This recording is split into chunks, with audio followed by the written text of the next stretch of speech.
3, 2, 1.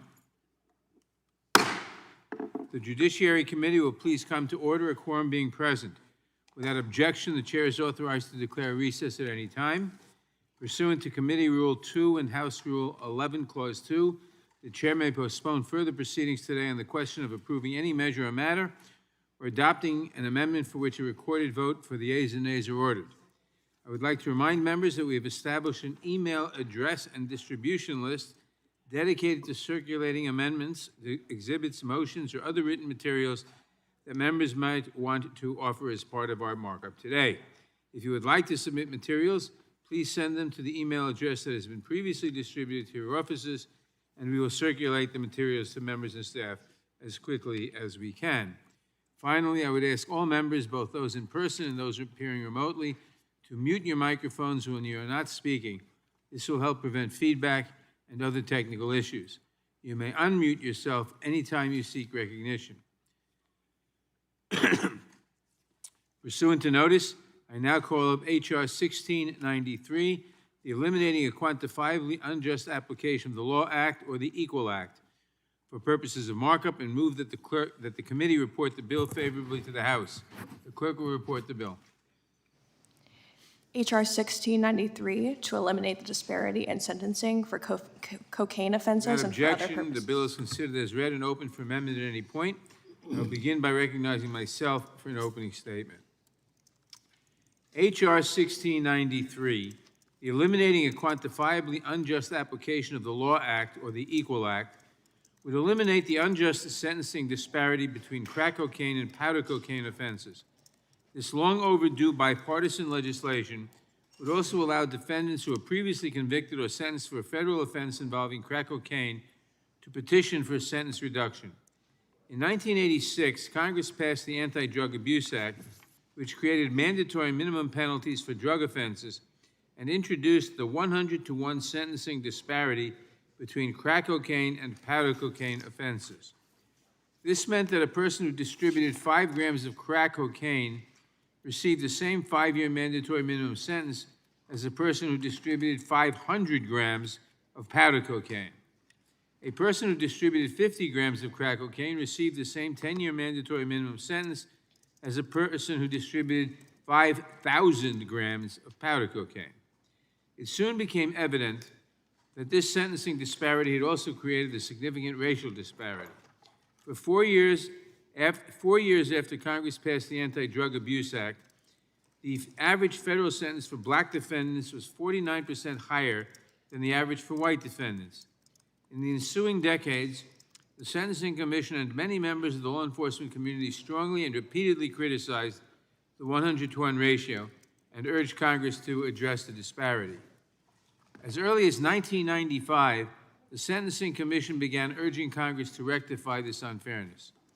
Besides the troubling racial disparities in sentencing, the Commission also expressed concern over the significant difference in punishment between street-level dealers of crack cocaine and the powder cocaine suppliers who sold the cocaine in the first instance. Unfortunately, Congress rejected the Commission's proposed amendment to the sentencing guidelines to equalize the penalties for crack and powder cocaine. From 1997 to 2007, the Commission continued to warn Congress about the unjustified ratio, noting that there is no legislative history that explains Congress's rationale for selecting the 100-to-1 drug quantity ratio for powder cocaine and crack offenses. It provided evidence for its findings that the penalties exaggerated the relative harmfulness of crack cocaine, swept too broadly, most often applied to lower-level offenders, and mostly impacted minorities. Congress, however, took no action, prompting the Commission to pass an amendment to the sentencing guidelines in 2007 as a partial and modest remedy to the urgent and compelling problems associated with the ratio. In doing so, the Commission unanimously and strongly urged Congress to take action on its recommendations and to provide a comprehensive solution. In 2010, Congress finally acted by passing the Fair Sentencing Act, which did not eliminate the disparity, which significantly reduced the disparity from 100-to-1 to 18-to-1.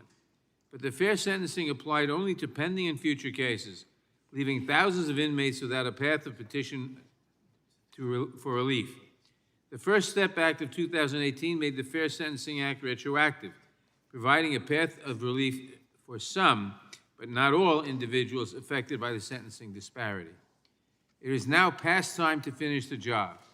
The crack cocaine and powder cocaine disparity has greatly contributed to the rise of mass incarceration, devastated communities of color, and severely undermined public confidence in our criminal justice system. The Equal Act would finally equalize the treatment of powder cocaine and crack cocaine, two forms of the same drug, by eliminating the sentencing disparity. It would also provide a path to retroactive relief from a disparity that is not rooted in science, does not promote public safety, and fosters racial disparities. This bipartisan legislation represents an important step in our efforts to reform the criminal justice system. I commend Representative Jeffries for introducing this important legislation and for assembling a broad and bipartisan coalition of stakeholders in support of the bill, including the Department of Justice and advocacy groups that span the ideological spectrum. I urge all my colleagues to support this bill. I now recognize the ranking member of the Judiciary Committee, the gentleman from Ohio, Mr. Jordan, for his opening statement. Thank you, Mr. Chairman. Since Congress passed the Anti-Drug Abuse Act of 1986, the Federal Criminal Code has contained harsher punishments for individuals convicted of or sentenced for federal crimes related to crack cocaine as compared to powder cocaine, as you said in your opening statement. The Anti-Drug Abuse Act of 1986 created a 100-to-1 sentencing disparity between these two substances. At a hearing on this issue just a few weeks ago, many on the other side of the aisle discussed the racial disparity that these mandatory minimum sentences have on communities of color. But we should remember how this disparity came into existence. The Anti-Drug Abuse Act of 1986 passed the Democrat-controlled House by a vote of 392 to 16. Among the Democrats voting for the act in 86 were then Representative Chuck Schumer, Dick Durbin, Charlie Rangel, Major Owens. In the Senate, the act passed 97 to 2, with then Senators Joe Biden, John Kerry, and Al Gore all voting in favor. In fact, then Senator Biden not only voted for the measure, he co-sponsored it and helped write it. In 2010, Congress passed the Fair Sentencing Act, which reduced the sentencing disparity between crack and powder cocaine from 100-to-1 to 18-to-1, so a step in the right direction. In 2018, Congress passed and President Trump signed the First Step Act, which made the Fair Sentencing Act retroactive. This law allowed anyone sentenced for federal drug offenses related to cocaine to move for a resentencing under the 2010 standard. The Equal Act would eliminate the federal sentencing disparity between crack and powder cocaine and allow someone previously convicted of an offense related to cocaine to move for resentencing. Mr. Chairman, I thank you and yield back and look forward to our discussion.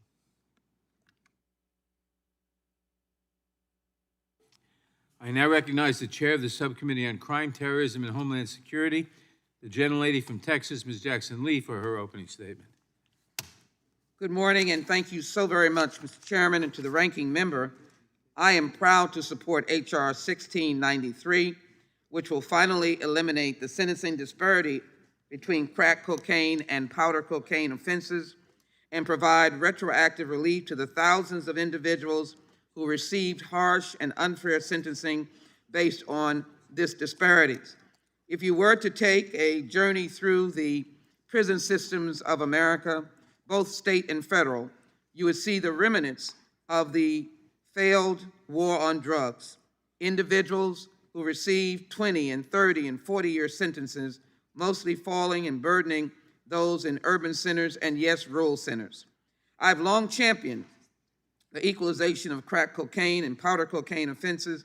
Beginning in 2007, I introduced legislation, H.R. 295, that would have ended the disparity because we had learned the most of the assumptions on which the 100-to-1 ratio was based turned out to be unfounded.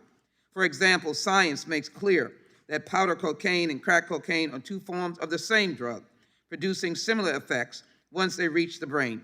There is no scientific basis for treating crack cocaine more harshly than powder cocaine.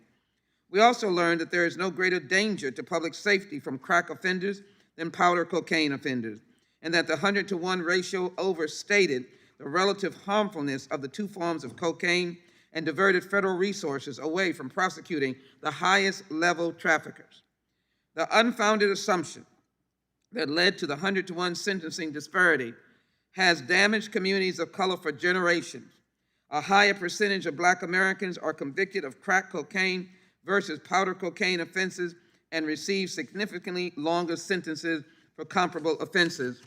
I'm aware of a neighbor's brother was standing on a street corner, had crack cocaine, and was not only charged with that offense, but was charged with conspiracy and was sentenced to 25 years in his young life. The percentage of individuals serving unreasonably longer sentences because of the disparity are not mere statistics from the Sentencing Commission. This data reflects lost years for thousands of individuals and families. These individuals are fathers, mothers, sons, and daughters. They are William Underwood, Matthew Charles, and Cynthia Shank, who testified before the House and Senate Judiciary Committees about the devastating impact that the sentencing disparity and mandatory minimum laws have had on them, their families, and countless others who are similarly situated. The crack and powder cocaine sentencing disparity is another byproduct of our country's failed war on drugs and our punitive response to the crack cocaine crisis of the 1980s. Congress, along race-based myths and unfounded assumptions about crack cocaine to shape federal cocaine sentencing policy. Rather, they allowed race-based myths. But it is time for science, data, and evidence to reform it. Congress started that process in 2010 when it passed the Fair Sentencing Act and reduced the sentencing disparity to 18-1. The First Step Act of 2018 made the Fair Sentencing Act retroactive. But the crack and powder cocaine disparity persists even under the 18-1 ratio. In fiscal year 2019, nearly 81% of crack cocaine offenders were Black, while 27.4% of powder cocaine offenders were Black. In fiscal year 2020, 77.1% of crack cocaine offenders were Black, while 27.3% of powder cocaine offenders were Black. Since 2010, the gap between the average sentence imposed for crack and powder cocaine offenses have narrowed but not closed. And as the Supreme Court recently noted in Terry versus United States, the lowest level of crack cocaine offenders are still ineligible for relief despite Congress' passage of the First Step Act. Today, we can end this injustice by passing the Equal Act of 2021 and putting an end to the harmful impact of the crack and powder cocaine sentencing disparity. In doing so, we will also ensure that thousands of people who have lost years of their lives because of the failed policies of the war on drugs have the opportunity for resentencing. I thank our friend, Representative and Chairman Jeffries, for introducing this bipartisan and bicameral legislation with original co-sponsors of Representative Bobby Scott, Kelly Armstrong, and Don Bacon, and delighted for those of us on Judiciary, as well as myself, to be co-sponsors on this important legislation. I also thank Chairman Nadler for his leadership in bringing up this bill as part of our federal sentencing reform agenda that we will continue to press in the subcommittee of which I chair. I urge my colleagues to join the bipartisan support, and that means all of our colleagues on both sides of the aisle, for the Equal Act, which includes members of this committee, and to vote yes on H.R. 1693. Mr. Chairman, I yield back. The gentlelady yields back. I now recognize the ranking member of the Crime Subcommittee, the gentleman from Arizona, Mr. Biggs, for his opening statement. I thank the chairman. It's so important to remember the words of one of our witnesses from a hearing on this topic just a few weeks ago. At a hearing on this issue, many on the other side of the dais discussed the racial disparity that these mandatory minimum sentences have on communities of color. Mr. Malcolm noted how he'd, quote, been struck at how often people agree about what ought to be done even if they disagree about why those measures are warranted, close quote. He urged us to, quote, focus on your areas of agreement and not let the perfect be the enemy of the good, close quote. I hope that's what happens here today. Whether you support the bill or oppose it, I hope we can have an honest debate, honest discussion. I was struck at that hearing just a couple of weeks ago that many members on the other side claimed that the crack powder disparity is rooted in racist ideology. The reason that was so striking to me is because President Biden, Speaker Pelosi, and Majority Leader Schumer, all here when that law was put into place, supported the underlying laws that the Equal Act would now amend. Are we to believe that Democrats put racists in 3 of the top 4 political positions in this country, as would be implied by the previous speaker's comments? Around the time these laws were being passed, Ebony magazine profiled Congressman Charlie Rangel. The magazine labeled Congressman Rangel as, quote, the frontline general in the war on drugs, close quote.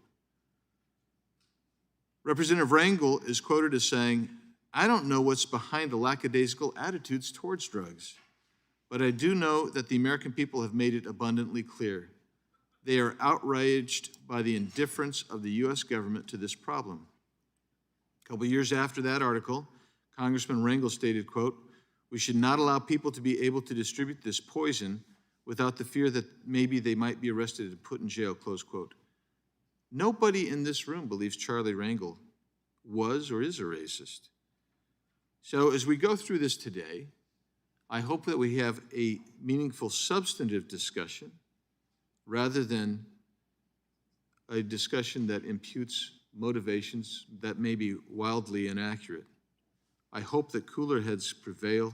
Mr. Chairman, thank you. I yield back. The gentleman yields back without objection. All other opening statements will be included in the record.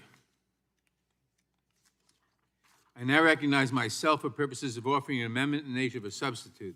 The clerk will report the amendment. Amendment in the nature of a substitute to H.R. 1693, offered by Mr. Nadler of New York.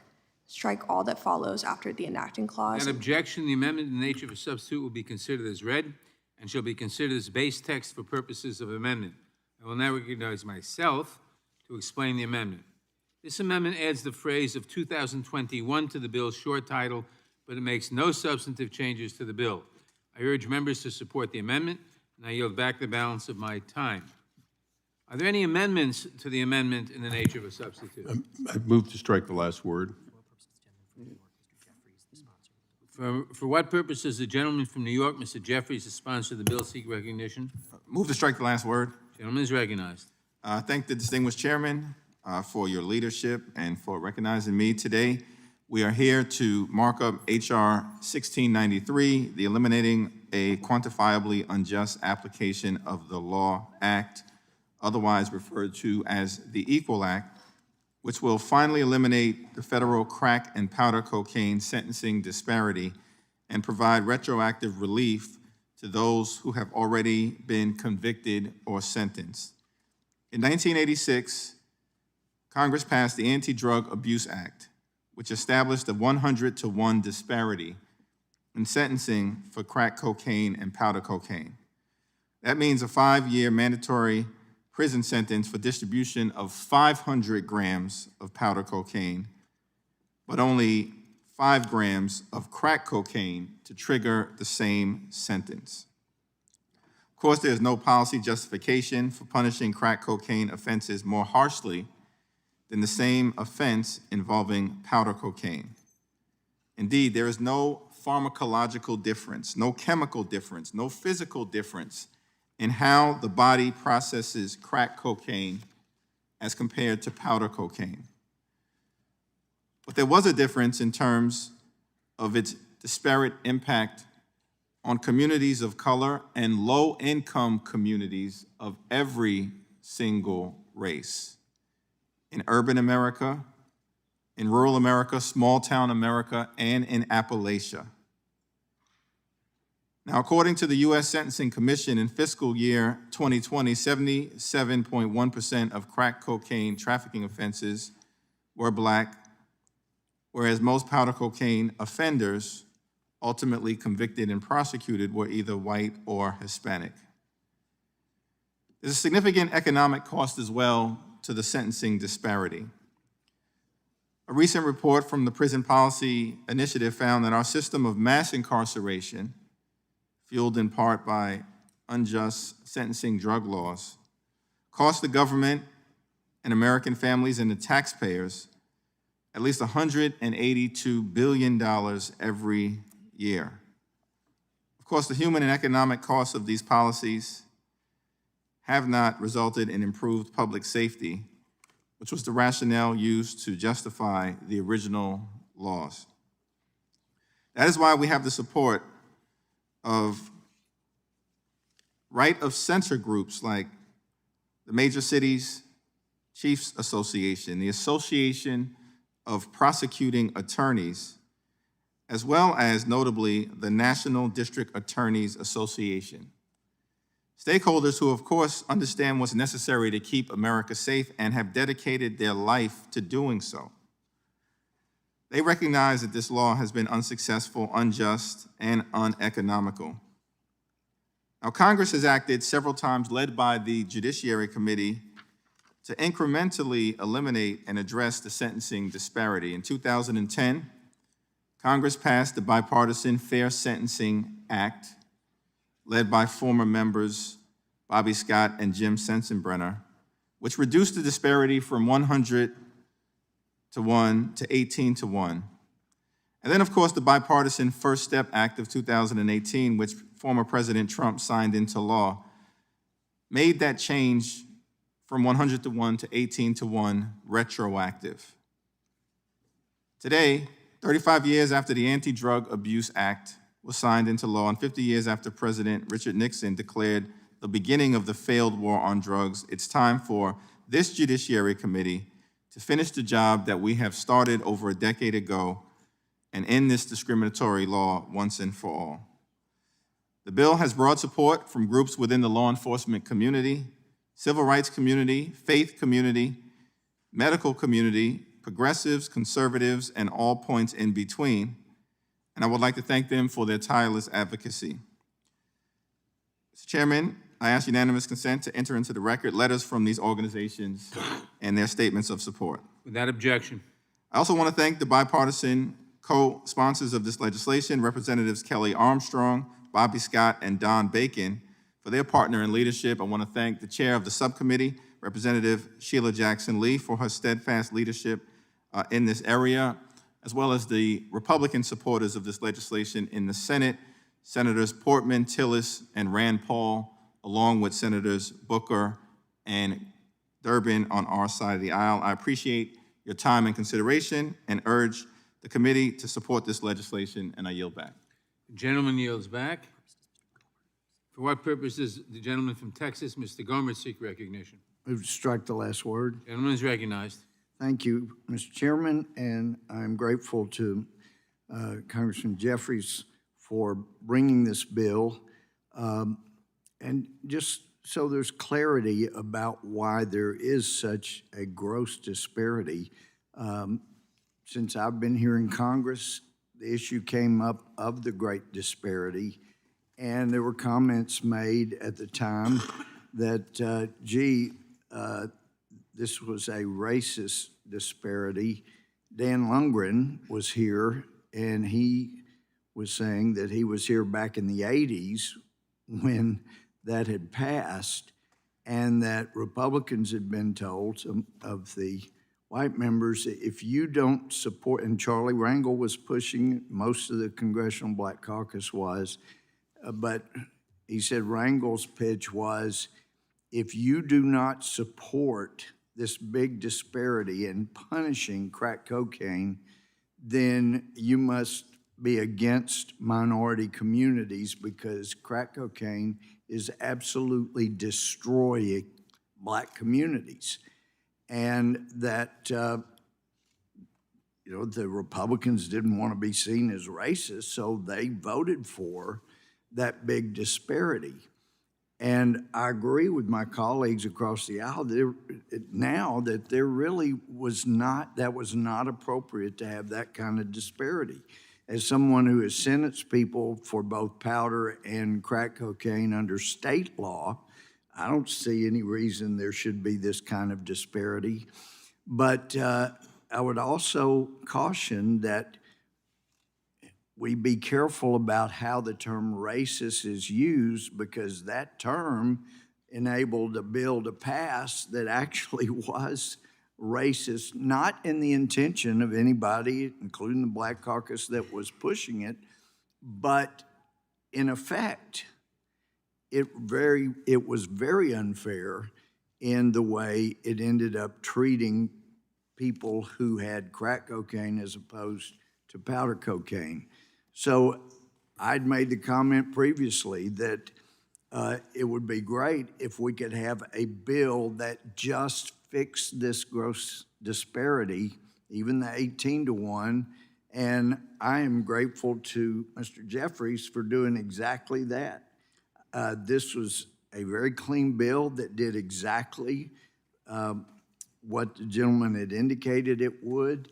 And that's why I am pleased to be a co-sponsor and very grateful that you've handled it this way. Would the gentleman yield? Certainly. Well, the gentleman is exactly right. Charlie Rangel and other members of the Black Caucus did, back in the 1980s, say that this was racist. They were wrong then, and they have admitted since then that they Yes. were wrong. I don't think there's any single member of the Black Caucus, current or present, who doesn't think, who hasn't admitted, if they were then here, that their mistake. And reclaim my time. So I applaud this. This is the way we ought to be doing things. I like having one subject, one bill, and we agree this does need to be fixed. So thank the chairman for bringing this to committee for markup, and I'm very grateful for the way in which this was brought to the committee. Will the gentleman yield? Certainly. I want to thank the distinguished gentleman from Texas. We had this conversation informally, you and Cedric Richmond, when he was a part of the committee, and we appreciate your support and your commitment to dealing with this issue. And I think the record is very clear. It was a bipartisan failure. And as Chairman... But you did it, and you made it happen. And I'm as- grateful and as- for that. Well, And the record should reflect you did exactly what you said you were going to do, and I'm very grateful for that. thank you. I yield back. The gentleman yields back. For what purpose does the gentleman from Rhode Island, Mr. Cicilline, seek recognition? Mr. Chairman, I move to strike the last word. Gentleman is recognized. I want to thank you, Mr. Chairman, for bringing this bill to the committee, and I want to thank my friend, Chairman Jeffries, for introducing this vital and overdue bipartisan and bicameral legislation.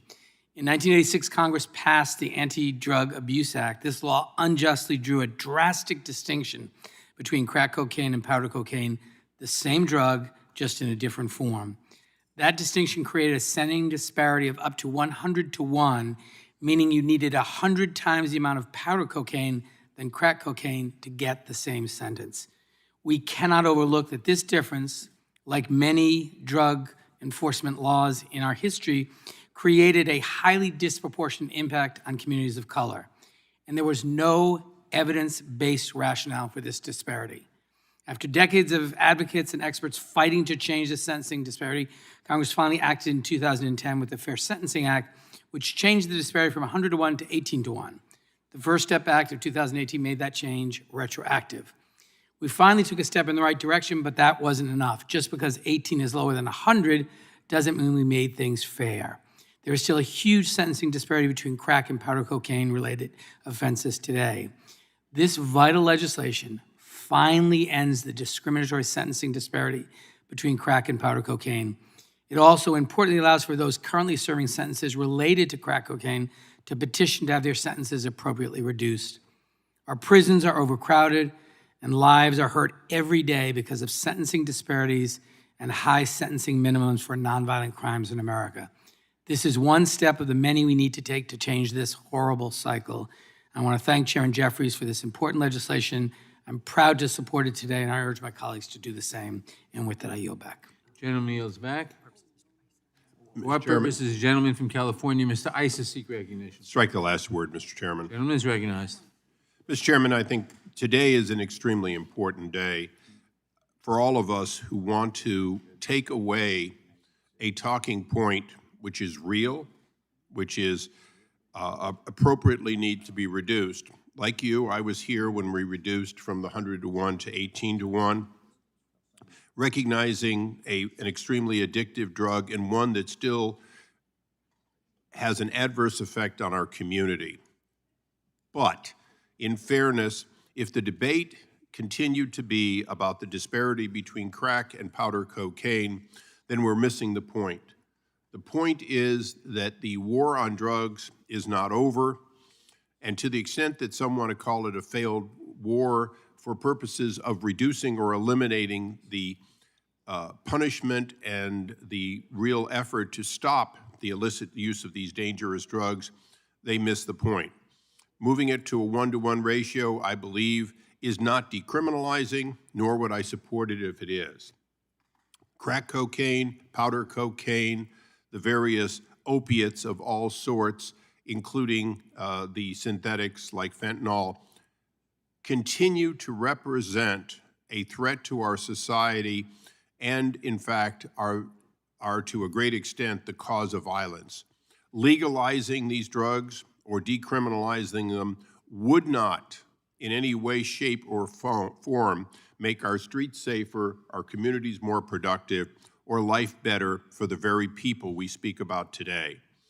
For that reason, the reason of wanting to make sure that people have a confidence that it is not about one group over the other, it is not about punishing one group based on their race or the location that they're likely to live in, but rather a recognition that these drugs are dangerous, these drugs need to be stopped, and people will be punished, but that punishment will be equal to the suburban, well-to-do powder user versus the urban crack user is a worthwhile effort.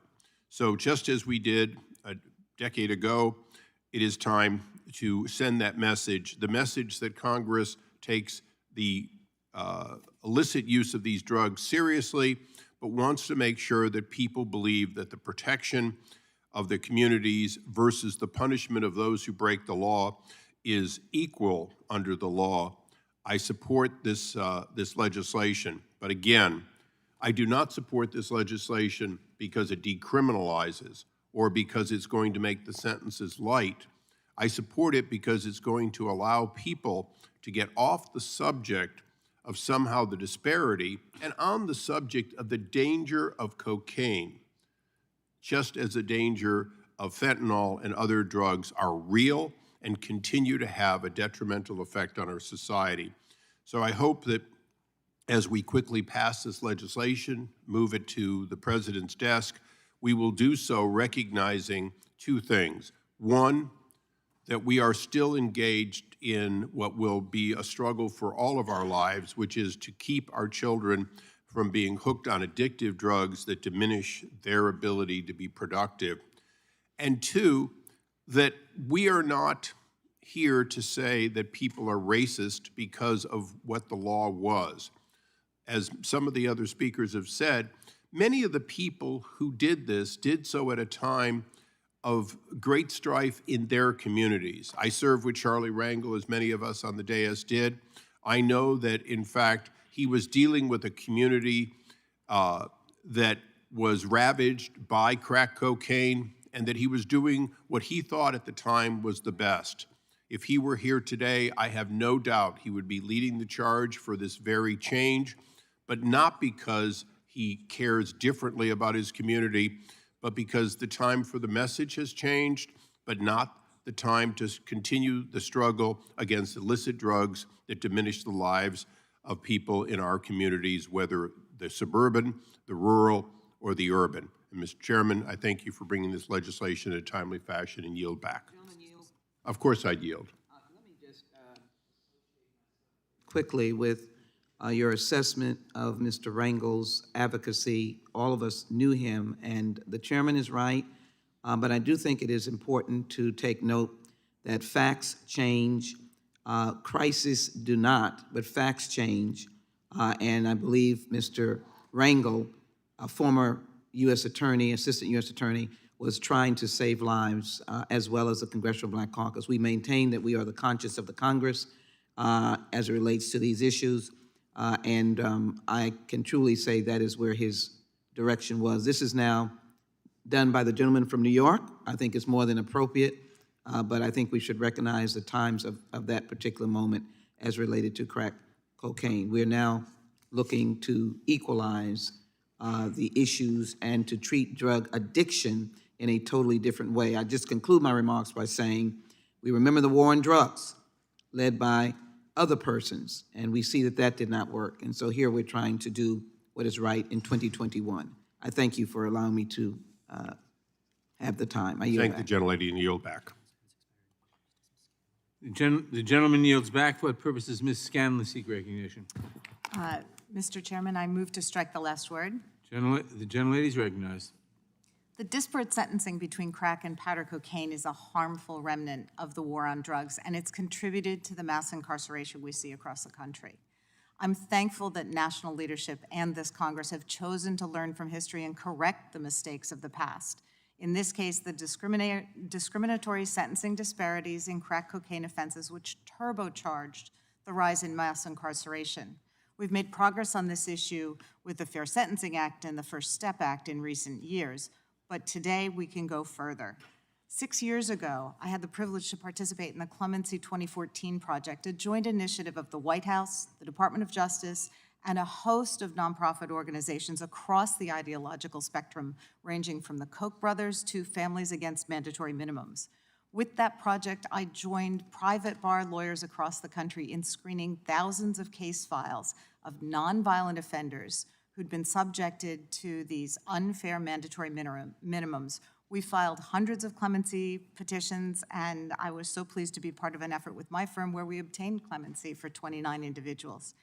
In representing those clients, the devastation of the drug epidemic became clear, as did the fact that that devastation was compounded by harsh sentences for nonviolent, low-level offenders.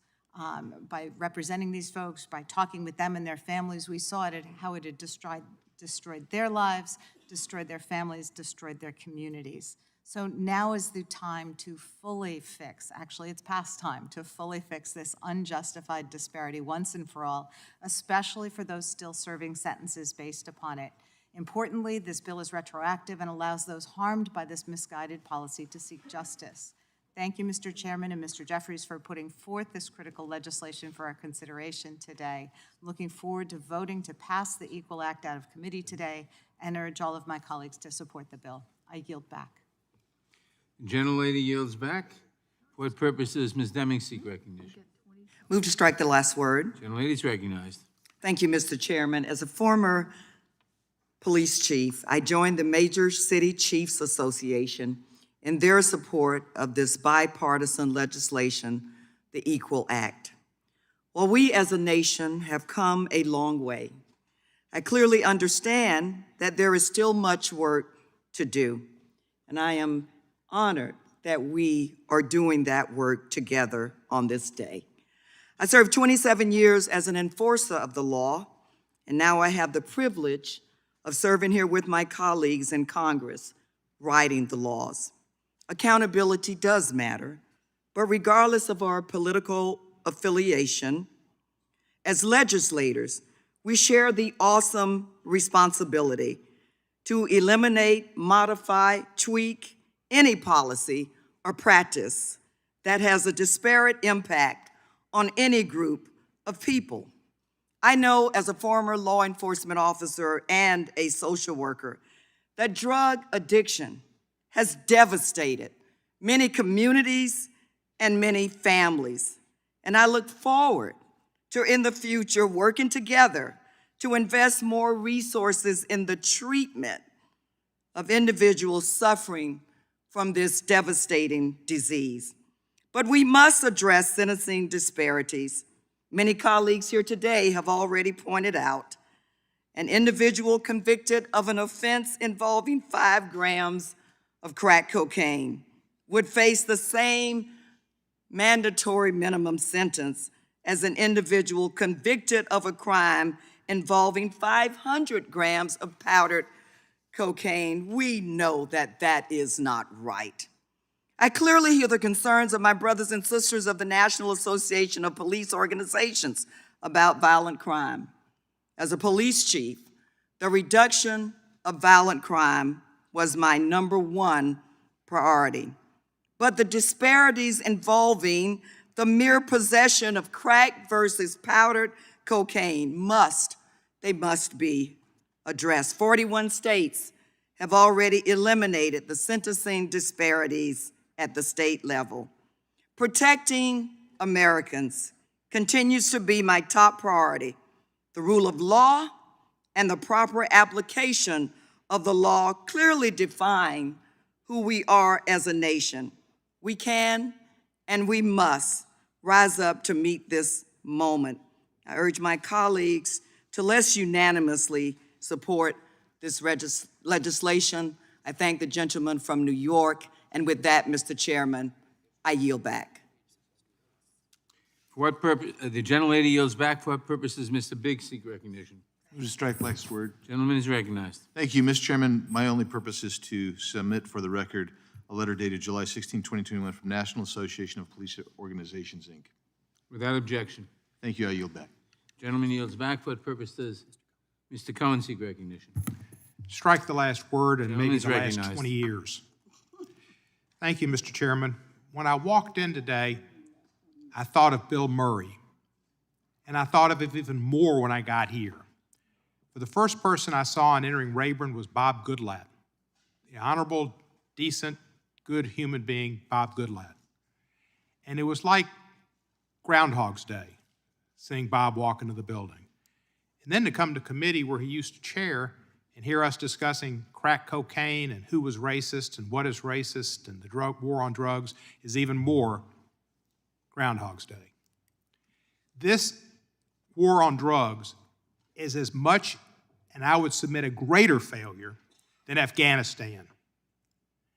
If we can get out of Afghanistan, which we've done, which I think is the right thing to do, but it's still going to be a detriment to the girls and the women of Afghanistan and probably to many of the people who helped us, because we're not going to be able to get them out, wait until the last minute to try to get them out, the people that helped us as interpreters, translators, aides, etc. We can get out of the war on drugs too. But it'll take a bipartisan effort. It'll take the president to work with us. And it doesn't mean legalizing everything, but it means seeing these things as social problems, as mental health and physical health issues. Sending somebody who's hooked on heroin or cocaine or some other drug of that nature to jail is a waste of time and an error. To get them help and treatment is the right thing to do. This bill is long overdue. I remember when Bobby Scott and we worked to get it to 18 to 1. Well, 18 to 1 was not as bad as 100, but it was still wrong. And that was 10 years ago, I think. What Congressman Jeffries is doing, and those of us who co-sponsored are doing the right thing. But unfortunately, Congress is slow as molasses in getting things done right and getting up to date and getting over cultural lag. This is a cultural lag oasis, and this bill ends one of those cultural lags. But another is having marijuana scheduled as Schedule 1. We've been talking about that the entire 15 years I've been here and before, and that's just as insane and just as much of a cultural lag. Marijuana is not as dangerous as heroin and the other drugs of which it's associated. And we need to deschedule it and get it out of the federal jurisdiction. You know, there was just a sprinter, Miss Shari Richardson, who was America's top 100-meter contestant to be in the Olympics.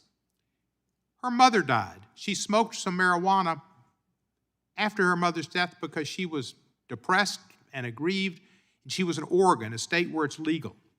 But she had it in her system because it stays in your system for give or take 20 days.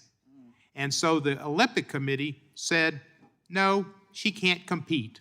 A lifelong dream that she'd been working for years and years and years, and she's not allowed to go to Tokyo.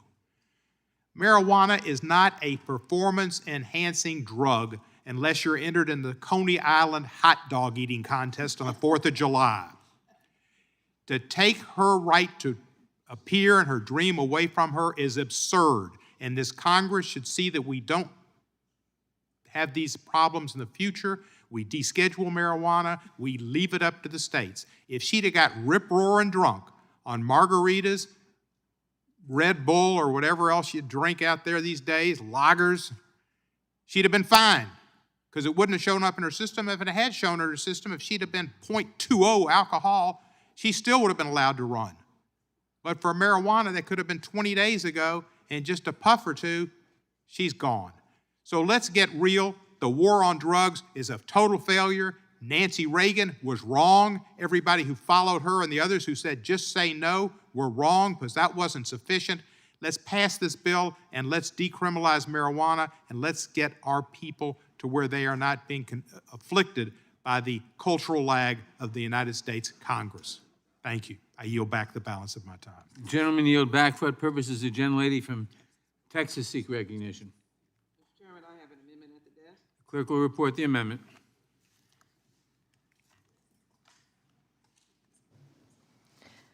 Amendment to the amendment in the nature of a substitute to H.R. 1693, offered by Ms. Jackson Lee. Page 2, strike lines 10 through 18. Amendment will be considered as read. The gentlelady is recognized to explain her amendment. I thank the chairman. I move to strike the last word.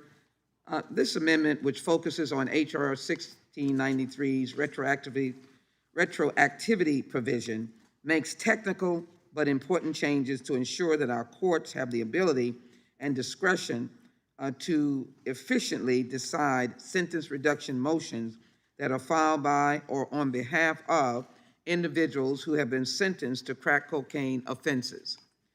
After we passed the Fair Sentencing Act and First Step Act, federal courts were immediately bogged down in litigation involving a range of technical and substantive issues about the legislation.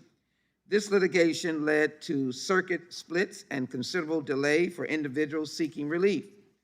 The amendment first clarifies that the Equal Act's retroactivity provision applies to individuals that, in fact, who were sentenced to specific federal offenses involving crack cocaine on or before the date of enactment. Second, it allows courts to decide and hold resentencing hearings without the requirement that the defendant be present. Rule 43 of the Federal Rules of Criminal Procedure requires a defendant's presence at sentencing hearings, but resentencing presents issues that are not generally implicated during the initial sentencing process. Specifically, defendants who are already serving sentences are often incarcerated at federal facilities in states that are far from the district in which they were sentenced. This means the U.S. Marshals would have to transport individuals for hearings in which relief may or may not be granted by the court. Depending on the location, this transport could take weeks, denying that particular incarcerated person their rights. By adding language that does not require the defendant's presence, we will eliminate the burden on the marshals and unnecessary litigation over a technical issue. This also allows individuals seeking resentencing to receive a timely adjudication of their motions. We've already made a commitment as we support the Equal Act that we've lived in an unfair system. As we proceed to retroactively deal with resentencing, let's make it so these incarcerated persons can get their just day, hopefully their fair day. Third, the amendment adds the First Step Act's language limiting the number of motions that can be made under the Equal Act. This promotes judicial economy without diminishing the ability for all affected by the crack cocaine disparity to be heard and resentenced by courts in a timely manner. Again, justice must prevail. Finally, the amendment makes clear that courts have the discretion to grant motions for a sentence reduction based on the factors raised in 18 U.S.C. Section 3553A. Sentencing courts are in the best position to decide sentences based on all of the factors before it. We must ensure that we maintain a court's judicial discretion and the mandate on courts to impose sentences that are sufficient but are fair, just, and not greater than necessary under the current law. I believe that this represents the sentiment of most of the members of this committee over the years. With that, I ask my colleagues to support this amendment, and I yield back. Mr. Chairman. For what purpose is the gentleman seek recognition? Well, just strike the last word. I would just say I think the amendment makes sense and is a good amendment. And I think our side will support that and appreciate the gentlelady bringing it forward. Thank you, Mr. Ranking. Gentleman yields back, and I now recognize myself to speak in support of the Jackson Lee amendment. The amendment makes several important changes to the Equal Act that strengthen the underlying legislation. It clarifies the application of the Act's retroactivity provisions specifically for crack cocaine offenses. It also promotes judicial economy by not requiring defendants to be present at resentencing, by incorporating the First Step Act's limitation on successive motions, and by making clear that courts have discretion in deciding motions for resentencing relief. In making these changes, we will ensure that individuals affected by the unjust sentencing disparity have a clear pathway for relief, and that our judicial system is not overburdened as courts fully exercise their discretion to consider motions for thousands of individuals who have been waiting year after year for the relief provided by the Equal Act. I thank Chairwoman Lee for offering the amendment. I thank Mr. Jordan for supporting it, and I urge my colleagues to support it as well. I yield back.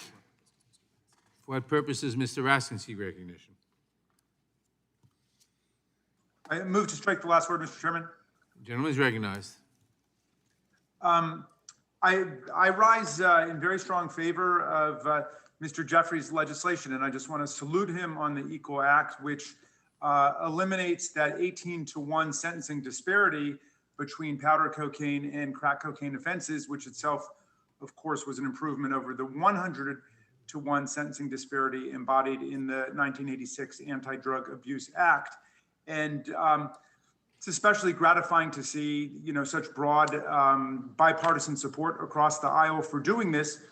And I just wanted to take a moment to observe that we are all recognizing that this is an unjust disparity built into the law that has clear racially disproportionate effects, but it was not undertaken with any deliberate racist motive. All of which is to say that the law can operate in a way that adversely affects racial minority groups, even if the law is not adopted with a specific invidious purpose of discriminating against them. So it's a good teaching and learning moment for all of us, and I'm glad that we're moving forward to make the law much more equal and much more fair, regardless of where you stand on the underlying question of the war on drugs. And I yield back to you, Mr. Chairman. The gentleman yields back. For what purposes Ms. Dean seek recognition? Mr. Chairman, I move to strike the last word. Gentlelady is recognized.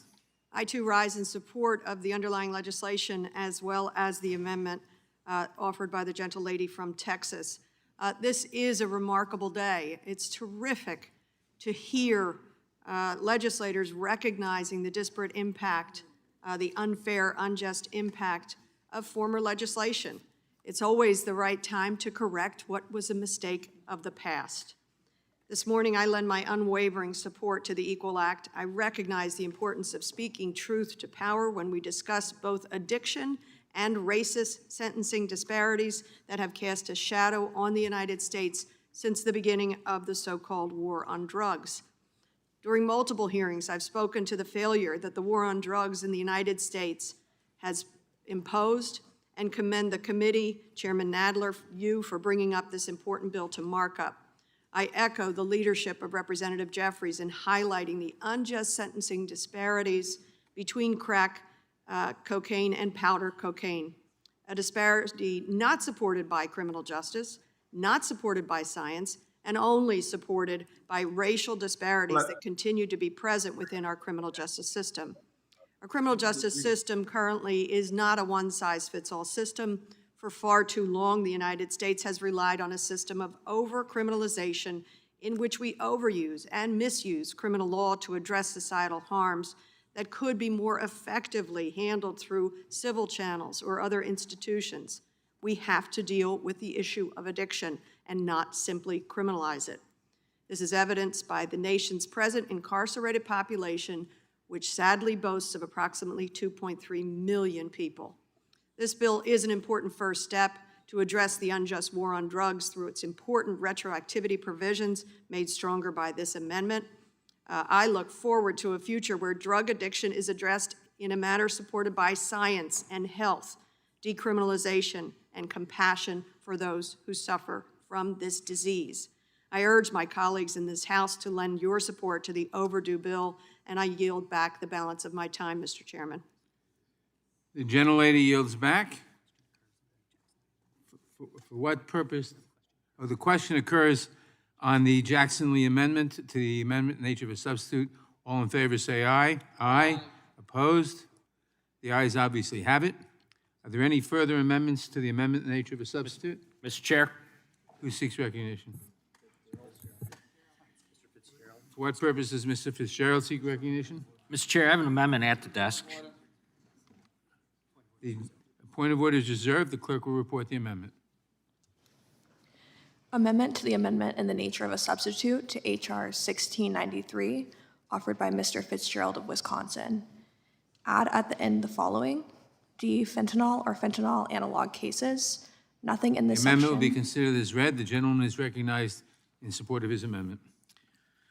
Thank you, Mr. Chair. Good bill before us today, and good amendment that we just adopted. Has everything kind of moving in the right direction. I think I have something that I would hope that members of the committee would consider. I just returned from McAllen, Texas last week with Representative Biggs.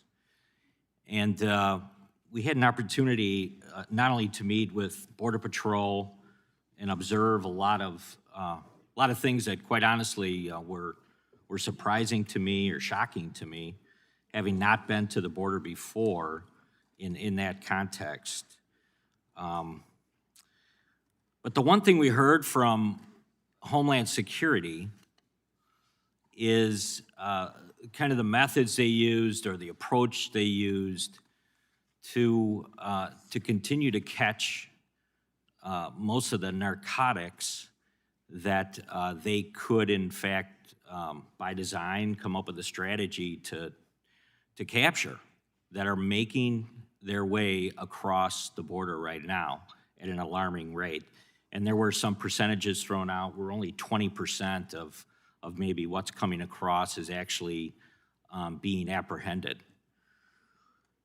The major discussion was, again, and it's interesting to hear some of the comments, but a lot of it that was being captured was marijuana, cocaine, and fentanyl.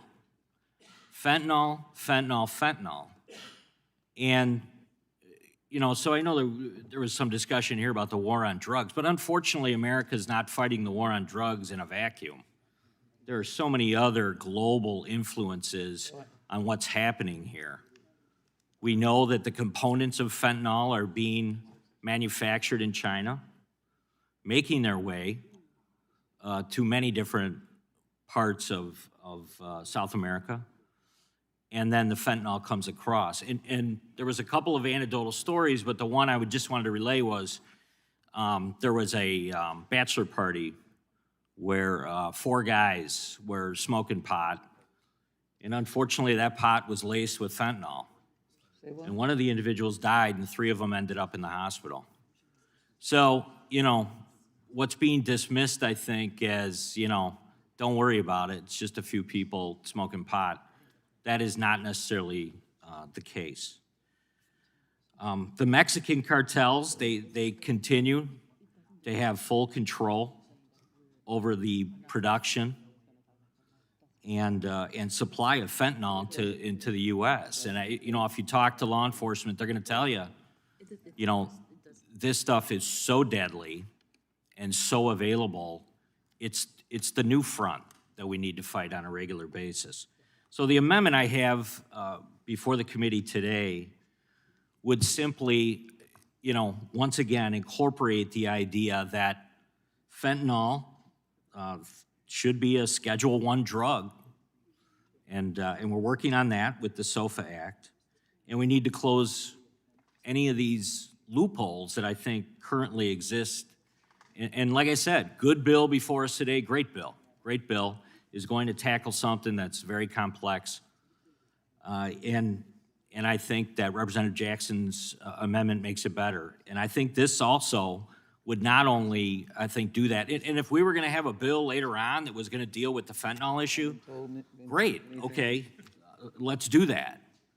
But, it's here. We're here this morning. We're tackling something that's bipartisan. We all know that this is a major issue.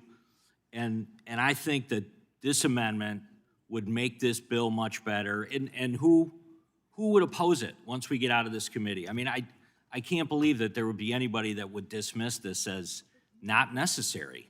If you talk to your local law enforcement, they're going to tell you it's here. It's not something that's coming. It's here on our doorstep. Let's do something about it right here this morning. Let's close this down. Let's give law enforcement the tools they need to fight this deadly drug that's now here in America. And I yield back. Thank you. Gentleman yields back. Does the gentlelady insist on a point of order? Mr. Chairman, I withdraw my point of order. Point of order is withdrawn.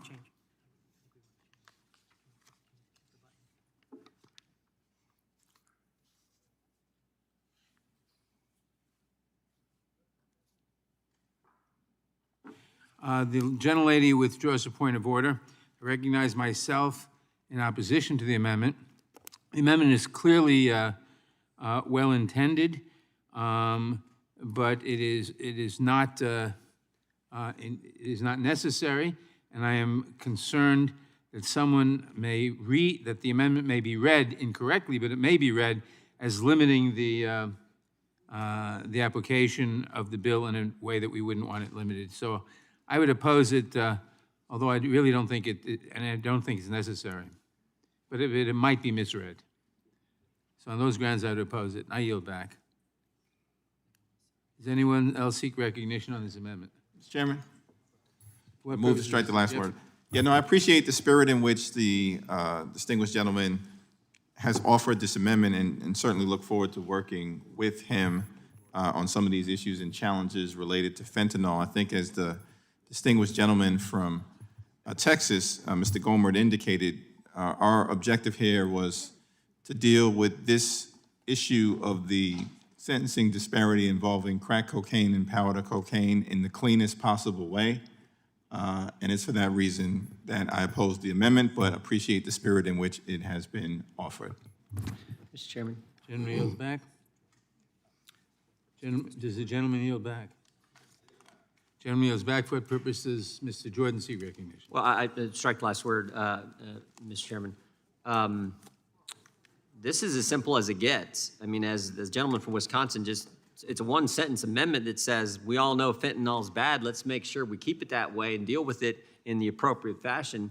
It's straightforward. If the chairman thinks I don't see where the chairman could think it's not necessary to state what we all know is obvious in a plain and straightforward amendment dealing with a substance that is wreaking havoc in so many of our communities in every one of our districts. So why not err on the side of making sure we deal with something in the best way possible, particularly a drug of this, a dangerous drug like this that has done so much harm to so many communities. With that, unless the gentleman from Wisconsin would like some time. Would the gentleman yield? I'd be happy to yield to the gentleman from Wisconsin, then I'll yield to the gentleman from Tennessee if there's time left. Thank you to the ranking member. I mean, we know that, maybe we were in a territory where there was a question of germaneness. That's why we drafted an amendment to the amendment to kind of clear that up. I think we're really in good shape right now, and I can't understand why we wouldn't just simply take care of this right now. It makes no sense to me. I mean, I understand, people get kind of protective of their own piece of legislation and they don't want it amended and they don't want it maybe off the target, but I mean, this is all I heard about at the border was fentanyl and the deadliness of it and the effect it's having on this country. And like I said earlier, if there was a bill coming down the pike that dealt with just that issue, great. Let's take that up. But I'm unaware of that. And here it is before us this morning. Again, Mr. Chair, I'm not sure why we wouldn't tackle this right now. And I yield back to the ranking member.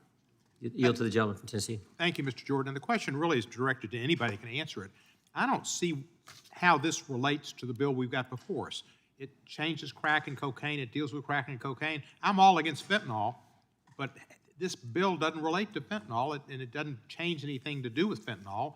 It doesn't make the sentences less. As I see it, it doesn't change them. It has nothing to do with fentanyl. So if somebody can tell me why this fits, and if we do it, what difference it'll make in the world. I mean, I'm all against fentanyl. I'll be for all the anti-fentanyl, anti-heroin, anti-buggery, whatever bills you want to bring. But what has it got to do with this bill? Well, I think the chairman already answered that question, said it was germane, and it deals with a very important issue that is confronting our country, confronting our nation, confronting every single neighborhood, and that's why the gentleman from Wisconsin brought his amendment forward. Be happy to yield to the gentleman from Ohio. I thank gentlemen for yielding. I won't take a lot of time, but I thank the gentleman for offering this very constructive amendment, I believe. And this has been a pretty bipartisan markup here, and I think we're, for the most part, on the same side on this. We're trying to do what's fair here, and I think what's fair would be to include the gentleman's amendment in this. Fentanyl is killing thousands and thousands of Americans all across the country in all of our districts. I know it is in my district, and the thing that's so deadly about it is oftentimes people that, let's face it, shouldn't be ingesting or smoking or however they're taking the drugs to begin with, but some do. And many aren't aware that it's been laced with fentanyl, and there are analogs, and so the bad guys have been able to get around the traditional fentanyl by just modifying it in a slight manner molecularly, which makes it tough for the laws to actually apply in every case, makes it tough for prosecutors, and we've worked on that issue in a bipartisan manner for some time. But it's killing thousands and thousands of Americans, and I guess it would be more convenient just to ignore it altogether in this hearing. Why? Well, maybe because, for example, it's coming in from our greatest rival, China, and competitor, some would say enemy, but it's coming from there, and much of it is coming across a border which was pretty secure for quite some time because of the work of the previous administration and the Congress to some extent, which now is a tremendous crisis down, the Biden crisis at our southern border. It's coming across there and killing Americans, but I think if I had that record, I wouldn't want to talk about this either. So thank you to the gentleman for offering it, and I yield back to the gentleman. The gentleman's time has expired. For what purpose does Ms. Jackson Lee seek recognition? Mr. Chairman, thank you. I'd like to strike the last word. Let me associate myself with Mr. Chavitz's remarks that this legislation and this discussion has been enormously bipartisan, and I take the words of the ranking member seriously. I withdrew my objection. I think the gentleman from New York, the proponent of this legislation, has a very pointed remark. What I would say to you is that I think if we did a poll, I am assured that everyone would be opposed to fentanyl. It kills. So the chairman, ranking member, and to the proponent of the amendment, let's let our committee, our subcommittee is very interested in this issue. And I would make the argument that we could work together on the question of fentanyl in a more extensive way that would not, if you will, steer us away from the intent and mindset of the Equal Act. I think it's important for us to address fentanyl on its own two weak and wicked legs, and that is clearly what it is. It is a killer. And so I'd extend to the gentleman the opportunity to work together on focused legislation or focused opportunity to deal with fentanyl. We have not taken that up yet. We've had some other issues, of course, on our side of the aisle about increased mass incarceration, but we have no opposition for the deadliness of fentanyl. So I would indicate that I have an opposition to its present submission as an amendment, but to the ranking member, Mr. Jordan, and his point, Mr. Chavitz's point about bipartisanship on this legislation, I can say to you that we can work on this matter in our subcommittee, and would be happy to work with the gentleman on that question at this time.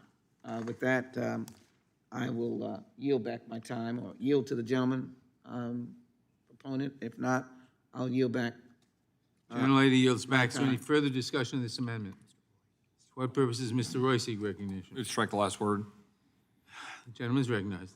Thank the chairman. I certainly don't want to rain on the bipartisan parade. I'll have a little bit more to talk about in a minute about my concerns and disagreement with the underlying legislation. But with respect to the amendment, I do believe that the amendment has merit. I would recognize that it is, not directly on point with respect to cocaine specifically and the purpose of the underlying bill. However, given the extent to which fentanyl is in fact laced into numerous narcotics, notably cocaine, I do believe it's important to make that very clear that nothing would negatively impact the ability of law enforcement to be able to go after those that are peddling, distributing fentanyl. And right now, we do in fact have a crisis of epic proportions relating to fentanyl. And I think it's, what we do as a body matters. What we do in terms of messaging matters. I think saying that whatever the result is of this debate on the crack powder disparity and what that means with respect to punishing those who peddle crack or cocaine, which I'll have more to say about in a minute, we should be very clear that the distribution of fentanyl, which is decimating our young and decimating thousands of Americans, directly as a consequence of wide open borders, which is literally not able to be refuted, right? It's factual, right? Why did Governor DeSantis send resources to Texas? In his speech, he made very clear because of the opioid problem throughout this country. Oh no, we can laugh all day long about open borders and laugh all day long about the impact on Texans right now, today, with fentanyl pouring into Texas, while my colleagues on the other side of the aisle don't give a whit, not one whit, about what's happening to Texans today, right now in South Texas. Right now, ranches getting overrun. Right now, human trafficking. Right now, sex trafficking. Right now, a little girl being moved up I-35 because we don't secure the border. And right now, some child in Texas dying because of an overdose of fentanyl. Now, I understand the argument here about the connection to the underlying bill. I get that. But I would note that when we're talking about the extent to which prosecutors have to go about their job in the U.S. Attorney's Office and make decisions about prosecuting, I think it would be great if this body, in the context of talking about how we're prosecuting cocaine offenses, could at least acknowledge the extent to which it is often laced with fentanyl. And we want to be very clear that when people are distributing fentanyl, that we are going to go after them, and that we are going to go after them with the full force of the law, because it is so extraordinarily damaging and dangerous.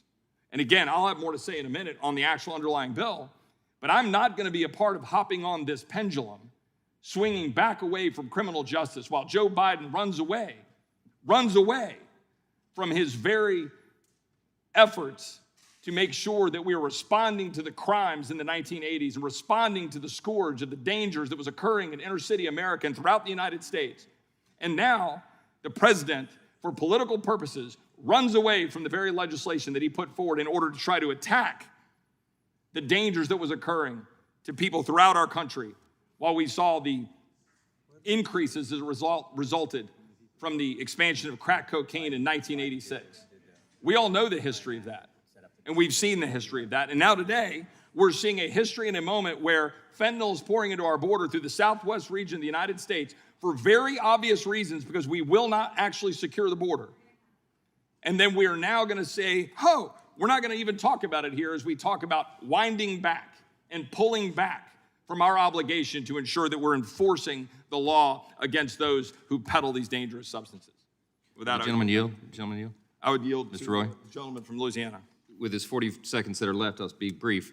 I'd echo and identify myself with everything he just said. This is a crisis. And here's the point, to answer Mr. Cohen. If it is, in fact, not related, as you say, I think the benefit of this amendment far outweighs the risk of saying something that may be superfluous. All it says is nothing in this section shall apply to the offense involving fentanyl, which is what you just said is already obvious. Well, why not put it in the language of the bill? There's no risk in doing that, and if there is indeed a nexus between cocaine products and them being laced or mixed with fentanyl, it directly relates. It's certainly germane, and it ought to be a part of the legislation. So I lend my voice of support to it. I yield back. I yield back. Gentleman yields back. The question occurs on the amendment to the amendment nature by Mr. Fitzgerald. All in favor say aye. Aye. Opposed, no. No. The noes have it. Mr. Chair, yeas and nays. The yeas and nays are requested. The clerk will call the roll. Mr. Nadler? No. Mr. Nadler votes no. Ms. Lofgren? No. Ms. Lofgren votes no. Ms. Jackson-Lee? No. Ms. Jackson-Lee votes no. Mr. Cohen? Yes. Mr. Cohen votes yes. Mr. Johnson of Georgia? No. Mr. Johnson of Georgia votes no. Mr. Deutsch? Ms. Bass? No.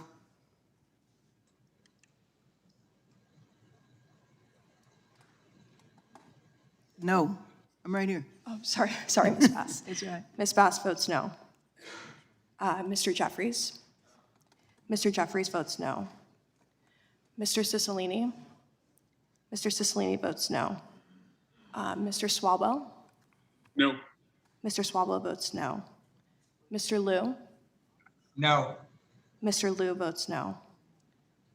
Mr. Raskin? No. Mr. Raskin votes no. Ms. Jayapal? No. Ms. Jayapal votes no. Ms. Stemmings? Ms. Stemmings votes no. Mr. Correa? No. Mr. Correa votes no. Ms. Scanlon? No. Ms. Scanlon votes no. Ms. Garcia? As a Texan, this does give a twit. I vote no. Ms. Garcia votes no. Mr. Neguse? No. Mr. Neguse votes no. Ms. McBath?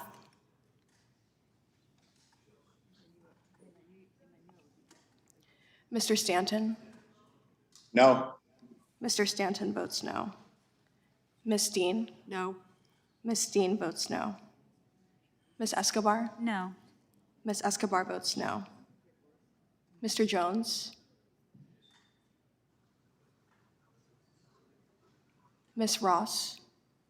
No. Ms. Ross votes no. Ms. Bush? Bush votes no. Ms. Bush votes no. Mr. Jordan? Yes. Mr. Jordan votes yes. Mr. Shabbat? Aye. Mr. Shabbat votes aye. Mr. Gomert?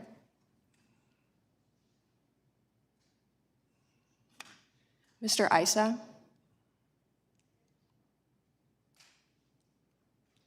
Mr. Buck? Mr. Buck votes aye. Mr. Gates?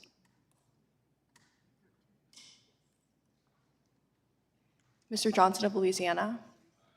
Mr. Johnson of Louisiana votes aye. Mr. Biggs? Mr. Biggs votes aye. Mr. McClintock? Mr. McClintock votes aye. Mr. Stubbe? Yes. Mr. Stubbe votes yes. Mr. Tiffany? Mr. Tiffany votes aye. Mr. Massey? Mr. Massey votes aye. Mr. Roy? Mr. Roy votes aye. Mr. Bishop? Mr. Bishop votes yes. Ms. Fishbach? Ms. Fishbach votes aye. Ms. Spartz? Ms. Spartz votes yes. Mr. Fitzgerald? Mr. Fitzgerald votes aye. Mr. Benz?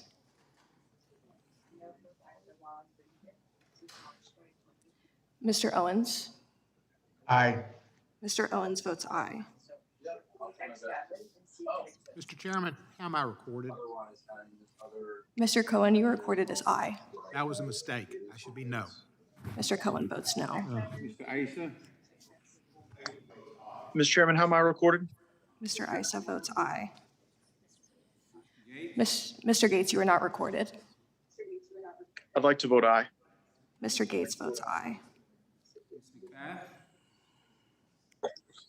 McBath votes no. Ms. McBath votes no. Are there any other members who wish to be recorded who haven't been recorded? Are there any other members who wish to be recorded who haven't been recorded? Clerk will report.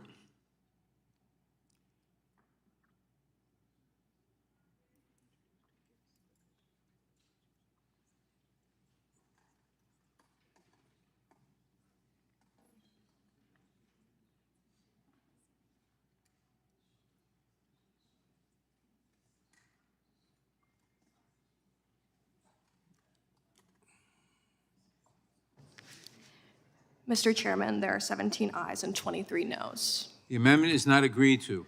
Are there any other amendments to the amendment in the nature of a substitute? For what purpose is Ms. Jackson-Lee seek recognition? Mr. Chairman, you'll be glad that I do not have another amendment, but I do want to acknowledge two guests that are in the room with us temporarily, and in the spirit of bipartisanship and the hard work of Congresswoman Bass, I want to acknowledge Alicia Finley, president of the Botham Jean Foundation.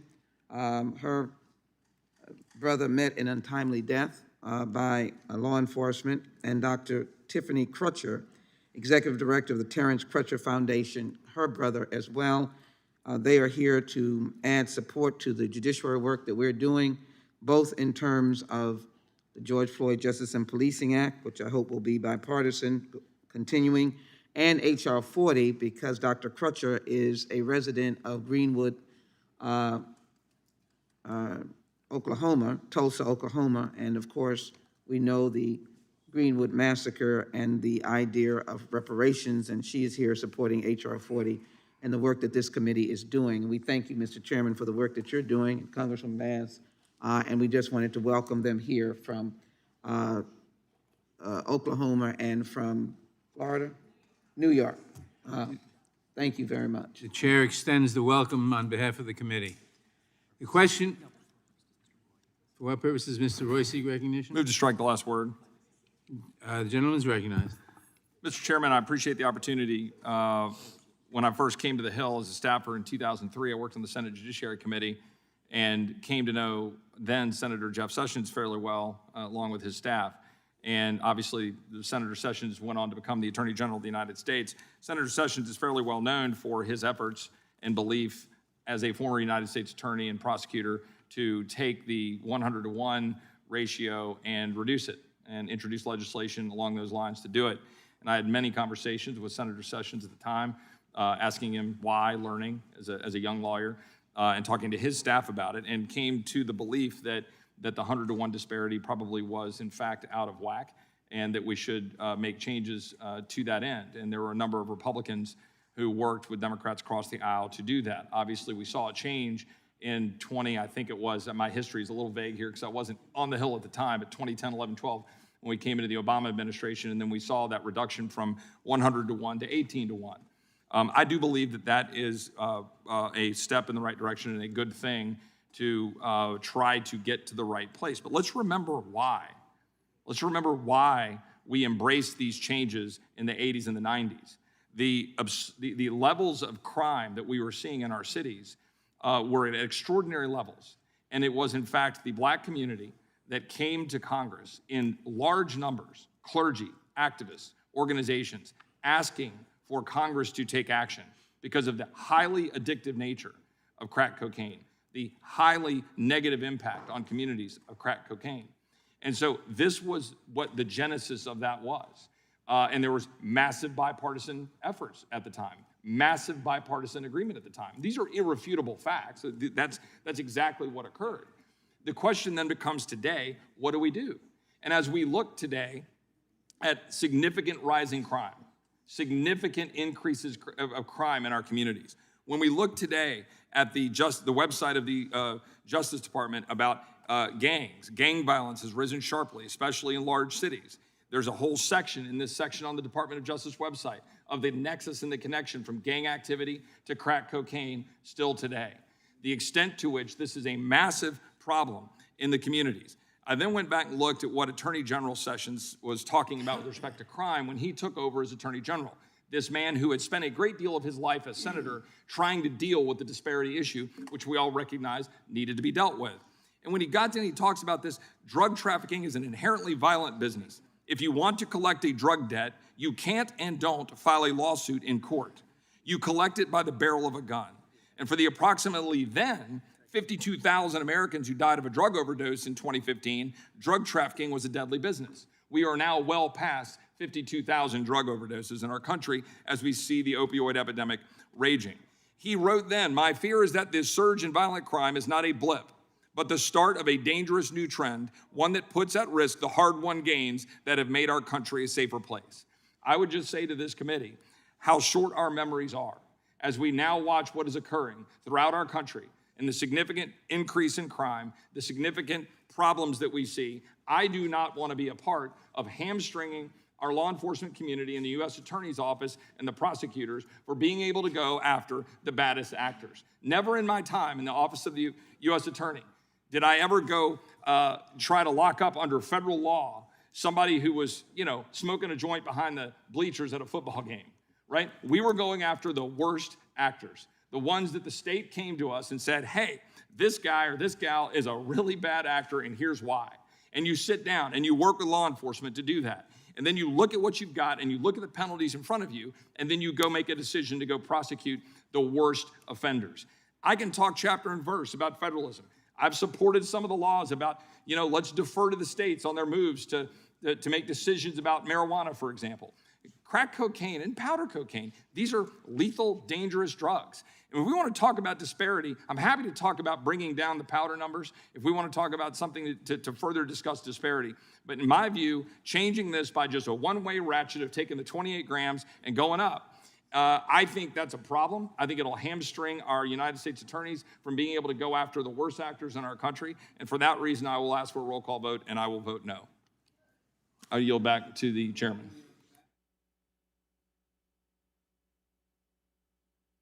Gentleman yields back. For what purposes Ms. Bush seek recognition?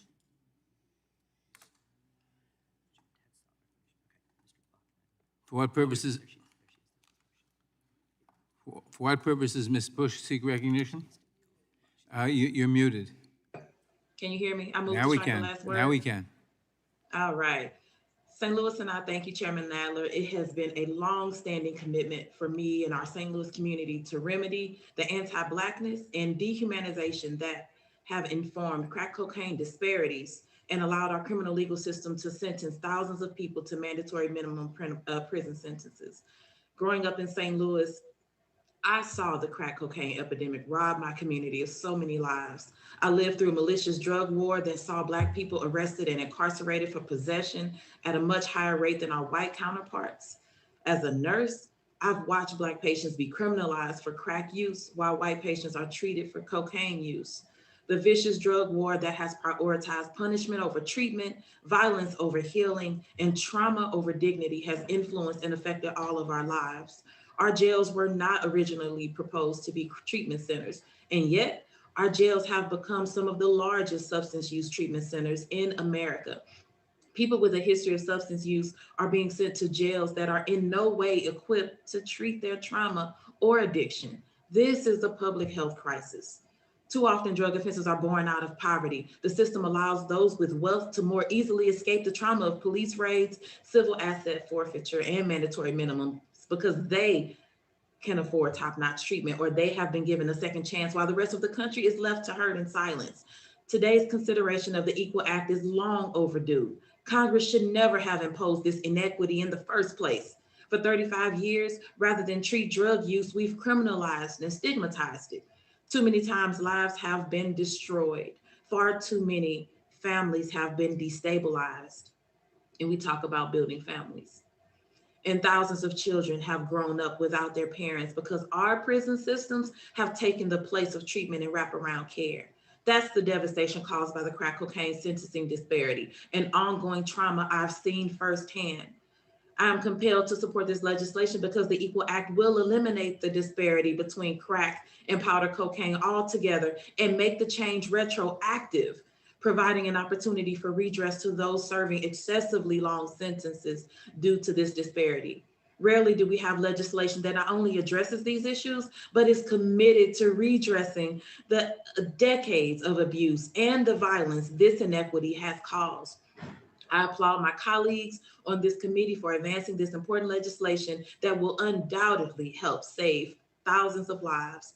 We must ensure this bill is not just passed, but signed into law, and that we also right the wrongs that this racist sentencing disparity has caused. This bill puts us one step closer to reducing the harms caused by a deeply carceral and punitive approach to public safety. It's long past time for it to end. I move to submit into the record a letter written by the Leadership Conference and the ACLU that discusses the importance of this legislation and how powerful it is that we have a legislation that addresses this issue retroactively. Without objection. Thank you, and I yield back. Gentlelady yields back. For what purposes the gentleman from Colorado seek recognition? Strike the last word. Gentleman's recognized. I am opposed to this legislation and would just tell the gentleman from New York that if he proposed legislation that increased the penalties for powder cocaine 18 times to to eliminate the disparity between these two drugs, I would welcome that. And I wonder sometimes where my colleagues, what world they're living in. At what point in time do we start speaking for the victims of crime on this committee and stop talking about mass incarceration and stop talking about racist implications of these, the laws that are passed. What I saw over and over again were dead bodies from drug overdoses, from murders.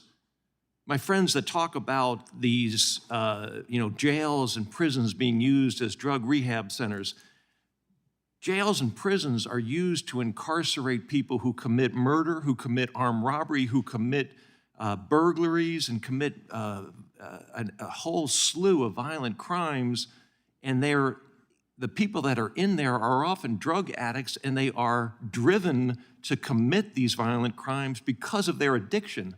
Yes, we should be treating those addictions in prison, but we should be incarcerating people that commit these serious crimes. To pretend that we can somehow wave a wand and do away with violent crime is just crazy.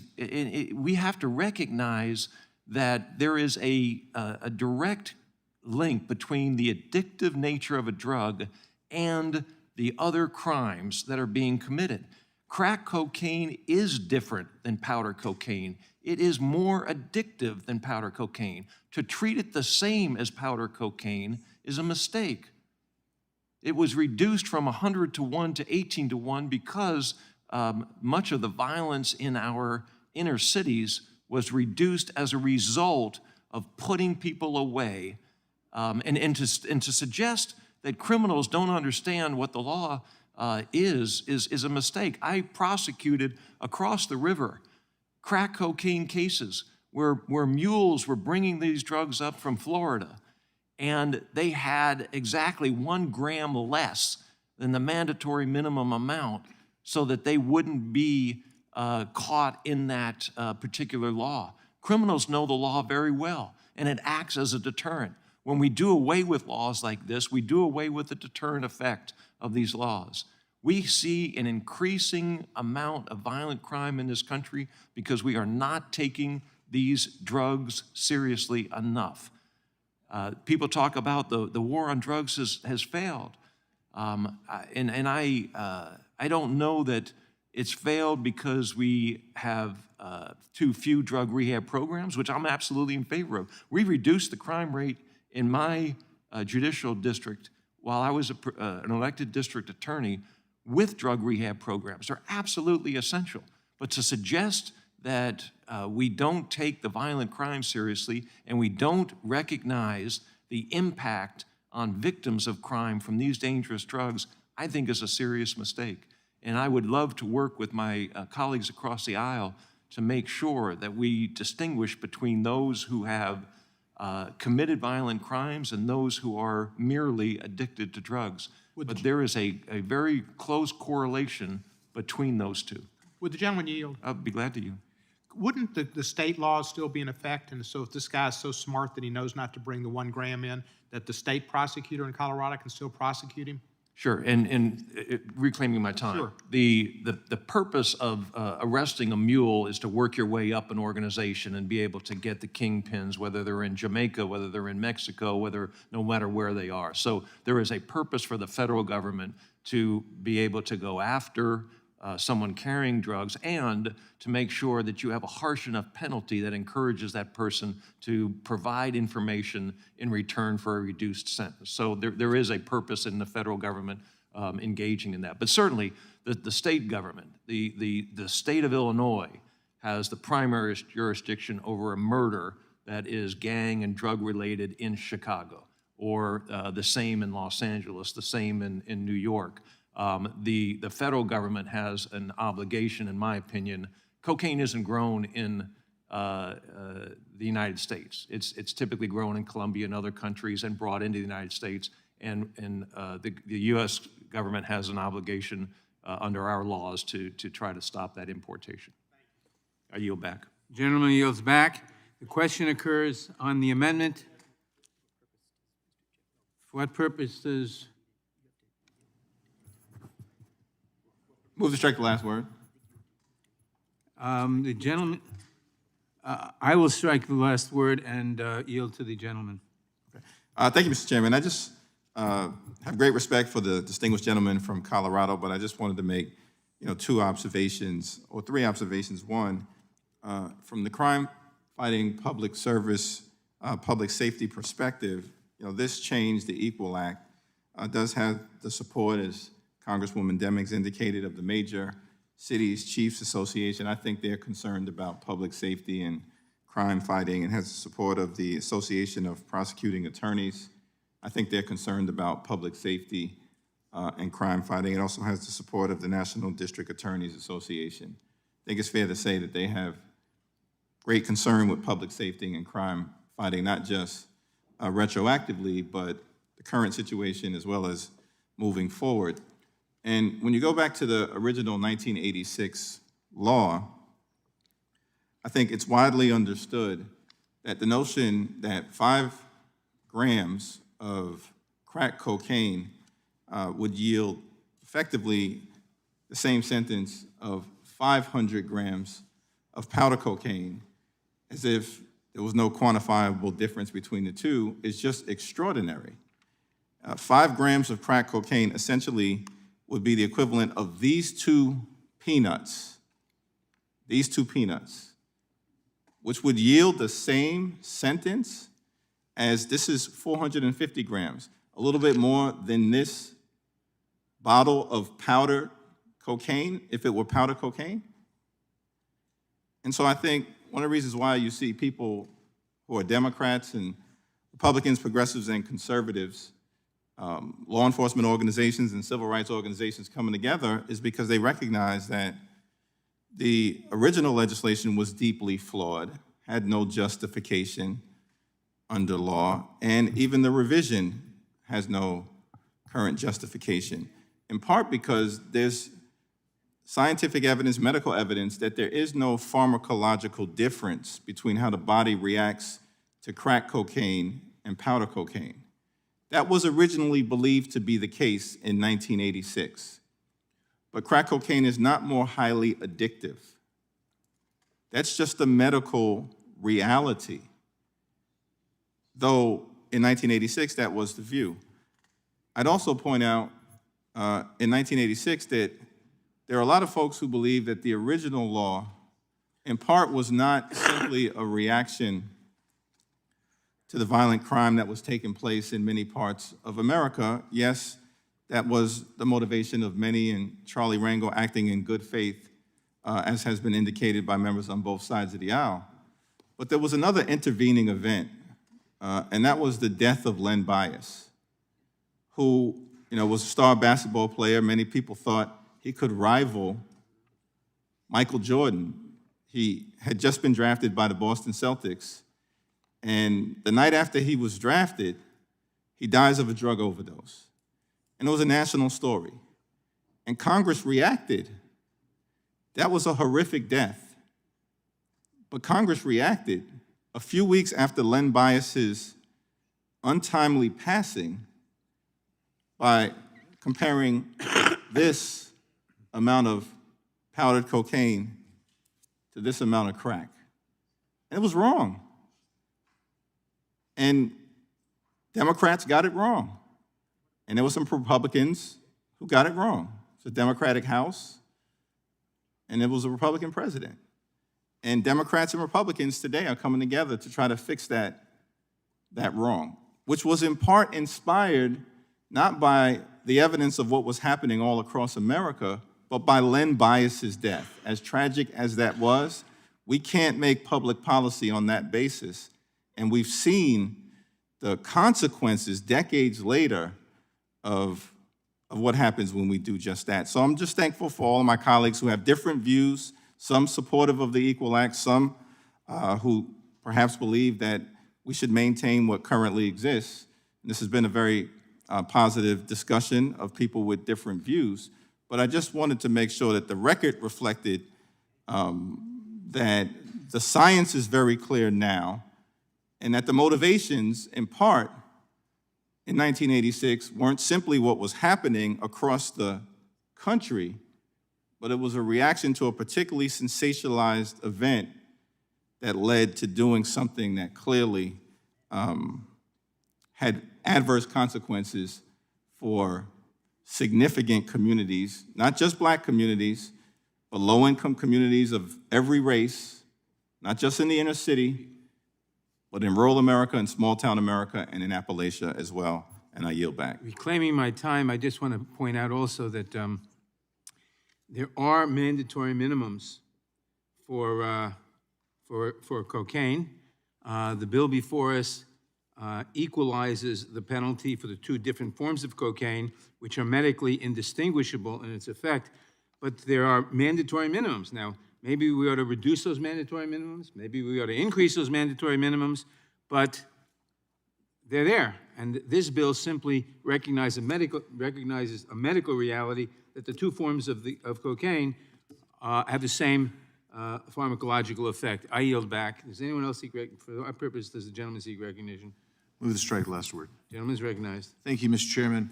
I just want to quickly read in response. I appreciate the gentleman from New York and the law enforcement organizations he cited. I want to read from the National Association of Police Organizations, Inc.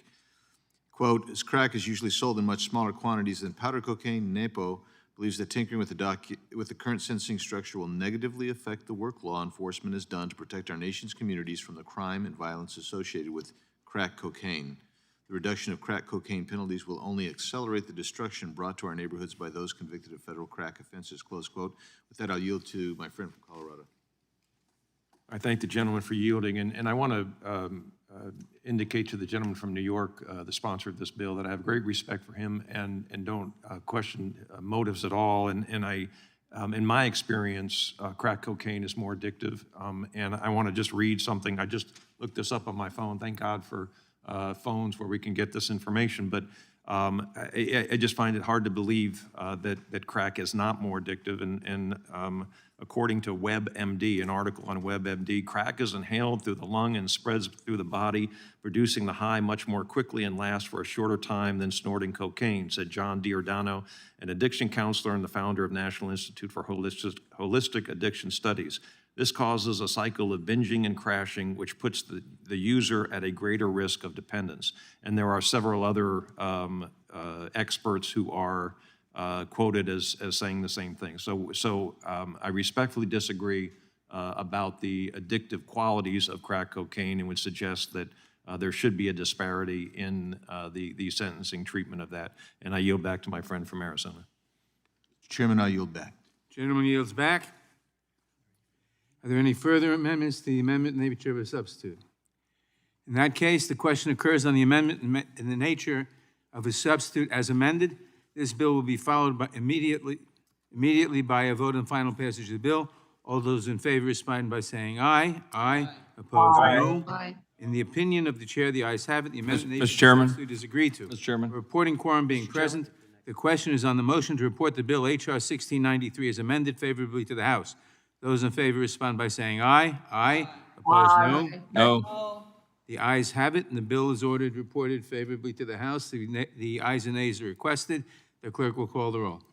Thanks, Mr. Chairman. Mr. Nadler? Aye. Mr. Nadler votes aye. Ms. Lofgren? Aye.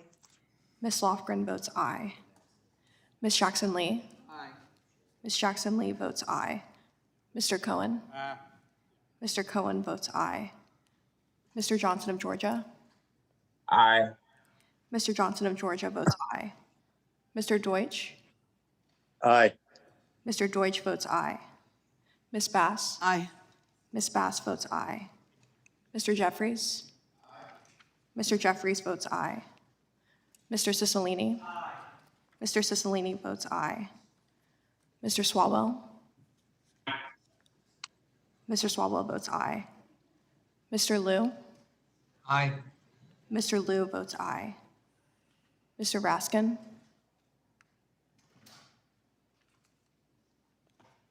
Ms. Jayapal?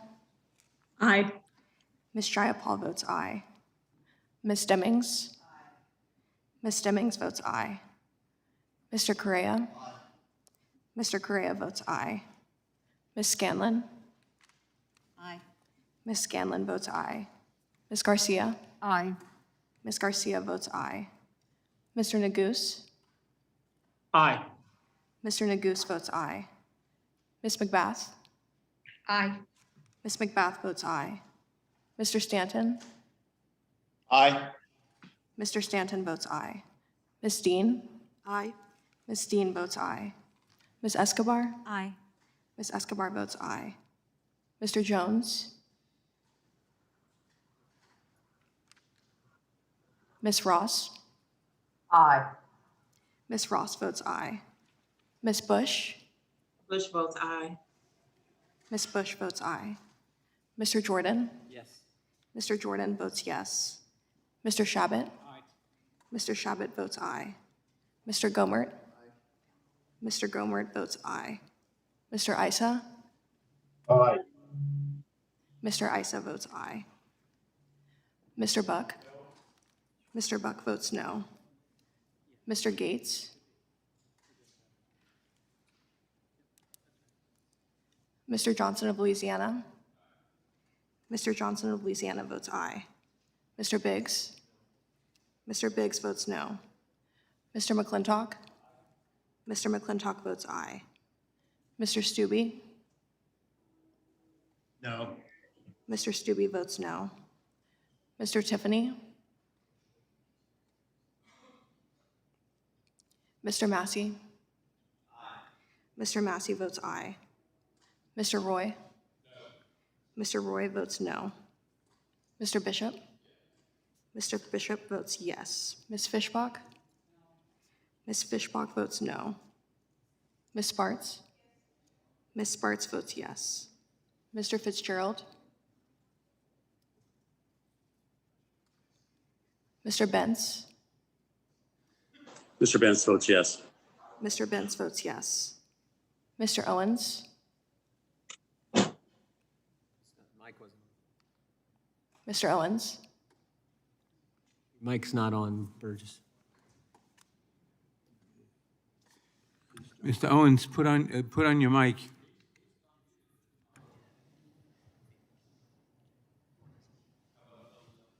Yeah, why don't you try thumbs up or thumbs down since we can't hear you?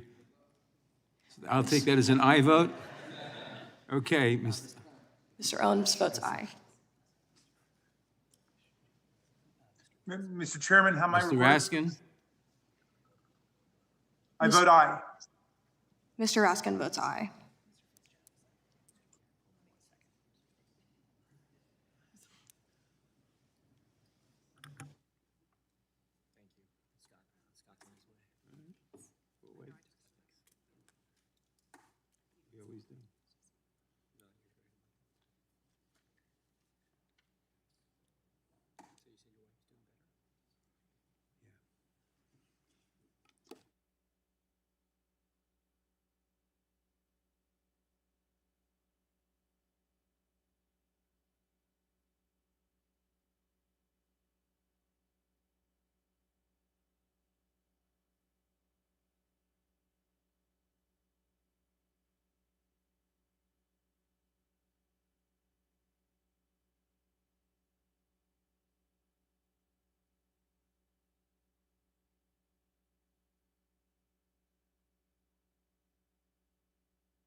Mr. Fitzgerald? Mr. Fitzgerald votes aye. The clerk will report.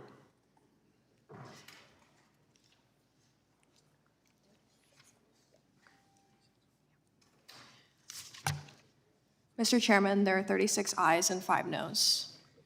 The ayes have it. The bill is amended, is ordered reported favorably to the House. Members will have 2 days to submit views. Without objection, the bill will be reported as a single amendment in the nature of a substitute, incorporating all adopted amendments, and staff is authorized to make technical and conforming changes. Pursuant to notice, I now call up H.R. 4035, the Real Justice for Our Veterans Act of 2021, for purposes of markup, and move that the committee report the bill favorably to the House. The clerk will report the bill. H.R. 4035, to amend the Omnibus Crime Control and Safe Streets Act of 1968 to prioritize veterans' court treatment programs that ensure equal access for racial and ethnic minorities and women, and for other purposes. Without objection, the bill is considered as read and open for amendment at any point. I will begin by recognizing myself for an opening statement. H.R. 4035, the Real Justice for Our Veterans Act of 2021, is an important bill to buttress the Veterans Court system by ensuring that the most effective rehabilitative treatments are implemented and are available to all veterans who need them.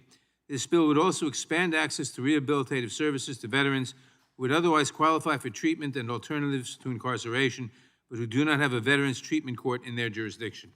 For more than a decade, Veterans Treatment Court programs around the country have successfully provided support to veterans struggling with substance abuse or mental health issues. These courts allow qualifying veterans to receive court-supervised comprehensive treatment provided by the Department of Veterans Affairs or community organizations providing mental health or substance abuse treatment. Because veterans courts across the country offer so many different and wide-ranging services, comprehensive data collection is needed to discern and replicate the most promising methods. That is why the Real Justice for Our Veterans Act would expand data collection on the effectiveness of certain treatment practices in reducing recidivism. In addition, the bill would ensure that referrals to veterans treatment courts are determined in a fair and equitable manner. The bill would also establish a pilot program to examine promising and innovative treatment and rehabilitation programs. Finally, the bill opens up treatment courts to veterans who otherwise qualify for Veterans Treatment Court, but who live in a jurisdiction where a Veterans Court has not yet been established. In doing so, the bill ensures that the maximum number of veterans are offered the chance to get the support they need and to avoid incarceration. These are modest but important changes to the Veterans Treatment Court program, and these improvements come at a time when our country stands at an inflection point. Nearly 20 years of war in Afghanistan are coming to an end. Over the course of the last 2 decades, millions of American service members have served abroad fighting on behalf of our nation. As the final troops come home, we must answer the call, as a country, to support veterans and their families during any and all challenges that they face. As of this year, there are roughly 21 million veterans of the United States Armed Forces. Among these veterans, there are over 1 million people diagnosed with service-connected disabilities, in addition to the many more who may not have had an official diagnosis. By some estimates, nearly 1 in 10 veterans who return home from the wars in Iraq and Afghanistan will have an encounter with the criminal justice system. Of those incarcerated veterans surveyed by the Bureau of Justice Statistics, 48% of those in prison and 55% of those in jail reported that they had been told by a mental health professional that they had a mental health disorder. The Bureau of Justice Statistics found that the number of incarcerated veterans who had seen combat who reported mental health disorders was even higher, 60% of those in prison and 67% of those in jail. Another study, conducted in the first decade of the Iraq and Afghanistan wars, estimated that 1/3 of service members previously deployed to Iraq or Afghanistan suffered from post-traumatic stress disorder, PTSD, major depression, or a traumatic brain injury, TBI. Despite these somber statistics, there is some hope. Veteran defendants who successfully complete Veterans Courts programs can avoid jail time, receive needed treatment, and have their records expunged. That is why today we take up the Real Justice for Our Veterans Act of 2021.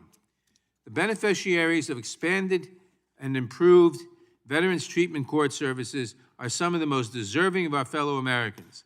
They have sacrificed on behalf of their country, sometimes returning home with unseen wounds of war. These programs provide veterans with holistic rehabilitative services that reduce recidivism rates and ultimately benefit individuals as well as the community at large. I am proud to be a co-sponsor of this important legislation, and I thank Chairwoman Jackson Lee for her leadership as the author of this bill and for her continued dedication and support to our veterans. I support this bill, and I urge its quick adoption by the committee today. I now recognize the ranking member of the Judiciary Committee, the gentleman from Ohio, Mr. Jordan, for his opening statement. Thank you, Mr. Chairman. The United States of America is the greatest country in the history of the world. Frankly, I think we should say a little more often around this place. And a large part of that reason, of course, is for the greatness in the men and women of our military. These men and women and their families make sacrifices for our country. Sometimes they make the ultimate sacrifice. And the wounds of war oftentimes follow our heroes home. Many veterans suffer from substance use disorders, mental health conditions, and trauma. As a result, many veterans end up in the criminal justice system. Veterans treatment court programs are modeled after other treatment court programs, such as drug treatment courts, to provide services specific to meet the unique needs of a group, in this case, our veterans. Veterans treatment courts are not only designed to benefit veterans in the criminal justice system, but taxpayers as well. These programs lower recidivism for participants who complete them, saving money that would have otherwise been spent on incarceration. The bill before us today authorizes a pilot program to make grants to improve retention rates in veterans treatment court programs. It also allows veterans in jurisdictions that do not operate veterans court programs to participate in drug courts instead. I appreciate the bipartisan work on this legislation and look forward to our discussion and this bill moving. Thank you. Gentleman yields back. I now recognize the chair of the Subcommittee on Crime, Terrorism, and Homeland Security, the gentlelady from Texas, Ms. Jackson Lee, for her opening statement. Thank you.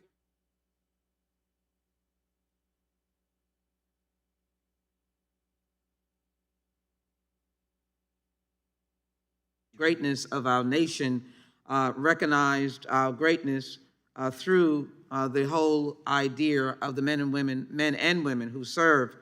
And over the years, we have faltered in our response to their needs. There is no doubt, if we begin in our present lifetime to look at some of the wars that we currently have history of, starting with the Vietnam War, not ignoring World War II or the Korean War, World War I, or any others, but we have a current image of Vietnam vets, of whom we note that many of them are homeless and many of them are afflicted with the disease of drug usage and, of course, abandonment, PTSD. And that transcends itself or continues through our soldiers in other conflicts, including both Iraq and Afghanistan. They cry out for help. So I thank you, Mr. Chairman, for calling up my bill, H.R. 4035, the Real Justice for Our Veterans Act.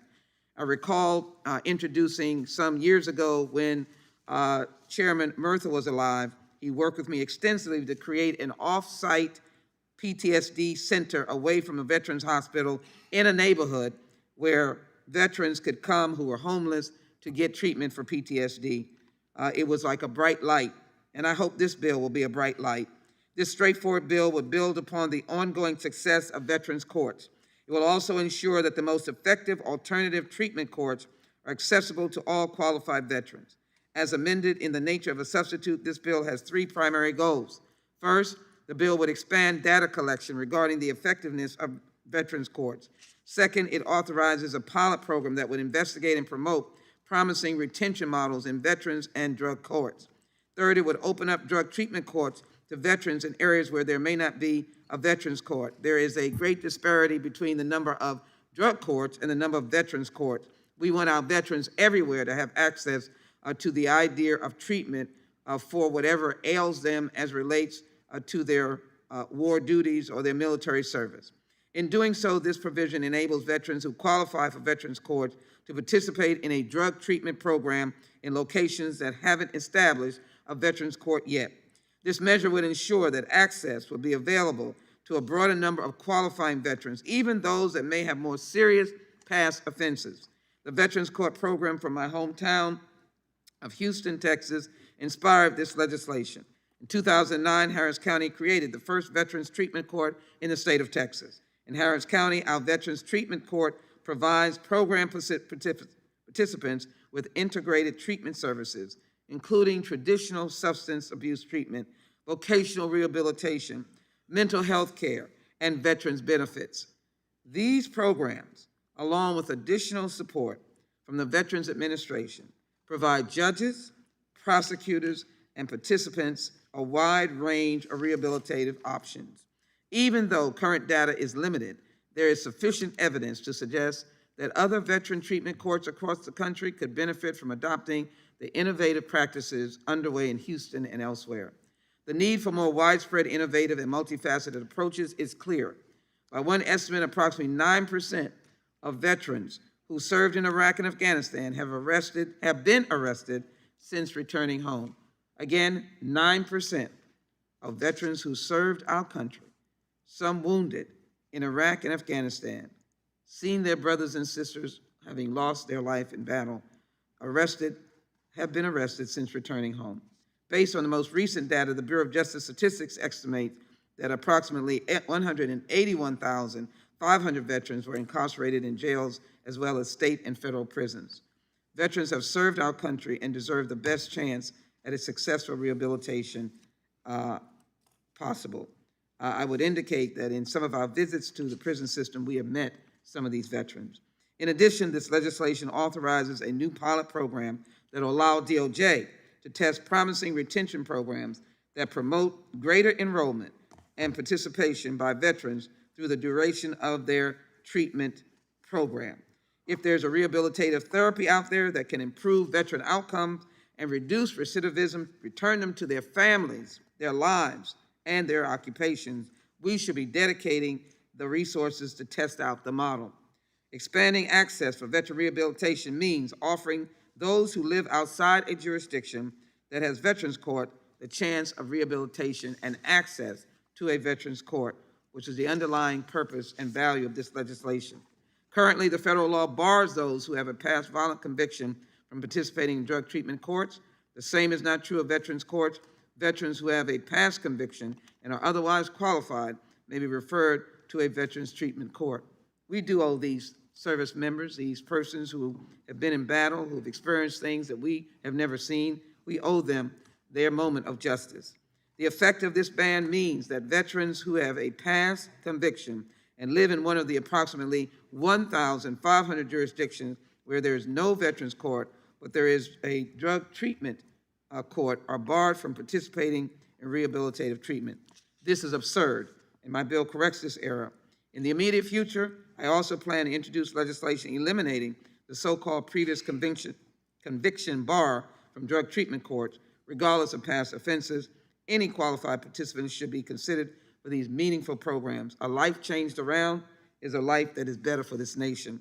Past legislative efforts to strengthen veterans treatment courts have yielded broad support. I hope my colleagues on the committee in bipartisan manner will support this bill today. Mr. Chairman, thank you for your courtesies. I yield back. Gentlelady yields back. I now recognize the ranking member of the Crime Subcommittee, the gentleman from Arizona, Mr. Biggs, for his opening statement. Thank you, Mr. Chairman. We owe much of what we value in this country to our veterans. Our veterans have earned our respect and our gratitude. Sometimes we don't do enough to recognize the sacrifices they have made for this great country. Unfortunately for some, the trauma they experience on the battlefield doesn't stay there. It follows them home and manifests itself in substance abuse and or mental health problems.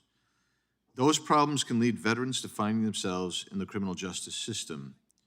Veterans courts provide an opportunity for these veterans to receive treatment and assistance that may help address underlying conditions and prevent them from facing more serious repercussions. In a number of jurisdictions in my home state, we have these types of courts for veterans and also substance abuse courts. They have been highly effective. This bill aims to strengthen veterans court programs, which will hopefully help our veterans not find their way back into the criminal justice system. Chairman Nadler mentioned traumatic brain injury and PTSD. Indeed, there are many veterans who suffer from the effects of traumatic brain injury, or TBI, and PTSD. A proven aid to veterans with TBI and PTSD is hyperbaric oxygen treatment. HBOT should be recognized by the Veterans Administration, and HBOT should be regularized as treatment for veterans suffering from PTSD and TBI. I hope that that will become part of the treatments that are offered through the veterans courts as jurisdictions expand and use these more regularly. With that, Mr. Chairman, I thank you for the opportunity, and I yield back. The gentleman yields back. Without objection, all other opening statements will be included in the record. I now recognize myself for purposes of offering an amendment in the nature of a substitute. The clerk will report the amendment. Amendment in the nature of a substitute to H.R. 4035, offered by Mr. Nadler. Strike all after the enacting clause. Without objection, the amendment in the nature of a substitute will be considered as read and shall be considered as base text for purposes of amendment. I will recognize myself to explain the amendment. The amendment in the nature of a substitute makes one substantive change. As introduced, the Real Justice for Our Veterans Act of 2021 contained a preference for veterans courts grant applicants that meet certain conditions. The amendment eliminates that preference consideration. Instead, the Attorney General's report will include an analysis of referral practices, including consideration of demographic information. This is a modest but important change, and I urge all members to support the amendment. I yield back the balance of my time. Are there any amendments to the amendment in the nature of a substitute? For what purpose does Ms. McBath seek recognition? Thank you, Mr. Chairman, and I really want to thank our colleague, Representative Sheila Jackson-Lee, for bringing forth this really important piece of legislation, as I myself work a great deal with the veterans community in my district. And I know that one of the privileges that I've had in Congress is to work to improve the lives of those that have really given so much to our country and to our nation, and that is our veterans. And I come from a family of many veterans, and I'm proud to have a veteran actually working in my district office to help serve our veterans in our community. We all know that our veterans sometimes pay a great cost in terms of their physical health in service to our country, but many also suffer from depression, anxiety, PTSD, and other mental health conditions. And some also face the burdens of addiction. Veteran treatment courts play an important role in helping our veterans who have mental health or drug problems when they get involved with our criminal justice system. And often these people who need just simply treatment, counseling, and mentorship, not a prison sentence. While every program is different, they are all designed to provide structure, accountability, and a path forward for those who are willing to get the treatment that they need or to do the hard work of facing their own addictions.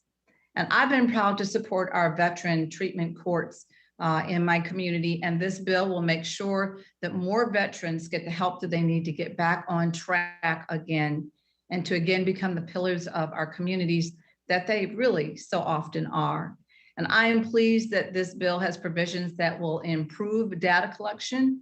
With this data, we can better develop the best practices for veteran treatment courts and do even more to reduce recidivism. We'll also be able to see whether or not these courts are serving the needs of all our veterans, including women and most specifically veterans of color. Our brave men and women, they sacrifice so very much to protect our democratic ideals.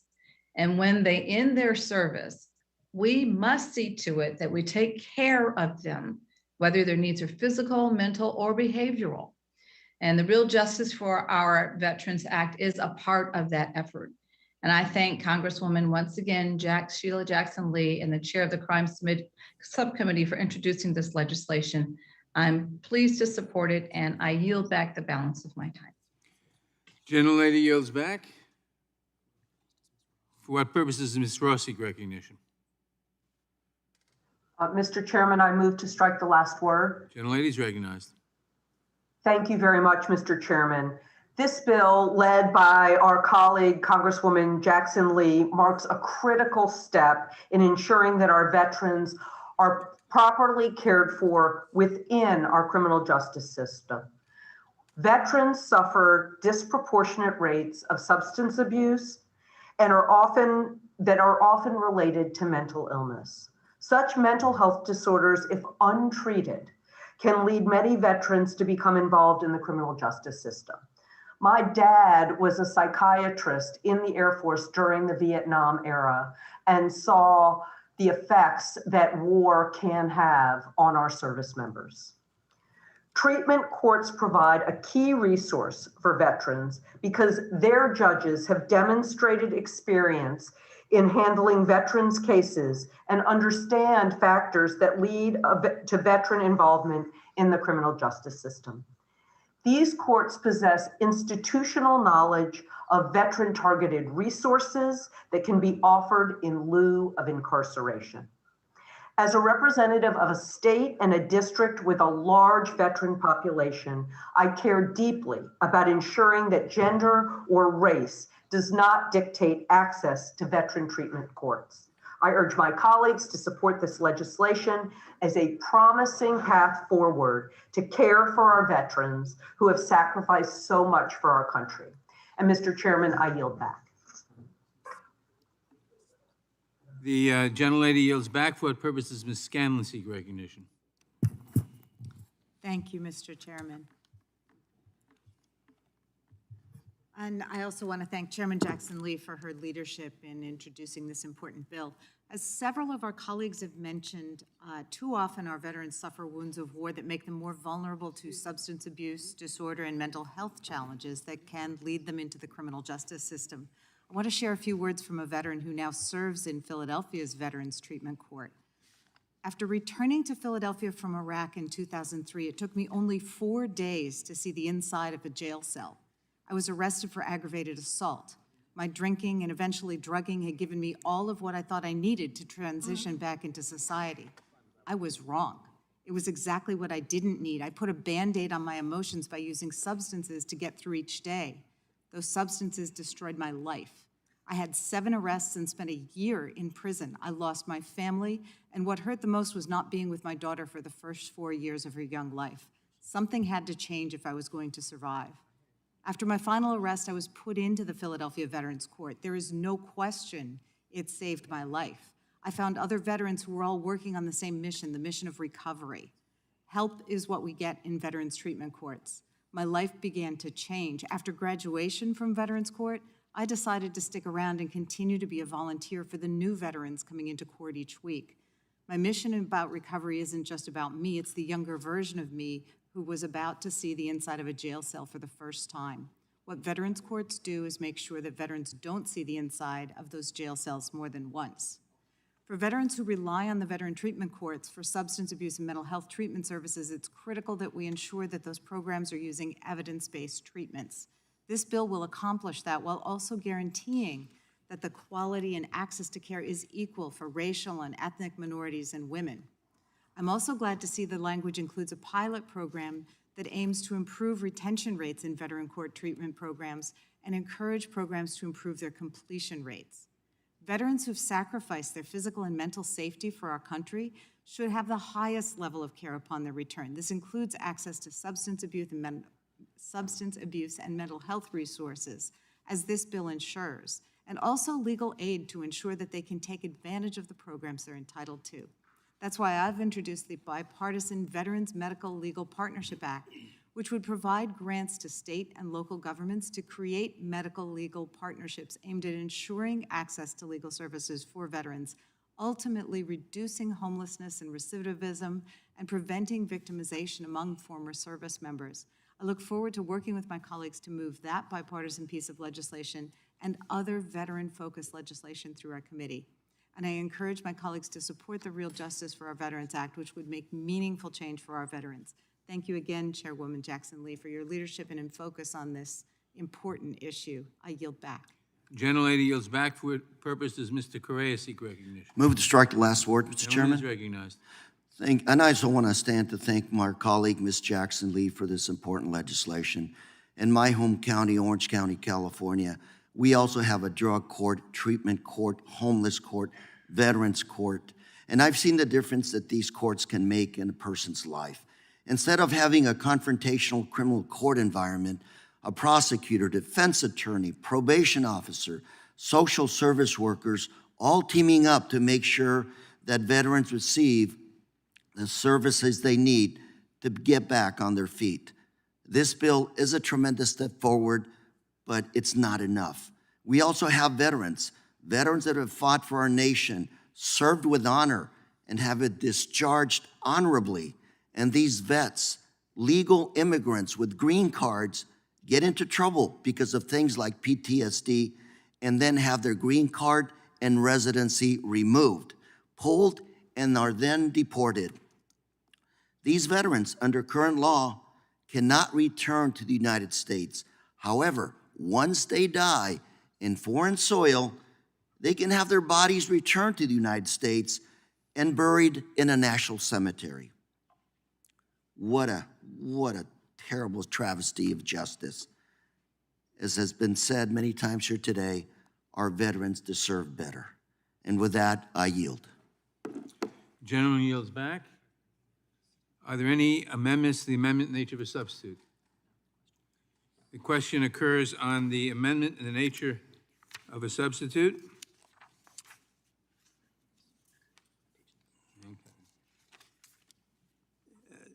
This will be followed immediately by a vote on final passage of the bill. All those in favor respond by saying aye. Aye. Opposed, Aye. no. In the opinion of the chair, the ayes have it. The amendment in nature of a substitute is agreed to.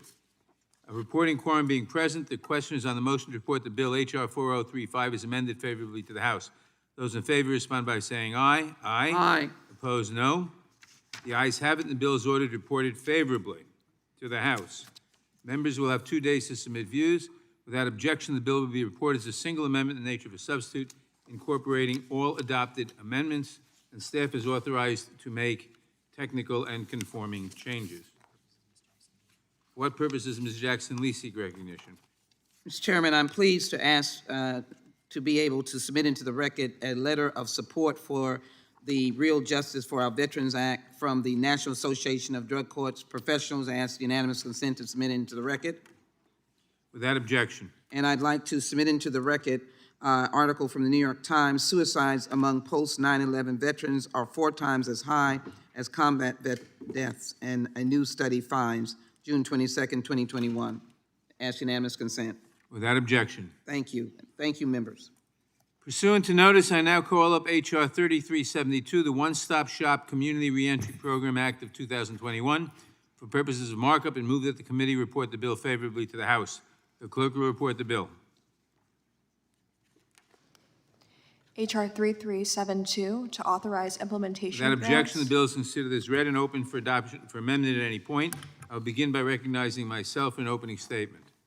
I am proud to support H.R. 3372, the One-Stop Shop Community Reentry Program Act of 2021.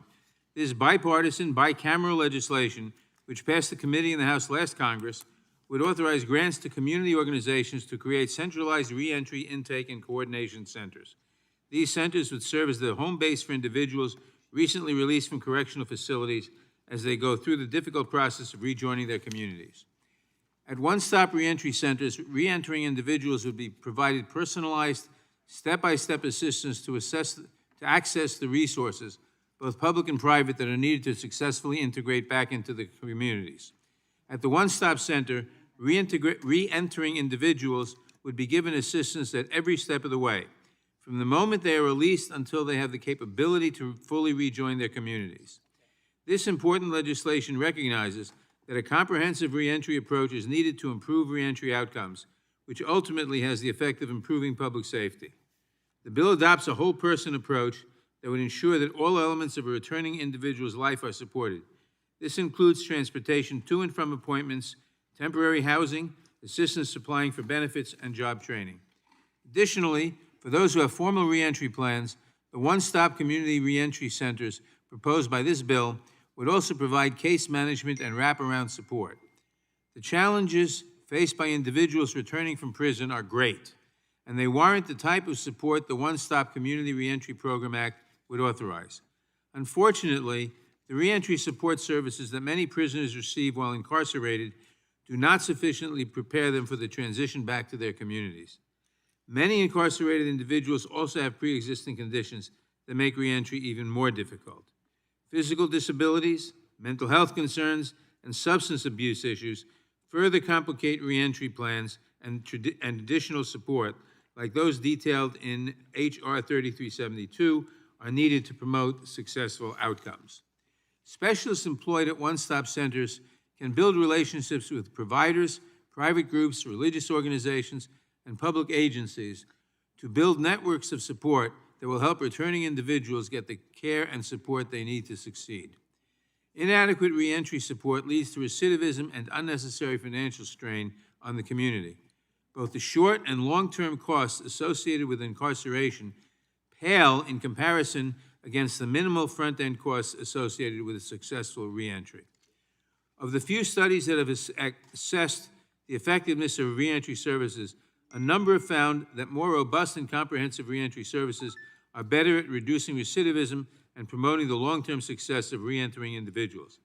This bill offers greater opportunities for success for individuals returning from prison as well as their communities. I thank Representative Bass, Representative Reschenthaler, and their bipartisan co-sponsors for introducing this important legislation again, and I urge my colleagues to join me in supporting the bill. I now recognize the ranking member of the Judiciary Committee, the gentleman from Ohio, Mr. Jordan, for his opening statement. Thank you, Mr. Chairman. Successful reentry into society helps reduce recidivism, improve public safety, and save taxpayer dollars. We have seen successful criminal justice reform programs, including reentry programs, work in Republican-led states like Texas. This is a worthwhile goal and something that President Trump and his administration prioritize. H.R. 3372 would build on President Trump's strong record of criminal justice reforms, and I'm pleased that my Democrat colleagues are following his lead. In 2018, he signed the First Step Act into law. The First Step Act reauthorized the Second Chance Act, a 2007 law aimed at reducing recidivism and improving outcomes for people returning from incarceration. H.R. 3372 applies a holistic approach to reentry to achieve results that are more favorable to the offender and to our communities. While this goal is important, I do think it's important we understand the bill authorizes programs duplicative of existing federal grant programs already authorized by the Second Chance Act. In other words, grants that would be created by H.R. 3372 can be funded currently with currently authorized and appropriated programs. Overall, I think this is a good piece of legislation, and I yield back. The gentleman yields back. I now recognize the chair of the Subcommittee on Crime, Terrorism, Homeland Security, the gentlelady from Texas, Ms. Jackson Lee, for her opening statement. Thank you very much, Mr. Chairman, and thank the author of this legislation as well. I rise in strong support of H.R. 3372, the One-Stop Shop Community Reentry Program, and applaud our colleague, Representative Karen Bass, for authoring this bill and for her work on important reentry issues. This bill is a compassionate, common-sense measure. It makes sense for the individual leaving incarceration and the community that they are returning to. All but 5% of people who are incarcerated are eventually released. That means 95% of those currently incarcerated will have to make the difficult journey to reenter and make a new life for themselves. Starting life anew is difficult enough. We know it. We know these people. They are our neighbors in our community. The journey is even more difficult for a previously incarcerated individual. Many previously incarcerated individuals will return to their neighborhoods that they barely recognize without jobs or a place to live. Many will not have basic job skills to compete in the modern economy, and only the lucky few will have family members or friends there to assist them through this difficult transition. H.R. 3372 would provide the critical link between the reentering individual and the resources they need to succeed to come out of incarceration. The single point of information makes referrals and carrying out reentry plans substantially easier and therefore more likely to succeed. The concept that this bill promotes from release to self-sufficiency is critical to successful reentry efforts. Many of us have visited shelters or veterans facilities, and we see the veterans there, many of them young, who are also individuals who have come out of prison. They need help. To connect these individuals to the resources they need, the bill would authorize a 24/7 reentry hotline to connect these recently released with reentry services near their home. The reentry hotline would maintain a list of reentry services throughout the United States for individuals who are released into smaller or new communities. The public safety benefits of this legislation are clear. Reentry success produces cost savings and community benefit. This bill provides citizens leaving prison with the necessary tools and resources to be economically self-sufficient. It gives reentering individuals a stronger chance. That's why I am such an enthusiastic supporter of this bill. I again thank the chairman for taking up this legislation and applaud Representative Bass for authoring this important bill. With that, Mr. Chairman, I yield back. And now, the gentlelady yields back. I now recognize the ranking member of the Crime Subcommittee, the gentleman from Arizona, Mr. Biggs, for his opening statement. Thank you, Mr. Chairman. Mr. Chairman, I support reentry programs. They do help in the reduction of recidivism, and that in turn helps improve our public safety. However, I am opposed to the federal government bribing the states to implement policies. We see this all too often in this committee. And as one who is a strong believer in federalism, this continues to undermine my goals of restoration of federalism and actually the separation of powers as James Madison described it, both horizontally and vertically. So many of the bills we see before this committee are just bribes to the states to implement a particular policy. The grants created by this bill are also duplicative of existing grants authorized by the Second Chance Act. If state and local governments need additional funding, they should provide that funding, especially with the dollars that have been sent their way from the federal government over the past year. It is not the responsibility of the federal government to provide grants to states and local governments to cover their expenses. Instead of creating new grant programs, members should work with their state legislatures, city councils, or other local government bodies to address these issues. We need to get serious and recognize the financial crisis facing our nation as well. We need to find a way to address these issues without increasing spending. I will be opposing the bill. I yield back. The gentleman yields back. I'm pleased to recognize the author of the legislation, Congresswoman Bass. Thank you. We'll distract the last word. I want to thank the chairman for once again bringing this bill up for consideration the second time in the past 2 Congresses we considered it. The One-Stop Shop Community Reentry Program Act, which I've introduced along with my colleague, Representative Guy Reschenthaler and Representative Owens, will fill a critical void in reentry services by providing resources for state and local jurisdiction to make grants to establish a more centralized process for assisting individuals who are reentering their communities after a period of incarceration. Madam Chairman, during the debate over the Equal Act, we discussed how the sentencing laws for cocaine led to a disruption of families and neighborhoods. We all know the statistics. More people are incarcerated in the United States than anywhere in the world. During the war on drugs, during the Get Tough on Crime period, we actually abandoned rehabilitation and just focused on punishment. We passed hundreds of laws that banned people who were incarcerated from participating in the legal economy, from working, from living in certain areas. Arrests then were concentrated in certain zip codes, and individuals are then returned to these zip codes. When our laws effectively block people from working or fully participating, unfortunately, they will survive by any means necessary, so it's no surprise that without options, many return to crime. In California, the recidivism rate has been close to 70%. People cycle in and out, destabilizing families and disrupting neighborhoods. This bill will assist in reducing crime in areas that are disproportionately impacted by assisting individuals reintegrate to the legal economy, find housing, access to health care.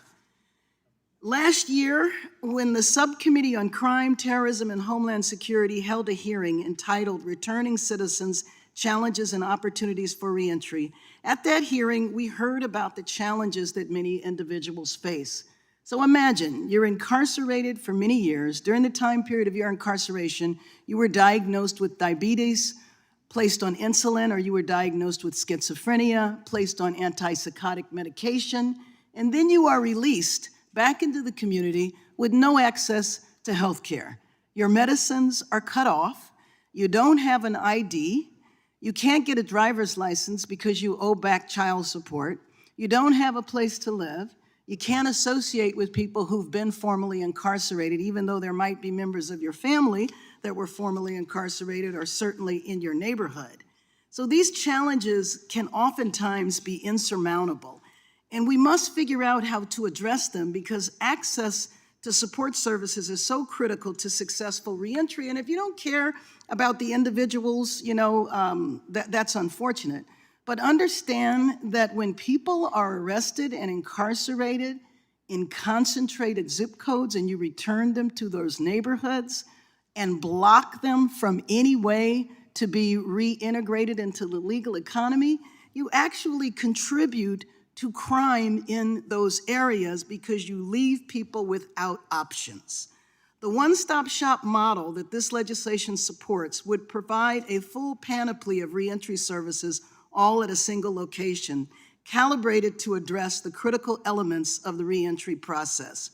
Critical services such as housing and job training, navigating access to health care would be available at the one-stop centers. And hopefully these centers will be led and staffed by people who were formerly incarcerated.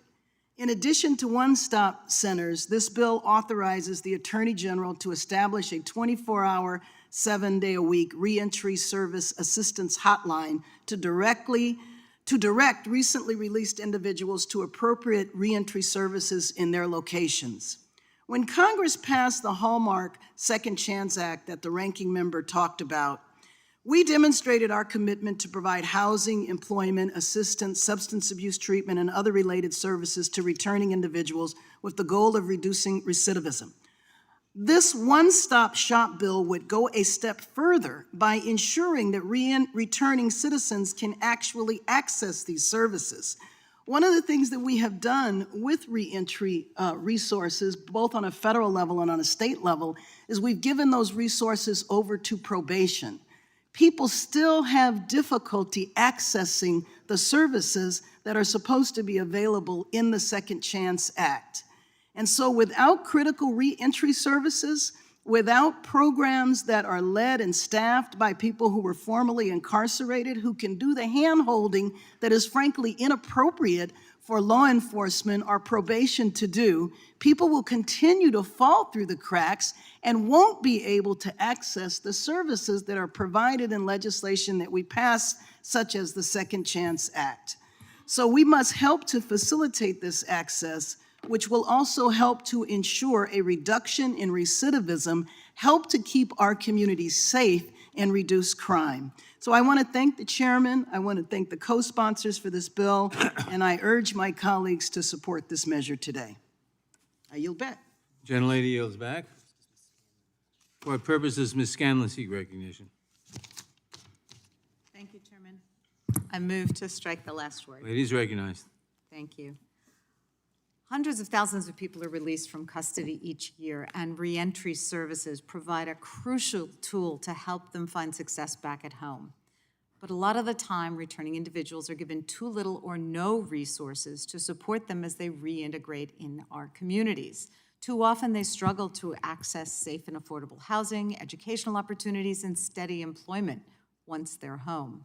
This bill would provide critical, accessible, and comprehensive resources to individuals returning home, like job skills training and help obtaining IDs, housing, mental health services, and more. Importantly, this bill would expand two services that I view as critical to increasing the success of reentering citizens: legal assistance and opportunities for mentorship as part of reentry services.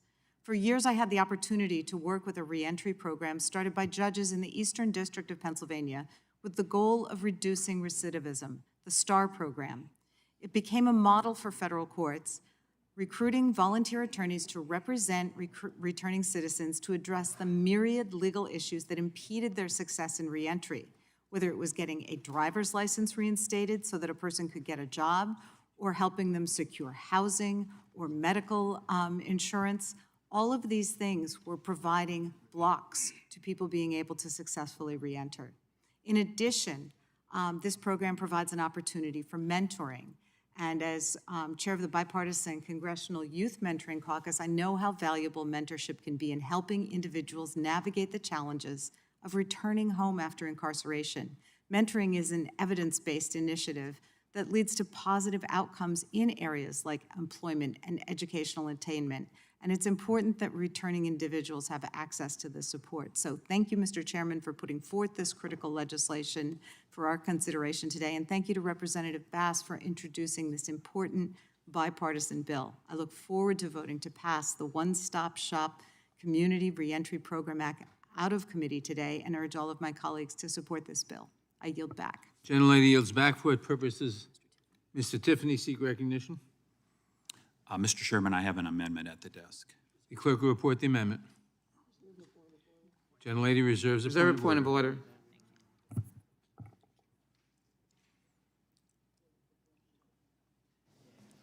Amendment to H.R. 3372, offered by Mr. Tiffany of Wisconsin. Page 15. Without objection, the amendment will be considered as read. The gentleman is recognized to explain his amendment. Okay, thank you. Thank you very much, Mr. Chairman. So I share this important amendment with you today, and in a nutshell, what it is a maintenance of effort provision to make sure that we're protecting funding for our law enforcement. I mean, we're hearing across the country the clarion call of defund the police, and some people in some cities are following through with that, and we're seeing the results of higher crime. So I'm asking for your support today for this amendment to the One Stop Community Reentry Center grant program. Today, we are seeing bills that aim to lessen the penalties for those who willingly choose to break our laws, victimize families, and harm our communities. Crime rates are soaring across America.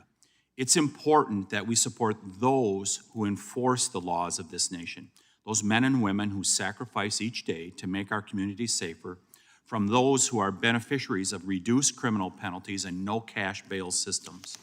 My amendment does that and prohibits grant money from being awarded to states who arbitrarily and capriciously defund their police departments to appease the loud minority. If we are proposing giving grants to reintegrate convicted criminals into society, we must also never forget the hard work and sacrifices made by those who investigate the crimes, protect the victims of crimes, prevent crimes, and bring those same criminals to justice. I strongly urge my colleagues to support this amendment to show solidarity and support for our law enforcement and first responders. Mr. Chairman, this is really an important amendment to this to make sure that the funding is getting to where it is supposed to. And that's why I term it a maintenance of effort provision, so that the funding for law enforcement agencies is protected. And I hear the continued talk about the First Step Act. It was such an important piece of legislation. Other pieces of legislation here that are reducing criminal penalties, that they are so important that there's a better way to go about this than there was 30 to 40 years ago. Well, I have to say that if the funding does not stay with our police departments, which this amendment will make sure that it does, your actions could jeopardize things like the First Step Act. I mean, this is a great experiment that's going on in America right now. And I can tell you, Americans are deeply concerned about rising crime. They saw it last year, and with the riots that were held across this country, it sent a clear message to people, some who have taken advantage of that message, that, you know what, law enforcement's backing down. And that is exactly what's happened. In fact, you can see how the message is resonating with the populace, rather than, as I term, the loud minority, by what happened in the New York City mayor's primary race, where you had someone with law enforcement who received the most votes. And I think you're going to see more of that, because it is average Americans that see the horrible effects of rising crime across America, and Americans are not going to accept that for long. And my colleague from Texas referred to the pendulum a little bit earlier. I would just say, make sure that we're funding law enforcement. Make sure we're giving law enforcement the respect that they deserve, that we're giving them the tools that they need to have, because we need someone that is going to stand up for victims, someone who is going to take the bad guys and make sure that they're going to be sent to jail and prosecuted. Otherwise, we're going to see that pendulum swing back, and what you saw back in the 1980s could repeat itself again in the not-too-distant future. If you want to save lives, if you want to make sure law enforcement have their tools, you will vote for this amendment. I yield back, Mr. Chairman. The gentleman yields back. I recognize myself in opposition to the amendment. This amendment has nothing to do with this bill. The bill is talking about reentry centers for veterans. The amendment is talking about the merits of defunding a police department. And the gentleman quite correctly points out that the electorate in New York City, at least in the Democratic primary recently, supported a candidate who favored greater spending on the police, but maybe next year they'll support a candidate who wishes to change some of the funding from the police department to the fire department, because they have a lot of fires or whatever. That's up to the people. And in any event, has nothing to do with this bill and shouldn't be in this bill. It's a distraction, and I oppose the amendment for that reason.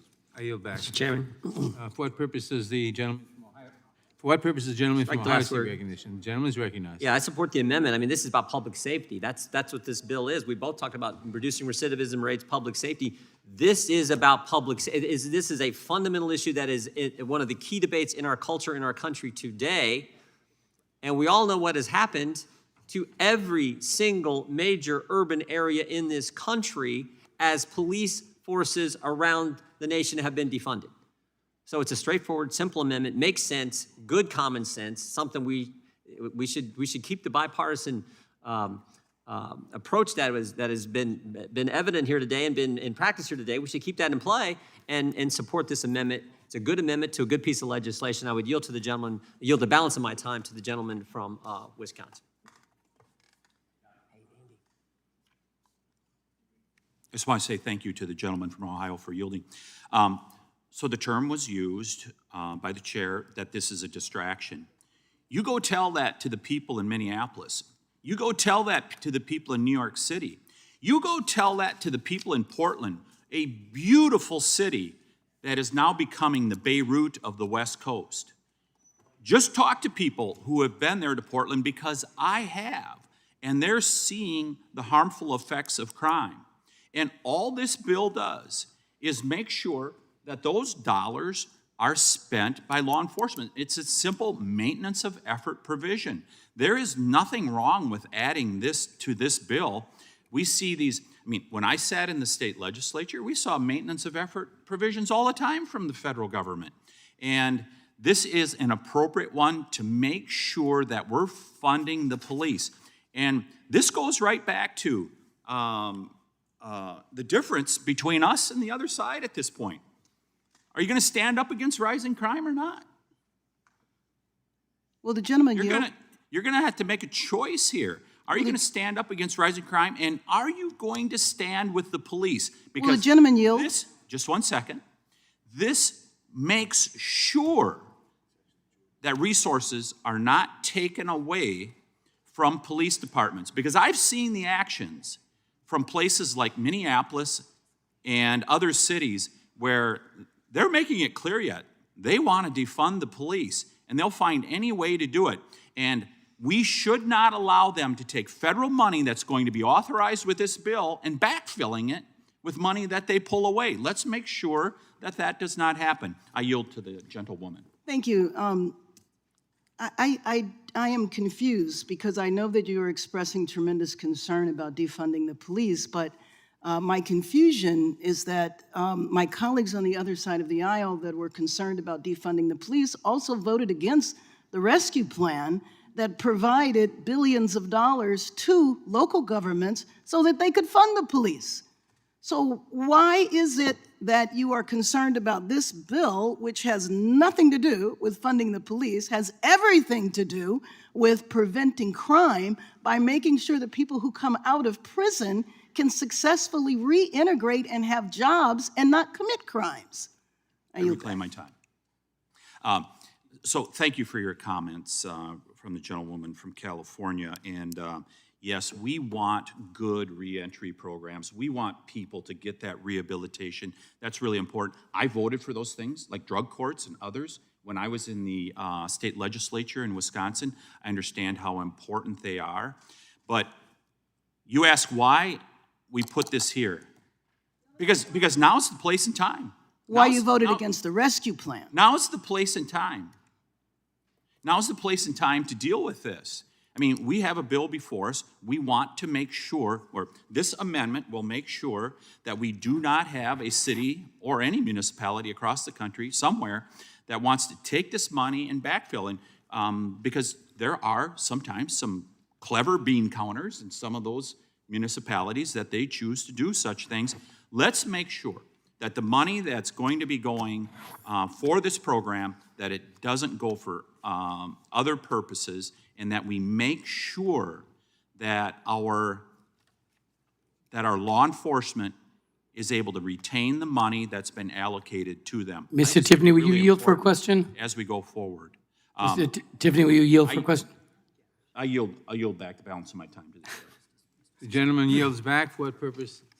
Does the gentleman from Rhode Island, Mr. Cicilline? I move to strike the last word. Gentleman is recognized. I want to just associate myself with the remarks of Congresswoman Bass. This has nothing to do with this bill, but I would make one point about the consequences of this amendment, which I'm sure Mr. Tiffany doesn't intend. But I was mayor of the city of Providence, and we created this highly effective and now nationally recognized program where we partnered with a community-based organization on the issue of domestic violence, and experts in domestic violence prevention actually ride with police officers to arrive at the scene of a domestic violence call so they can immediately interact with the victim of domestic violence, particularly children, because of the trauma that children experience while someone's being arrested and the police arrive at their home. It's an incredibly effective program, one which the police helped create and strongly support. And so the Providence Police Department allocates some resources to that agency that does this work. And I think your amendment would say they would no longer be eligible, because it says defund means, with respect to any police department, that the budget of such a police department is reduced for any reason. This was reduced for a really, really good reason. One the police wanted and supported, that reduced crime, reduced the trauma of domestic violence, made response to domestic violence calls safer. So I get that you're trying to raise this issue of defunding the police. That has nothing to do with this bill, but even the way it's drafted, it would prevent the kind of community police partnerships that are so critical in reducing crime. So I urge you to withdraw your amendment so we can get back to Congresswoman Bass's excellent bill on reentry. And But would the gentleman yield? of course, I'll yield to the gentleman from Maryland. Well, I want to thank the former mayor of Providence, Rhode Island, our distinguished colleague, Mr. Cicilline, for pointing this out. This is what jumped out at me immediately. This amendment is a radical assault on federalism and the right of state and local governments to manage their own budgets. It's defining defunding, and I understand that that's the word of the hour, and so the whole point is to try to inject political rhetoric into this, but it defines defunding as any reduction of any amount. It could be $1,000 in a police budget for any purpose at all other than reflecting a decrease in revenue. Why would we try to micromanage the budgets of tens of thousands of jurisdictions across the country in this way, all to make a political point? If you want to demonstrate your support for law enforcement, I understand that you do, then please go meet with Officer Fanone, meet with Officer Dunn, meet to the law enforcement officers who saved our lives against the worst violent assault on the U.S. Capitol in our lifetimes, with domestic terror groups involved in it. And we understand that there's an attempt to make up for the failure of a lot of people to support law enforcement in this context, but this is a bad way to do it. I yield back to the gentleman. Yield back, Mr. Chairman. Gentleman yields back. For what purpose does Mr. Bishop seek recognition? Thank you, Mr. Chairman. Strike the last word. Gentleman's recognized. I thought I would comment very briefly on the gentlewoman from California's point, suggesting one of the most amazing contentions in modern political discourse that I've ever heard is that members of the Republican Party who did not support the $1.9 trillion Christmas tree earlier this year that did almost nothing for COVID relief were in the process, did by that vote, defund police. One of the things that came out after that notion was popularized by Democrats and their allies in the media is that there's no mention of police in the entire legislation. The possibility on which this premise rests, apparently, is that some of the money that was spewed around and has resulted in inflation in which the price of milk and eggs is up for every American, a tax increase, a regressive tax increase on Americans in every way, that result has occurred. But the notion that there could have been something connected to police is that some of that money could have been used by somebody to augment a police budget. It is almost as if the members on the other side do not know how police are paid for in this country. Policing is a local government function, and Democrats across the country since last summer, including members of this body, have repeatedly called for police to be defunded and or abolished. That is the issue to which Mr. Tiffany's amendment speaks, I believe, and the notion in response to that Republicans are trying to defund the police is almost, I don't know whether it's funny or clueless, but it's one or the other. Mr. Biggs, will you yield, and maybe I can clarify for you? Well, let me... I'm sorry, Mr. Bishop. I know Mr. Biggs would never make a comment like that. Mr. Tiffany had asked for me to yield to him, so I'm going to yield to him. If he's got time, I'll yield to Mr. Cicilline. Mr. Tiffany, I yield to you. Yeah, thank you for yielding, Mr. Bishop. So just a couple things. We just heard in regards to the assault on the Capitol, and I can understand why the gentleman from Maryland may not be familiar with it, but I was there in 2011 when there was a 3-week assault on the Wisconsin State Capitol when people were hunkered down, bedded down in the Wisconsin State Capitol. I've seen it before. So, and also I heard this thing about a radical assault on local government. When I watch it, I mean, in just a little over a year that I've been here, as I read these bills and stuff like that, I mean, talk about an assault on local government. I mean, we are sending down mandates and requirements and all kinds of stuff that are just simply constant. I mean, when I sit in the other committee, I'm on natural resources, I just see it constantly how the federal government is dictating to local government. So to hear that there's this radical assault on local government, that this is I think that's rather disingenuous. I'm not going to withdraw this amendment. I think this is a really important amendment to make sure that police are funded appropriately across our country, even if they don't, some people don't want to do it, especially in our big cities of the United States. I think we need to continue to fund the police. And if you're serious about crime, as the American people are right now, because just talk to the American people at this point, this is one of their top 3 issues, especially if you're in the cities.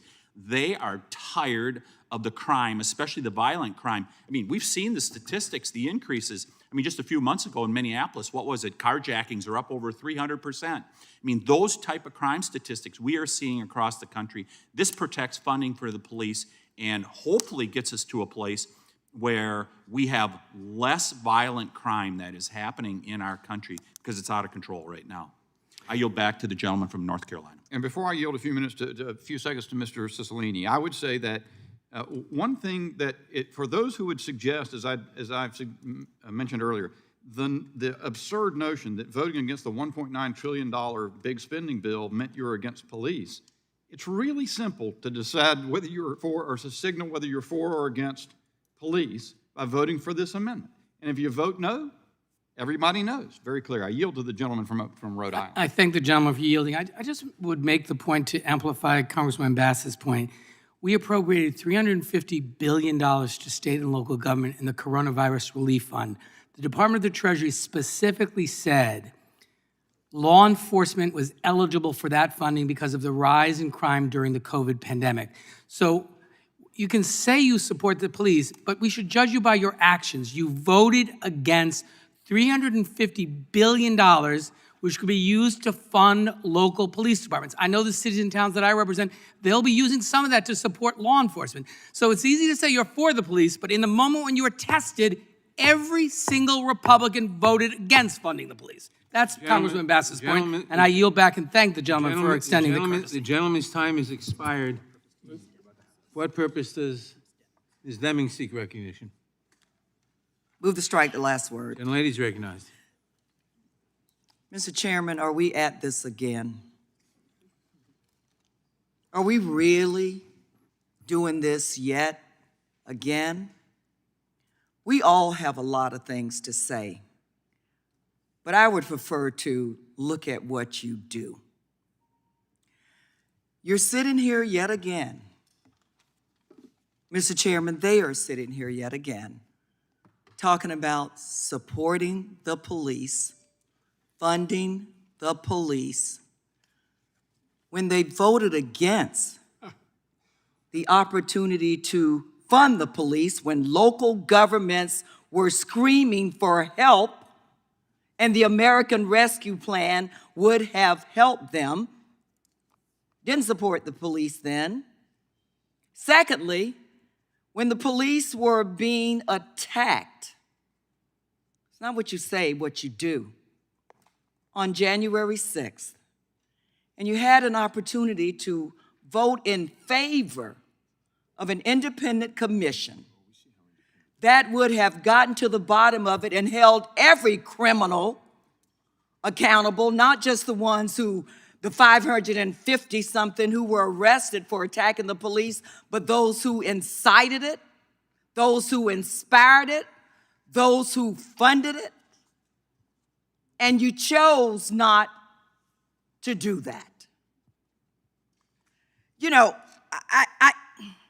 let me tell you about the heart of a good police officer, because I believe there's a little lesson that needs to be taught here. There's nobody more dedicated, and as a former officer, to protecting and serving our communities, but we don't pick and choose as law enforcement when we want to do that.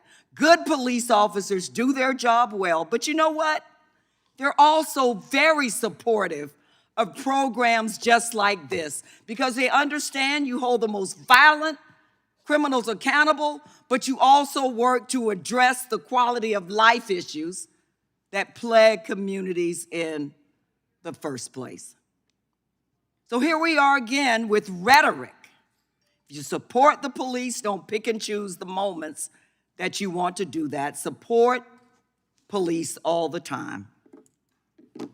Mr. Chairman, I yield back. The gentlelady yields back. For what purpose does Mr. Shabbat seek recognition? No strike last word. Gentleman's recognized. Thank you, Mr. Chairman.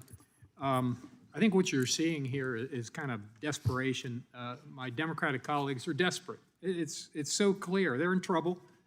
They know they're on the brink, on the verge of losing the House. Oh, here we go. Control of this committee in the relatively near future. And one of the key issues that they're losing, they've lost the American public on, is support for the police and the crime that's rampant across the country, particularly in our cities. And so the gentleman from Wisconsin here has offered, I think, a perfectly legitimate amendment that we'll see on this vote how it goes down. My guess is all the Republicans will vote for it, support it, and I think all the Democrats will vote against it, even though they'll say they support the police, but they'll vote against it. And let's, again, look at this amendment. It basically says if a community defunds the police department, they're not eligible for grants under this program or this fund or this bill or this section. So you defund the police, you don't get any of this money. It's perfectly clear. And we'll see on the vote which side members ultimately fall. And now they're trying, because they are so desperate and understand that they're in trouble because their support for the police, I was going to say, is being questioned. It's really not being questioned. And it's not every Democrat. Well, we'll see how they vote. But it's not every Democrat, but there certainly are Democrats who want to defund the police. Would the gentleman yield? Well, I'm on a roll here. All right. So well, if I have some time left at the end, I will. So the Democrats, as I say, are desperate. And so they've thrown back, and Ms. Bass is a good friend of mine, and I respect her tremendously. We worked here on a whole range of issues. She's great. But she's also indicated that, well, to Republicans, well, you voted against this one bill, and therefore you voted against funding for the police. And they're talking about this so-called rescue bill or the COVID relief bill. Now let's look back before that. In the last Congress, where Democrats controlled one house, they controlled the House of Representatives, Republicans controlled the Senate, so it had to be bipartisan. So when we were dealing with COVID around this place, it was bipartisan. We passed the CARES Act and a whole range of bills that were bipartisan. We had the PPP program. I was the lead Republican on the House Small Business Committee at the time, and we saved a whole bunch of jobs all over the country because of that program. There's a lot of other good stuff in there. They were bipartisan bills. Democrats took over both houses as a result of the last election, and so they didn't have to be bipartisan anymore. So they had this almost $2 trillion bill that was a so-called COVID relief. That's what it was called. COVID relief bill. 9% of the money in there went for COVID relief. And this money that they were giving out to cities, for example, could be spent for anything. As my colleague from North Carolina, Mr. Bishop, said, there's not a word in there about police. And they're saying, well, maybe the police could have got some of that, but it wasn't in there. We know that it was given cities to do whatever the heck they wanted to, and states that got in financial trouble because of bad decisions, huge amounts of money for that. And yeah, I think all the Republicans voted against that huge boondoggle bill that wasn't bipartisan, and now they're saying, because they're so desperate, that, oh, Republicans are against the police. Well, we'll see what the public, the way they look at this.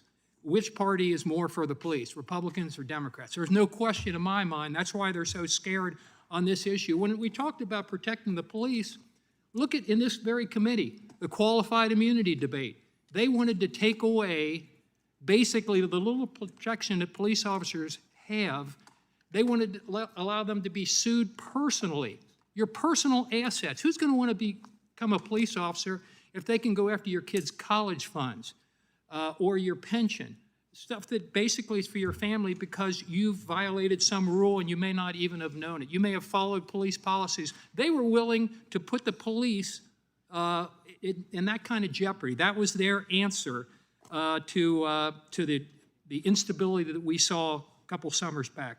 So I would just conclude here, because I'm about running out of time, that there's no question which party is supportive of the police and trying to do something about this out-of-control stuff that's going on all over the community. And defunding the police almost happened in my community in Cincinnati. They had on the ballot there to take $50 million from the police and give it to so-called affordable housing. And that's the kind of thing this is all about. So thank you for offering this amendment, and I'm out of time. I yield back. The gentleman yields back. For what purpose does Ms. Dean seek recognition? Mr. Chairman, to strike the last word. Gentlelady is recognized. Thank you, Mr. Chairman. I rise to oppose this amendment, and it is a striking amendment in the use of the language, any local government that moves to defund the police. If somehow those on the other side of the aisle were among that list of those who defund the police, you would be disqualified as a result from the funding. Let's take a look at what really happened over the course of the last year or so. Following the insurrection, many in the conference on the other side of the aisle would not meet with Capitol Police. Not a single member of the Republican conference voted for support for state and local government, which every one of our municipalities, boroughs were crying for. And unfortunately, I will say, Democrats got it done, and $350 billion has gone out to state and local governments to support the very people who keep us safe. That's called funding the police. We passed a security supplemental for Capitol Police in desperate need of resources. The great majority of your members voted no. You wanted to defund the Capitol Police. They now remain at risk of not being able to pay salaries, let alone beef up the support that they need that that General Honore spoke about.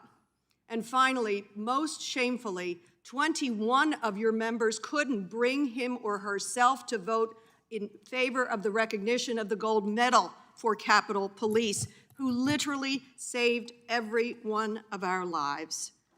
And so I rise in opposition to this reckless, fear-mongering amendment that is not based in fact or truth. I do lend my support for the underlying legislation, the One-Stop Shop Community Reentry Program. This is a common-sense piece of legislation to address the challenges of millions of Americans who are thrown into a vicious cycle that scholars have labeled a revolving door to prison. This year alone, we have spoken multiple times of our broken criminal justice system. Again, more than 2 million individuals are currently incarcerated, but we don't discuss that over 95% of those who are incarcerated will eventually be released back into our communities. What are we doing about that? What are we as a body doing to represent these Americans so that they can become active citizens again? Current law makes it impossible to find work, find health care, find a home. And this is wrong. This is America. We know this is wrong. I commend Representative Bass on addressing this issue through the holistic legislation The bill streamlines the services that have been proven to decrease recidivism rates. In the United States, formerly incarcerated people are almost 10 times more likely to be unhoused than the general public. This is a bill that goes beyond rehabilitation and services. It goes to acknowledging the humanity of formerly incarcerated people. We have a duty to give people returning to society a fighting chance at reentry and regaining their families and their lives. After someone serves his or her time, he or she should not be punished in perpetuity. This bill takes a logical step to address the exact issue. I urge all of my colleagues to support this legislation and encourage us to consider and yield the balance of our time in order to do such work. Again, defunding the police, sadly, is the response to by the other side of the aisle. It is not the response here. And I yield back. Gentlelady yields back. For what purposes Mr. Biggs seek recognition? Move to strike the last word.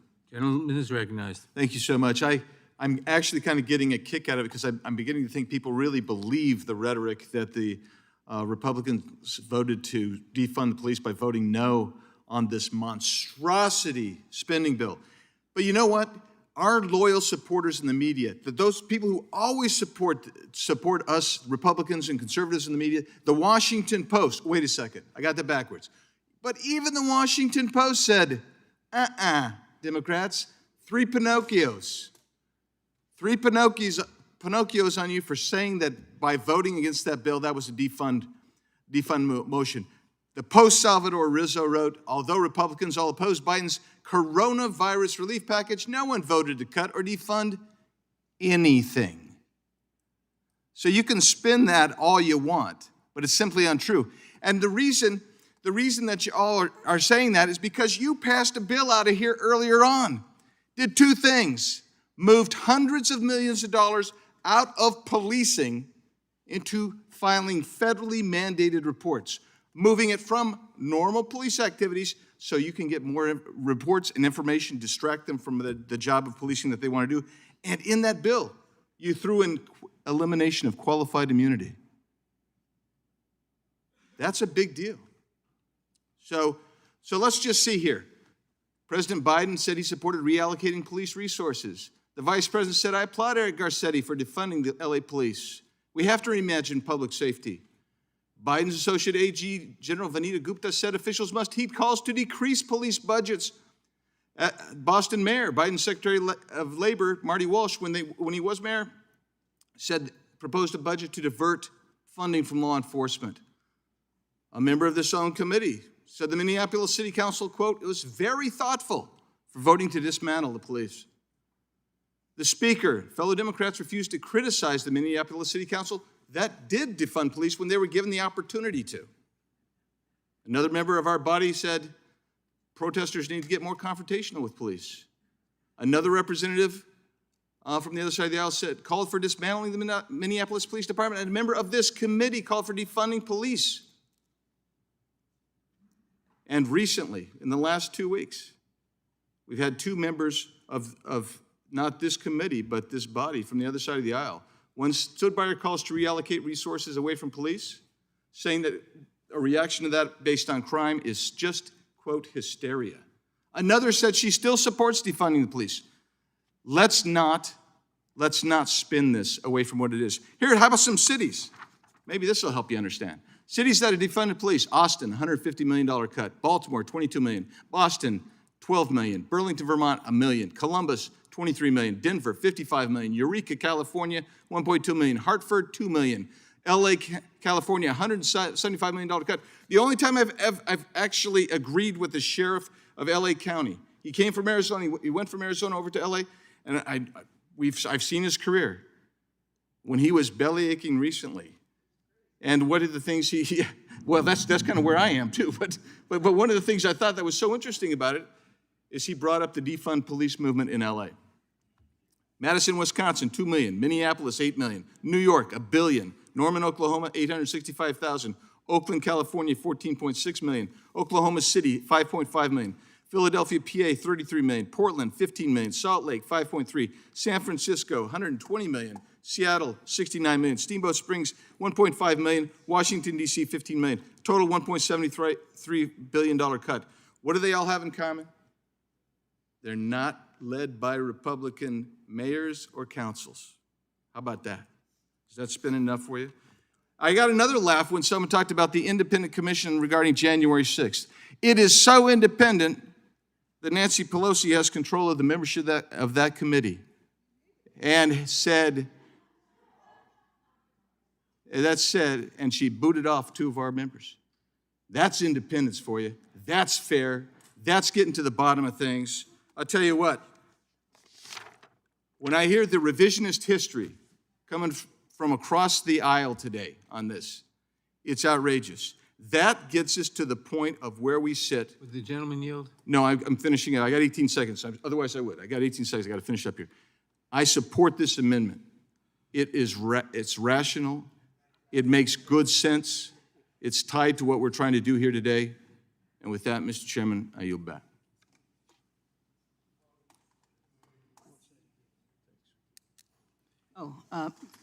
Gentleman yields back. For what purpose does the gentlelady from California seek recognition? Move to strike the last word. Ladies recognized. Yield to you. Thank you. Thank you. The gentleman spoke of why Nancy Pelosi didn't let the Republicans have the people they want on the commission. The fact of the matter is, you gave her that right. You gave it to her. You could have had an independent commission. Remember, there was an independent commission set up that the Democrats wanted, with an equal number of Republicans and an equal number of Democrats, and the Republican Senate voted it down. So we had to set up a select committee, and in that select committee is an unequal number, and the Speaker has choices. But you gave her that choice because you refused. By you, I mean the Republicans, not you, Mr. Biggs.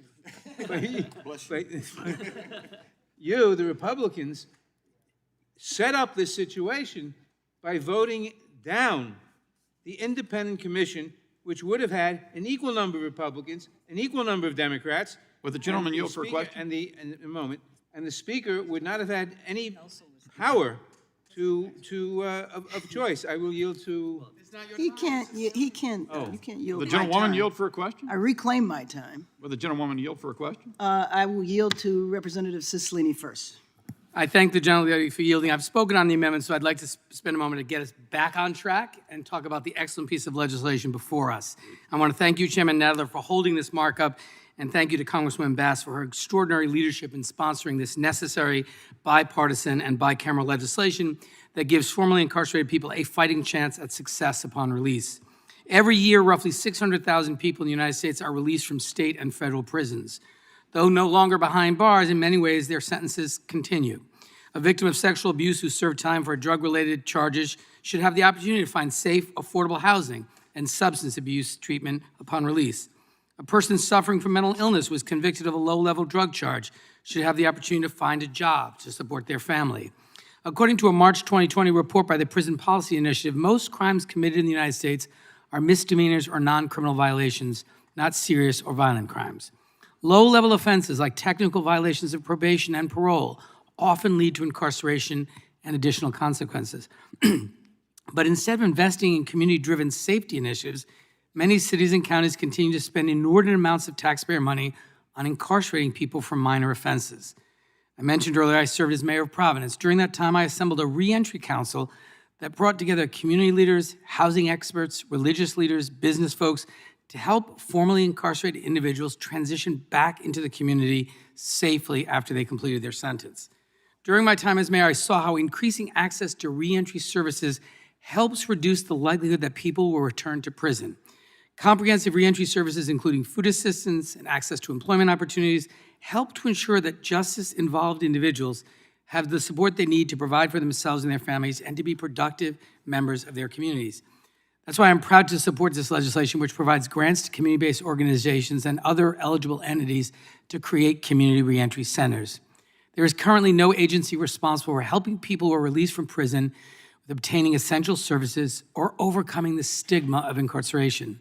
The One Stop Shop Community Reentry Program Act incentivizes community-based solutions for accessing housing, education, employment, and healthcare. It also assists with reconnecting returning prisoners to their families and neighborhoods. The resources and services offered include everything from help with obtaining an ID or driver's license to referrals for legal assistance or family counseling to facilitating treatment or access to healthcare. This legislation removes barriers to essential services for successful reentry.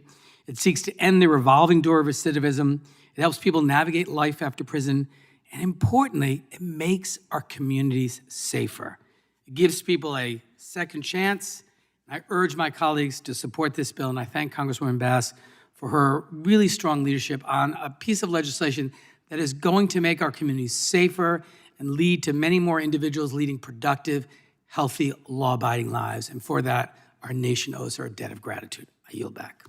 For my colleagues on the other side of the aisle that have raised repeatedly the rise in crime, this bill specifically addresses that issue by successfully reintegrating people back into the community so that they won't reoffend. Providing them access to jobs, access to housing is a way to reduce crime. So I would ask for their support, and I would also ask that we get back to the issue at hand and vote for this bill. I yield back. Gentlelady yields back.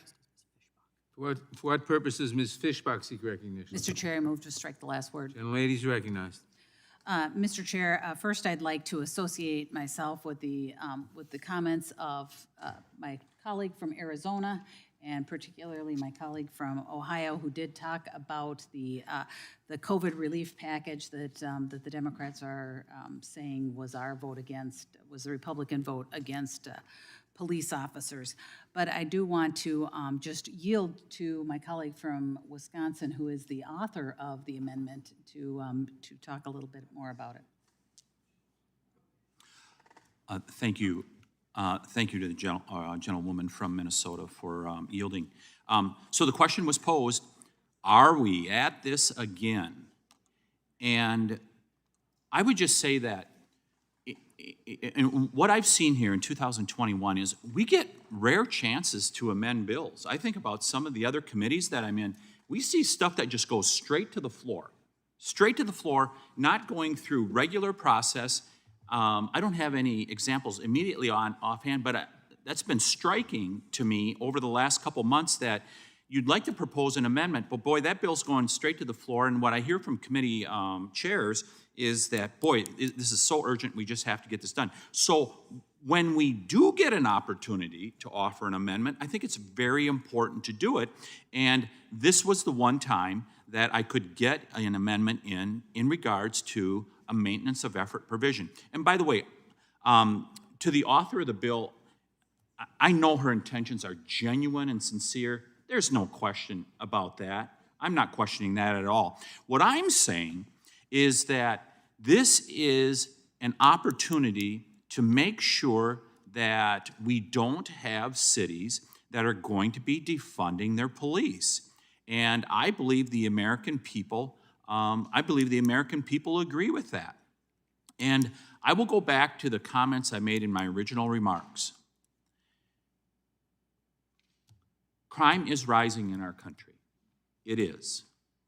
And the pendulum swings, and you're going to jeopardize the gains with the First Step Act and things like that if we don't make sure we have good policing in our communities around America. And that's why an amendment like this, while it's small in the scheme of things, is really important to make sure that we're sending a message also that we in Congress want changes in policing, we want some changes in law enforcement and things like that, but by gosh, we do want public safety to continue to be preeminent because it is one of our number one duties is to make sure that we're providing for the public safety. So this amendment is given to you sincerely, and I believe if you want to make sure that the police are funded around our country, which I believe most of us do, this is a really good amendment. We see maintenance of effort provisions that are put in bills regularly. While I'm not a big fan of them oftentimes, I think this is an instance when it comes to public safety where maintenance of effort is appropriate. And I yield back and thank my colleague from Minnesota. Thank you. And The gentleman yields back. Oh, I'm sorry. Mr. Chair? I yield it back to. Yeah. Mr. Chair, I yield the remainder of my time to my colleague from North Carolina. I thank the gentlelady. You know, I think one other point needs to be made. Mr. Biggs did a fine job of reciting the Post's calling out this rhetoric that Republicans had not supported police by virtue of not voting for the massive COVID bill, the 1.9, which said it was a COVID bill, but it wasn't even that. But I think there's another point that serves to be made. The question of funding police is not one, those who have defunded police across the country did not do so because of the availability of money or its lack. Rather, they did it for ideological reasons. They did it because they articulated a belief that that was the way to make things better. The gentlewoman from Michigan in this body said, end policing. That's what she said. And I understand why that produces desperation on the other side. Because, and you will run in every direction that you can because you are simultaneously seeking to accommodate that abominable ideological notion that every American knows is wrong, everyone with common sense, and at the same time, try to sell the American people on the fact that you're not doing exactly that. That is the problem. It's a matter of life and death. 10% cut in Portland, 553% increase in murders. People are being killed. The games should stop. I yield back. Gentleman yields back. For what purpose does the gentlelady from Texas seek recognition? Just strike the last word. Gentlelady's recognized. Last week in my district, I stood with the Houston Police Department in very emotionally and sincerely as we presented them with almost $1 million to deal with crime victims. Of course, we would like not to have crime victims, but we did have a crime victim there who said, thank you for caring about them. Thank you for caring about crime victims. I would imagine that there are Democrats across this land who interact every day with their police officers. And so I take umbrage and offense of any sort of characterization. I do want to emphasize what I believe the gentlelady from California's bill is all about. In a research question given to individuals who are coming out of prison, 67 men, 18 to 66, what they wanted in life was what most Americans say they want: to be able to own their own homes, drive nice cars, take their families on vacation, among other things. Several wanted to be doctors and lawyers, prestigious careers by American standards. Many also said they wanted to give their children opportunities that they hadn't had, like the chance to go to a prestigious college.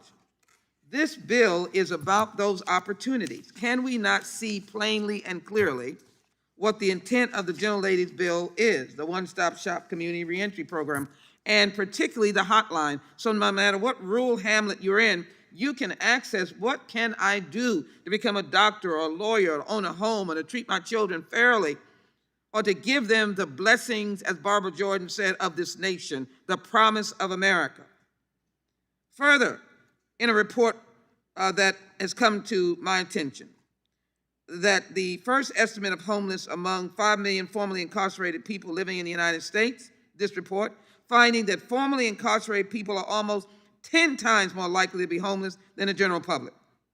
You break that down, this data by race, gender, age, and other demographics, and it becomes even more severe. This is what this legislation is about: to be able to treat individuals who've done their time with dignity, to be able to say, yes, you can have that dream, that American home, you can have the best for your children.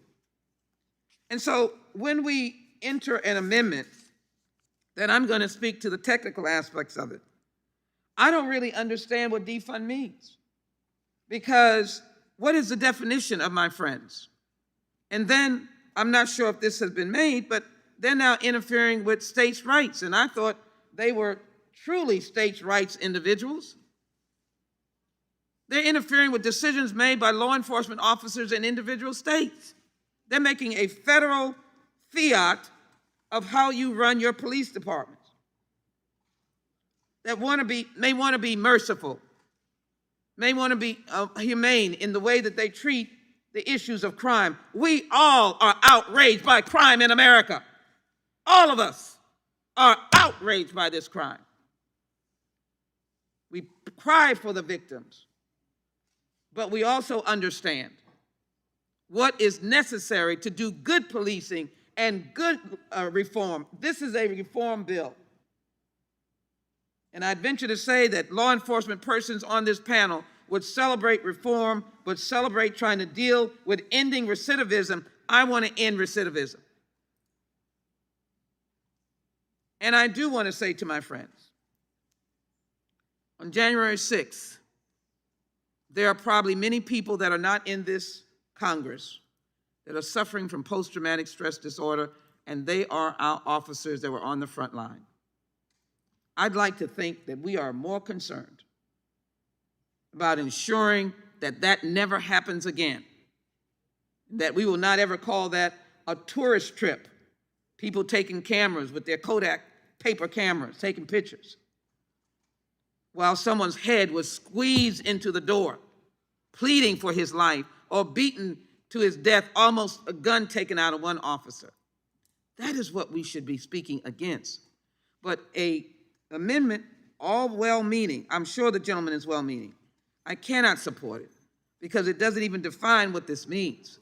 And I cannot support it when law enforcement persons are asking for reform and victims are asking that people who are recidivists, that we stop that, and that the bad guys are the bad guys, and those who are seeking a new life are being helped by the gentlelady's legislation. That is what I think we should be discussing, and I might, as I end, say thank you for a bipartisan discussions that we've had of the other bills. I appreciate it, and I'm hoping that we can do so here and understand the complexity. I just want to submit into the record, post-prison, people just want normal things. Americans say that's too much to expect, but we are seeing what they want, ask unanimous consent, and then a prison policy institute, nowhere to go, homelessness among formerly incarcerated persons. I ask unanimous consent to submit these into the record. Without objection. And I ask support for the bill. I yield back. Thank you. Gentleman yields back. Mr. What Chairman? purpose does Ms. Sparks seek recognition? I move to strike the last word. Gentlelady is recognized. I yield my time to the gentleman from Wisconsin. Okay, thank you very much for yielding. And we saw some pounding on the table here, outraged by crime, yet we have somebody in this body who just in the last week or two said we should not only defund the police, but we should defund the Border Patrol, we should defund ICE. I mean, anything that serves as protection for the American people, I guess that person is advocating, that person who is in this House of Representatives is advocating for defunding. And the American people hear that. And also, people who are perhaps choosing a life of crime, that they also hear that message too. And you're seeing our cities overrun. I mean, you look at what's happened in California with no cash bail and things like that. I mean, you've got companies like Target and others. I mean, you see the stories. They can't even open their doors anymore. I mean, what is it, $1,000? You can shoplift up to $1,000 and you just go right back out on the street. I mean, that stuff, it is simply craziness. And the American people are saying, hey, we got to make sure that our police are funded. This has gone too far. And I'll go back to what I've said twice before now. You're going to jeopardize the gains for the First Step Act and some of those things that you see as progress in regards to law enforcement in our country and how law enforcement reacts, because the pendulum is going to swing back. And this bill, or excuse me, this amendment is just a simple effort with the opportunity that avails us, because it's so rare when we see bills that go straight to the floor. This is an opportunity to make sure that police continue to be funded as they should be. And I can tell you, you go to these municipalities around America, and I'll bet you they'll tell you that they support this amendment. And that's why I brought it forward. And I understand the intent of the bill. I think it's genuine. I think it's sincere, as I said before. And, but this amendment is also, but most importantly, it is important for public safety in America. I yield back to the gentlewoman from Indiana. Thank you for yielding back, and I yield my time to the gentleman from North Carolina. I thank the gentlelady. And one more point needs to be made, I believe. The chairman spoke to the question, well, I guess in a fairly elongated logical chain, or a chain that appeared to be intended to be logic. There was a reference to the failure of Republicans to vote for the so-called bipartisan commission to examine January 6th. Well, I offered one of the objections to what was proposed on the floor myself, and that was that contrary to being a bipartisan commission, the staff was to be controlled by the majority. And anybody who spends any time here for long understands that that means the work of the commission would be controlled by the majority. It would be bipartisan only in a patina, only in appearance.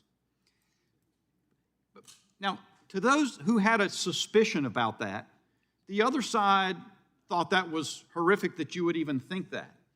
So now there's a select committee in which the appointments are made by the Speaker, and the way things always work around here for members of the public who don't know is that the minority gets to, the minority leader gets to suggest nominees for the minority. And that's what Mr. McCarthy has done, and now the Speaker has rejected the ranking member on this committee, Mr. Jordan, and Mr. Banks from Indiana, who, and among other things, chairs the Republican Study Committee. Now, what I understood the chairman to say just a moment ago is she had to do that because it's no longer a bipartisan committee? You mean because it's now a select committee chosen by the Speaker, she must act in a partisan way? Doesn't that validate the skepticism that members of the minority had when voting on that so-called bipartisan commission? That once the power is vested in the Speaker to decide, what did she do? She takes a rank partisan action. The exclusion of members of the minority from participating on a committee. You guys are headed down the slippery slope so fast it'll make someone's head spin.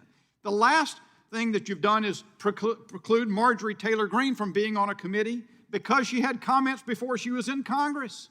And now respected, highly members with unquestionable integrity in this Congress are being precluded by the Speaker from participating because she's compelled to act in a partisan way, I suppose. The time's exhausted. I yield back. Gentleman yields back. Does anyone else seek recognition on this amendment? If not, me too. If not, the question occurs on the amendment. All in favor say aye. Aye. Opposed, no. No. The noes have it. The ayes and nays are requested. The clerk will call the roll. Mr. Nadler? No. Mr. Nadler votes no. Ms. Lofgren? Ms. Lofgren votes no. Ms. Jackson-Lee? Ms. Jackson-Lee votes no. Mr. Cohen? It is no coincidence that the urban heat island effect is Mr. Johnson of Georgia? the same. Have been used Johnson votes aye. Oh, excuse me, votes nay. Mr. Johnson of Georgia votes no. Mr. Deutsch?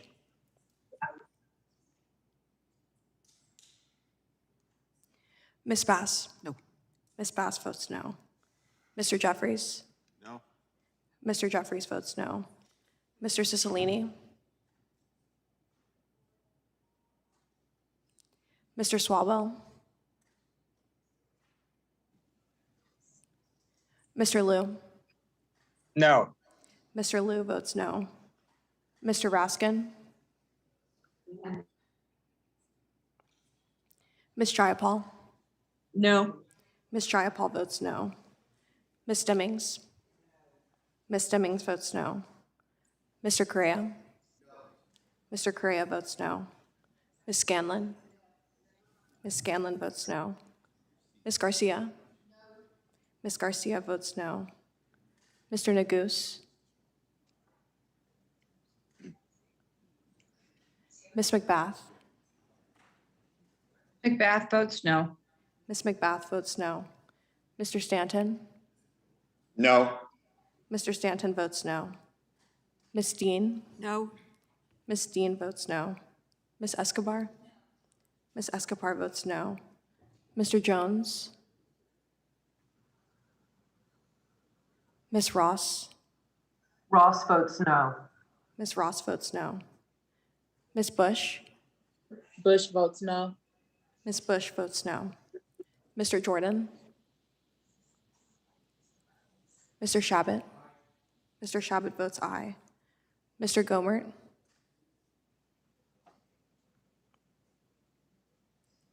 Mr. Issa? Aye. Mr. Issa votes aye. Mr. Buck? Aye. Mr. Buck votes aye. Mr. Gates? Mr. Johnson of Louisiana? Mr. Biggs? Mr. Biggs votes aye. Mr. McClintock? Aye. Mr. McClintock votes aye.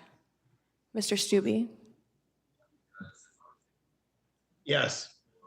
Mr. Stubbe votes yes. Mr. Tiffany? Mr. Tiffany votes aye. Mr. Massey? Mr. Massey votes aye. Mr. Roy?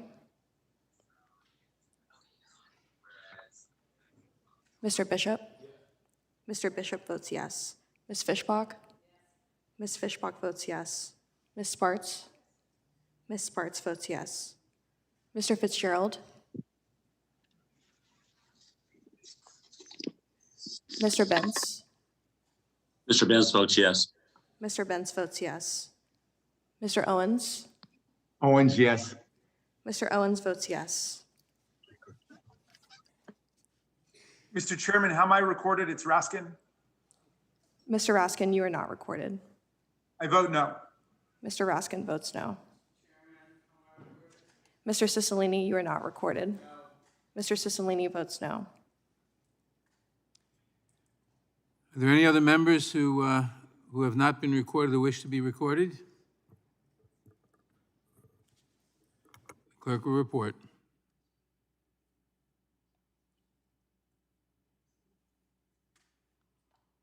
Recorded? How am I recorded? Mr. Gates? Mr. Gates, you are not recorded. I'd like to vote aye. Mr. Gates votes aye.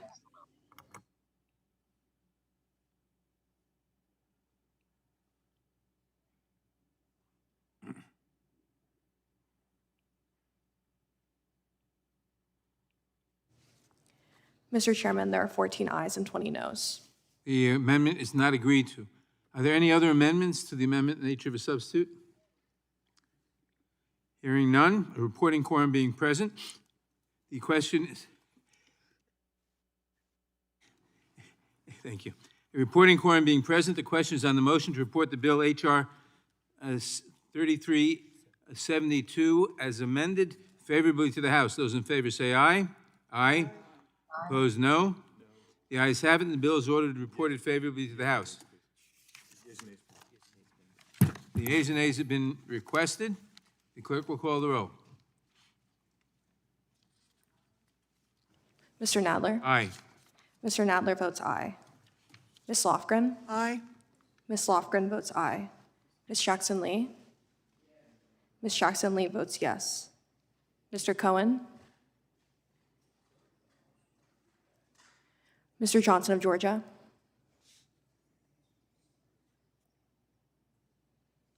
Mr. Johnson of Georgia? Johnson of Georgia votes aye. Mr. Johnson of Georgia votes aye. Mr. Deutsch?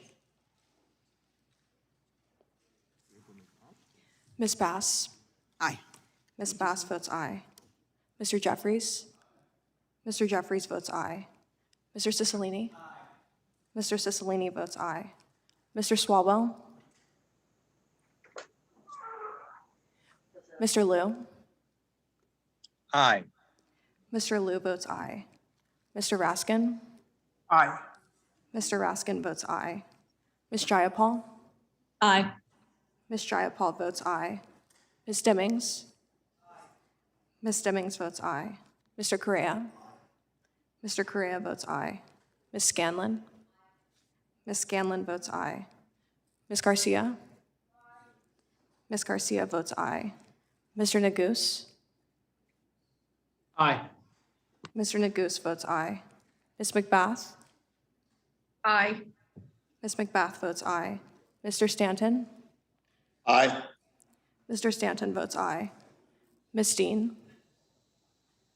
Aye. Ms. Dean votes aye. Ms. Escobar? Aye. Ms. Escobar votes aye. Mr. Jones? Ms. Ross? Ross votes aye. Ms. Ross votes aye. Ms. Bush? Bush votes aye. Ms. Bush votes aye. Mr. Jordan? Mr. Shabbat? Mr. Shabbat votes aye. Mr. Gomert? Mr. Gomert votes aye. Mr. Isa? Aye. Mr. Isa? Aye. Mr. Isa votes aye. Mr. Buck?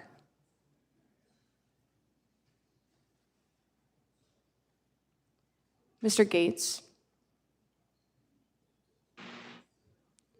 Mr. Johnson of Louisiana? Aye. Mr. Johnson of Louisiana votes aye. Mr. Biggs? Mr. Biggs votes no.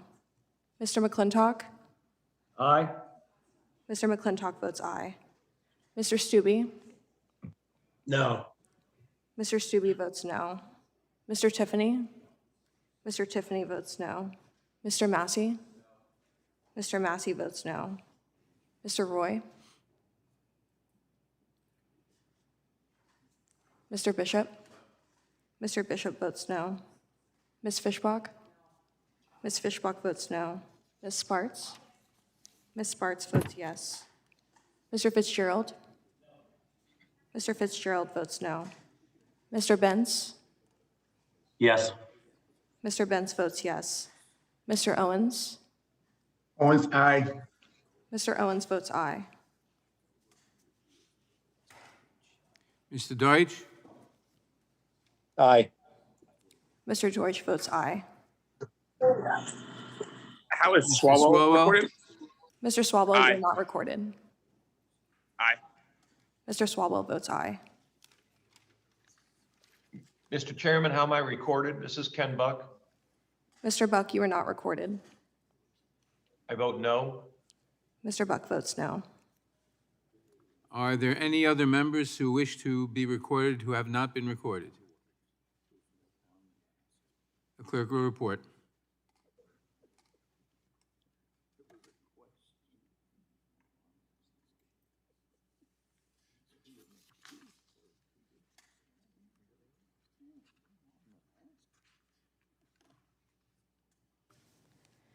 Mr. Chairman, there are 31 ayes and 8 noes. The ayes have it, and the bill is ordered reported favorably to the House. Members will have 2 days to submit views.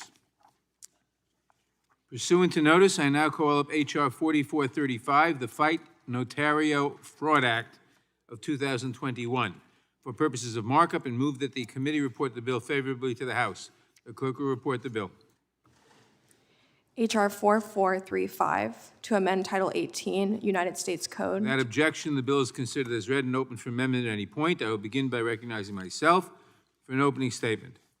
The Fight Notario Fraud Act of 2021 would criminalize the practice by unlicensed and often untrained people who offer legal services in immigration matters to unsuspecting victims. Last Congress, we passed a nearly identical version of the bill out of this committee and through the House on a bipartisan voice vote, and I hope we will do the same again this year. The bipartisan nature of last year's vote speaks to the widespread condemnation of these fraudulent practices. Notario fraud grifters take advantage of the translation of notario publico in Spanish to notary public in English. While the translation may be technically accurate, the meaning is very different, and the intent of these scam artists is malevolent, to defraud unsuspecting patrons seeking immigration help. In Latin America, notario publico often refers to a licensed attorney, whereas in the United States, a notary public is only permitted to witness the signing of documents, not to act as a lawyer. But many immigrants, particularly Latinos, unfamiliar with the American meaning of the term can be fooled by fraudulent notary publics into seeking legal assistance on immigration matters, often with disastrous consequences. Many of these immigrants may lose thousands of dollars and their immigration applications may go nowhere. But they are lucky compared with those whose immigration cases are irreparably harmed and whose opportunities to normalize their immigration status are prejudiced or even lost. Notarios may also abandon their victims and flee with important documentation that immigrants need to file for immigration relief. Victims of notario fraud who have entrusted these fraudsters with their future and their hopes are both ripped off and potentially stripped of the opportunity to pursue the American dream. To address the prevalence of notario fraud, the Fight Notario Fraud Act would create 3 new federal crimes. First, it would outlaw the provision of fraudulent immigration services. Second, it would prohibit misrepresentations by individuals who falsely claim to be authorized to practice immigration law. This narrowly crafted provision would establish targeted criminal penalties for the flagrant abuse of immigrants seeking relief. It would hold accountable those who take advantage of some of the least sophisticated consumers. This measure provides a much-needed tool for prosecutors to prevent this type of fraud and abuse. And finally, the bill would criminalize threats and retaliatory acts associated with the provision of fraudulent immigration services. These provisions of the bill are particularly important. Notario fraud schemes are very rarely reported because so many immigrants are afraid of retaliation. By some estimates, only 1 in every 100 cases is ever reported to the authorities. Failure to report these crimes, along with limited prosecutions, allows notarios to continue their scams. With this bill, greater focus and emphasis will be placed on notario scams by providing additional authority and resources to prosecute these crimes, including through the creation of no fewer than 15 special United States attorney positions to prosecute notario fraud crimes. I thank Representative Escobar for her leadership in introducing this vital legislation, and I ask all my colleagues to join me in supporting this bill today. I now recognize the ranking member of, I now recognize Mr. Biggs for his opening statement. I thank the chairman. H.R. 4435 is the majority's effort to deal with what they see as a serious situation, and I also think it's a serious situation. It seems obvious to me that it is. Within my district, we have notarios that are practicing. I don't know the extent of whether there's fraud or whether they're legitimate, but I do see their storefront offices going through my district. Chapter 47 of Title 18 of the U.S. Code deals with fraud and false statements, though. And in that chapter, there are currently 40 sections. This bill would make it 41. And this is what I would refer to as overcriminalization. Certainly, there are other state or federal laws that could deal with notario fraud. We should be looking, in my opinion, at shrinking Title 18, shrinking the criminalization, not growing it. This bill also directs the Attorney General to establish at least 15 special United States attorneys to prosecute these crimes. Now think about it.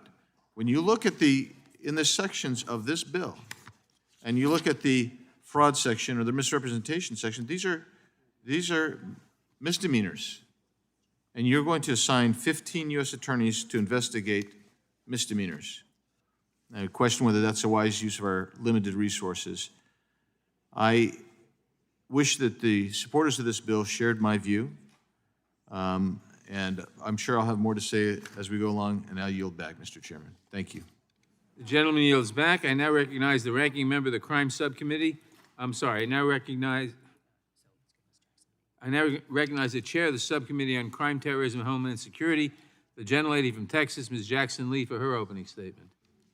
Mr. Chairman, thank you very much. And I am proud to be an original co-sponsor of H.R. 4435, the Fight Notario Fraud Act, and thank the chairman for addressing this important issue, and of course, my colleague and fellow Texan, Ms. Escobar, for her leadership on this issue.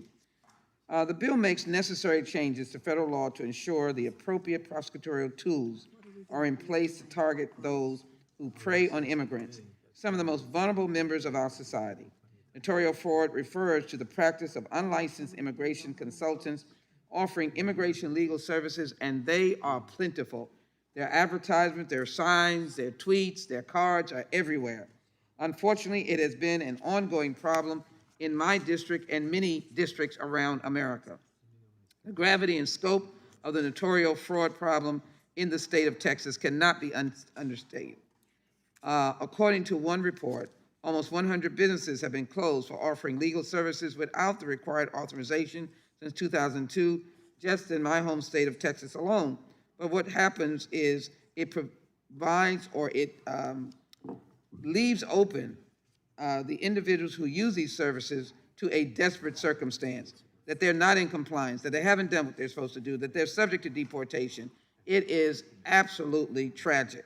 One report from my district highlights the economic and legal harm of these bad actors. One of my fellow Houstonians discovered 18 years too late that the notario that she has contracted with had bilked her out of more than $15,000. This so-called notario also never notified her that her application for permanent legal resident status had been rejected years ago. Other immigrants have discovered that their applications were bungled, their ability to change their status ruined. Notario fraud has destroyed the American dream for too many. These schemes also reduce community trust in the immigrant process, which in turn has the effect of chilling immigrants' participation in prosecution of notario fraud. Notario fraud perpetrators take advantage of their victims' lack of familiarity with our complex immigration laws and exploit the fear of some immigrants to report crimes to government authorities. This bill includes protections against retaliation for reporting instances of notario fraud. This type of protection is necessary to encourage reporting of these types of illegal practices. There's also an important addition to the 117th version of this bill that I want to highlight for my colleagues. This Congress, the bill includes a provision focused on the linguistic competency of any federal prosecutor appointed to serve in any of the special U.S. attorney's positions established by this legislation. As a result, prosecutors should be more effective in the prosecution of cases involving non-English speaking victims and witnesses. Additionally, having prosecutors who speak the language of the victims is critical to promoting trust in the community. This is especially true in Texas. Houston public media has also reported that notario fraud scams are also targeting Houston's Vietnamese-speaking community as well. The bill also requires that 15 federal prosecutors be designated to handle these cases. In doing so, the bill will also prioritize and promote affirmative steps to protect immigrants from notario fraud. Communities like my hometown of Houston need immediate action and attention to stop notario fraud and to hold notario fraud scammers accountable. I venture to say the nation needs this legislation. Moreover, this committee must encourage practices like those in the Fight Notario Fraud Act that meet the needs of victims. I thank my fellow Texan, Representative Veronica Escobar, again, for taking up this legislation and for her leadership on this issue. I also thank the chairman for, again, moving forward on this important issue. And I want to acknowledge an article that deals with the notario fraud scammers target Houston's immigrant communities, and immigrant lawyers warn of notario fraud. I ask unanimous consent to submit that into the record. Without objection. And I ask my colleagues again to support the underlying bill for this important issue. Thank you. Lady yields back. Without objection, all other opening statements will be included in the record. Are there any amendments to H.R. 4435? For what purpose does Ms. Escobar seek recognition?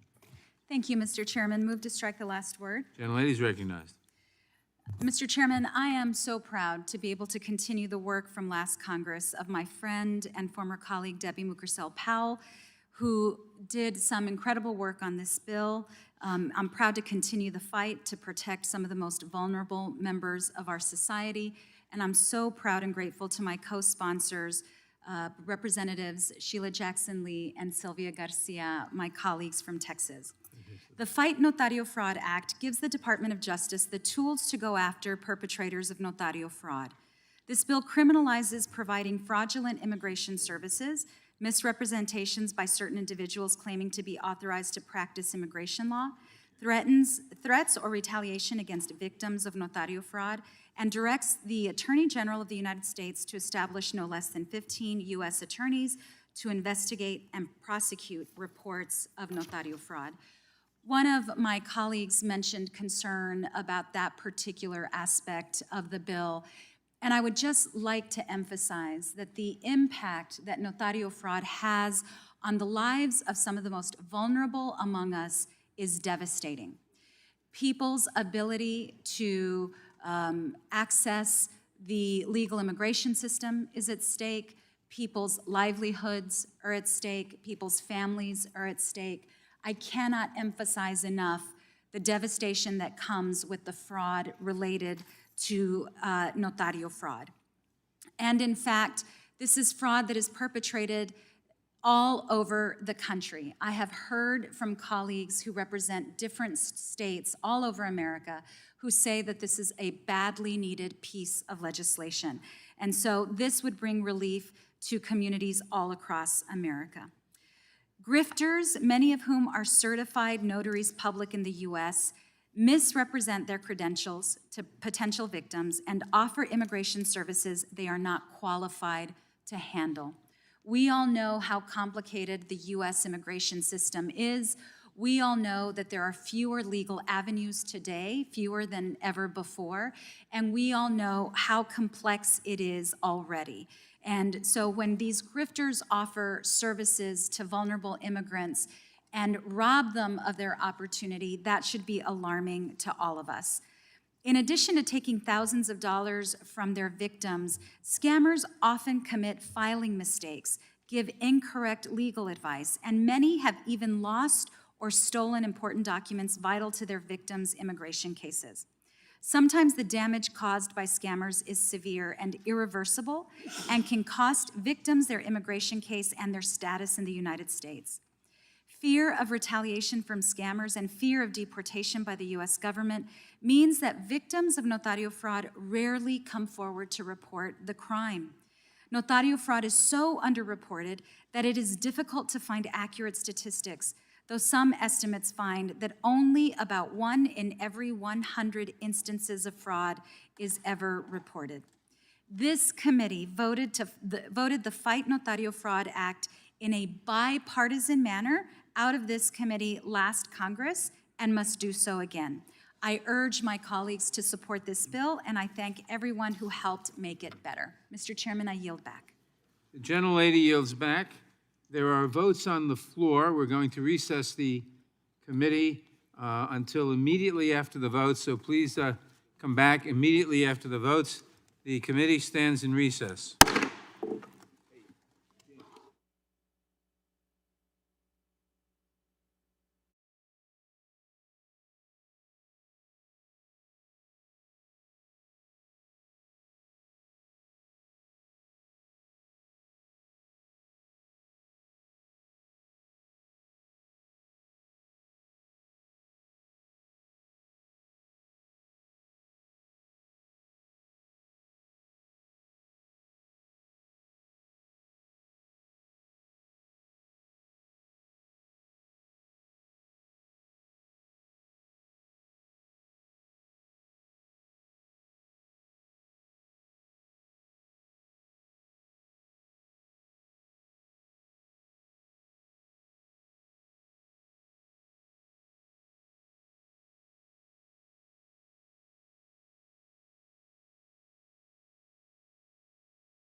The markup will come to order. We will now resume consideration of H.R. 4435. Who seeks recognition?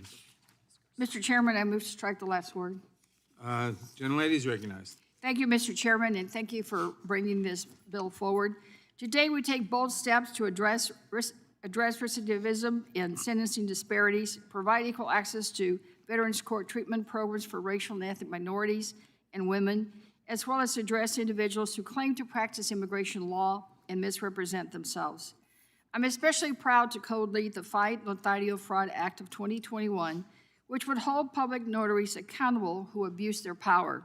Some of these bad actors take advantage of vulnerable communities with language barriers, or of those who cannot read or fully understand the American legal system. Many Spanish-speaking immigrants, for example, turn to notaries because in their home countries, a notario público refers to a lawyer. So H.R. 4435 criminalizes notario fraud schemes, ensuring that no one can take advantage of the literal-sounding translation of notario público. Significantly, some scammers have fraudulently used the notary public title to market themselves as authorized to provide legal advice and services, especially in immigration law. When I was a legal aid lawyer, I remember seeing firsthand many of the deceitful practices at the expense of indigent people due to their illiteracy or a language barrier. Sadly, that was wrong then, and it is still wrong today. As a member of Congress, we've gotten many of these similar complaints, so the practice still continues. We have a responsibility to protect the well-being and livelihoods of the most vulnerable among us, including immigrant families across our country. Certainly, courts have recognized the widespread prevalence of notario fraud, and the negative impact on immigrants and their families is clear. I want to thank my comadre, Congresswoman Veronica Escobar of El Paso, and Congresswoman Sheila Jackson Lee, my colleague from Houston, for their leadership on this issue, and I thank them for their continued work that started with our other comadre, Debbie Mukersel-Powell of Florida, formerly with us on this committee. I urge my colleagues to support this important legislation. Let's put an end to these fraudulent schemes. And Mr. Chairman, I agree with Mr. Biggs. 15 U.S. attorneys is something we should rethink. Frankly, that's just enough for Texas. What are we do about the rest of the states? We should make sure that if we're going to ask for these cases to be prosecuted, that we have enough staff to handle the number of complaints that I know we get in Texas, that he gets in Arizona, that they get in California, New York, Florida, and I could go on and on. Mr. Chairman, this is an important piece of legislation. I urge all my colleagues to support it. With that, I yield back the balance of my time, and I thank you so much for your leadership on this issue. Gentlelady yields back. For what purpose does Mr. Stanton seek recognition? Mr. Chairman, I move to strike the last word. Gentleman is recognized. Thank you, Mr. Chairman. And I am proud to support H.R. 4435, the Fight Notario Fraud Act of 2021. I urge my colleagues to do the same. This bill addresses an issue that affects way too many people in my home state of Arizona. Fraudsters, often without any credentials, pose as legal professionals, offering immigration services to unsuspecting targets. They prey on vulnerable immigrant communities, of whom many do not speak English as a first language. The notario provides advice and counsel as if they are an attorney, but in fact they are untrained, unlicensed, and too often malicious. The risk posed by these scams is obvious. Mistakes in immigration proceedings and paperwork carry heavy penalties, and too often the victim of these swindles is left with little or no recourse and faces threat of retaliation. The Fight Notario Fraud Act of 2021 would fix this by criminalizing these fraudulent activities and establishing at least 15 special U.S. attorneys to prosecute the bad actors. And I also want to offer my thanks to Representative Escobar, Jackson Lee, and Garcia for their ongoing leadership on this issue. And I ask my colleagues to join me in supporting this important bill. I yield back. Gentleman yields back. For what purpose does Ms. Ross seek recognition? Mr. Chairman, Mr. Chairman, I move to strike the last word. Gentlelady is recognized. Thank you, Mr. Chairman. The Fight Notario Fraud Act of 2021, led by my colleague Representative Escobar, addresses real harms incurred to vulnerable immigrant communities that fall prey to notario fraud. Spanish-speaking immigrants in particular often face confusion about the role and power of notaries and can be led to believe that notaries are legally authorized to provide legal services. I have seen this in my state. These predatory practices have immense and often irreversible consequences on immigrant communities. Fraudulent notary practices can lead to the missing of key deadlines and the filing of incorrect, incomplete, and false claims with the government, leaving individuals with not only missed opportunities to obtain legal residency, but the possibility of facing criminal liability and deportation. I represent a district with a large immigrant population that's benefited from rigorous enforcement of state laws that prohibit notary fraud. However, not all states have these laws. I'd like to highlight the leadership of North Carolina's Secretary of State, Elaine Marshall, who has led the charge in preventing notario fraud by increasing the capability of the state to investigate misconduct, and has worked with the state bar to provide continuing legal education for attorneys that help identify notario misconduct. She's also improved methodologies to positively identify document signers. But again, all states do not have these protections, and that is why we need this important piece of legislation. I urge my colleagues to support the bill, and I yield back. The gentlelady yields back. For what purpose does Ms. Scanlon seek recognition? I move to strike the last word. Gentlelady is recognized.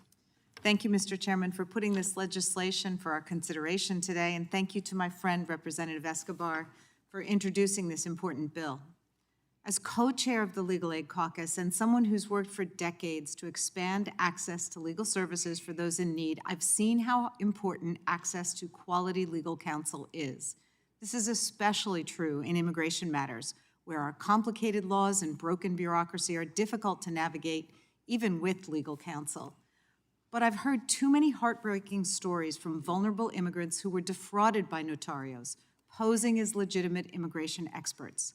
These notarios take advantage of the complexity of our immigration system and the fears of immigrants seeking to navigate it in the hopes of making a better life in our country. And the impact of these fraudulent notarios is devastating. Not only do they extort hundreds of thousands of dollars from families who count on them for sound legal advice, but they often, through fraud or incompetence, irreparably damage legitimate opportunities for immigrants to gain visas, green cards, and other legal immigration status.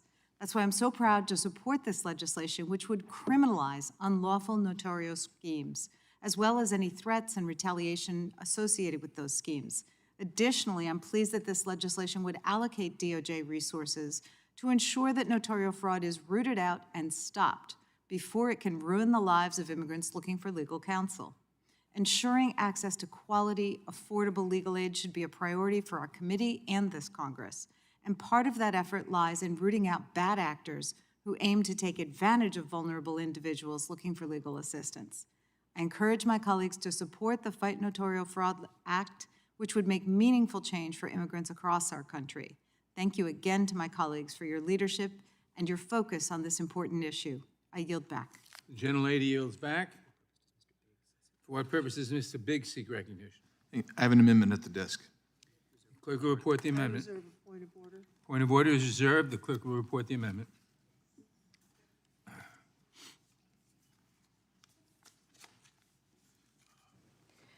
Amendment to H.R. 4435, offered by Mr. Biggs of Arizona. Add at the end of the bill the following. Section 3, inadmissibility and deportality. The amendment will be considered as read. The gentleman is recognized to explain his amendment. Thank you, Mr. Chairman.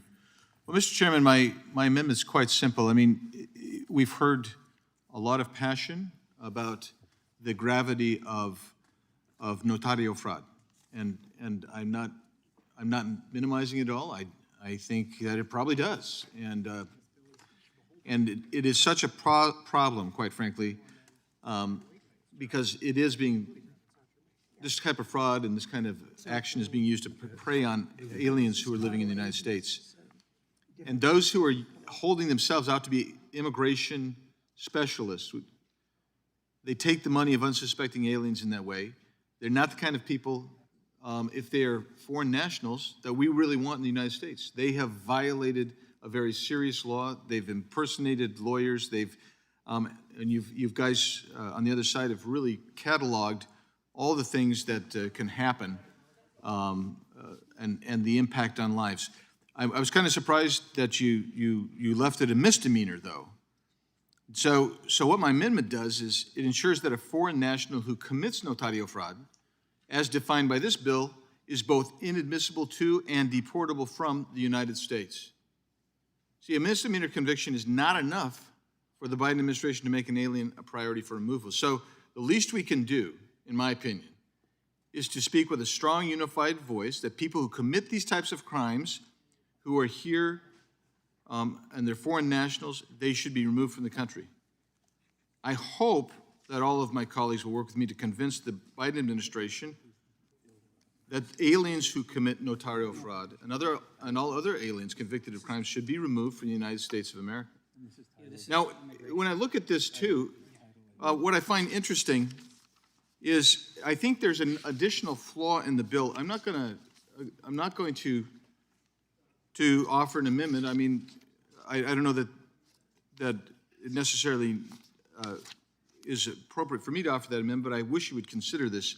When you get to, on the 5th page, line 19, linguistic competence, I understand that you want linguistic competence, but I want to give you some context. You're going to have 15 special U.S. attorneys, and their linguistic capability, their multilingual capability will be considered.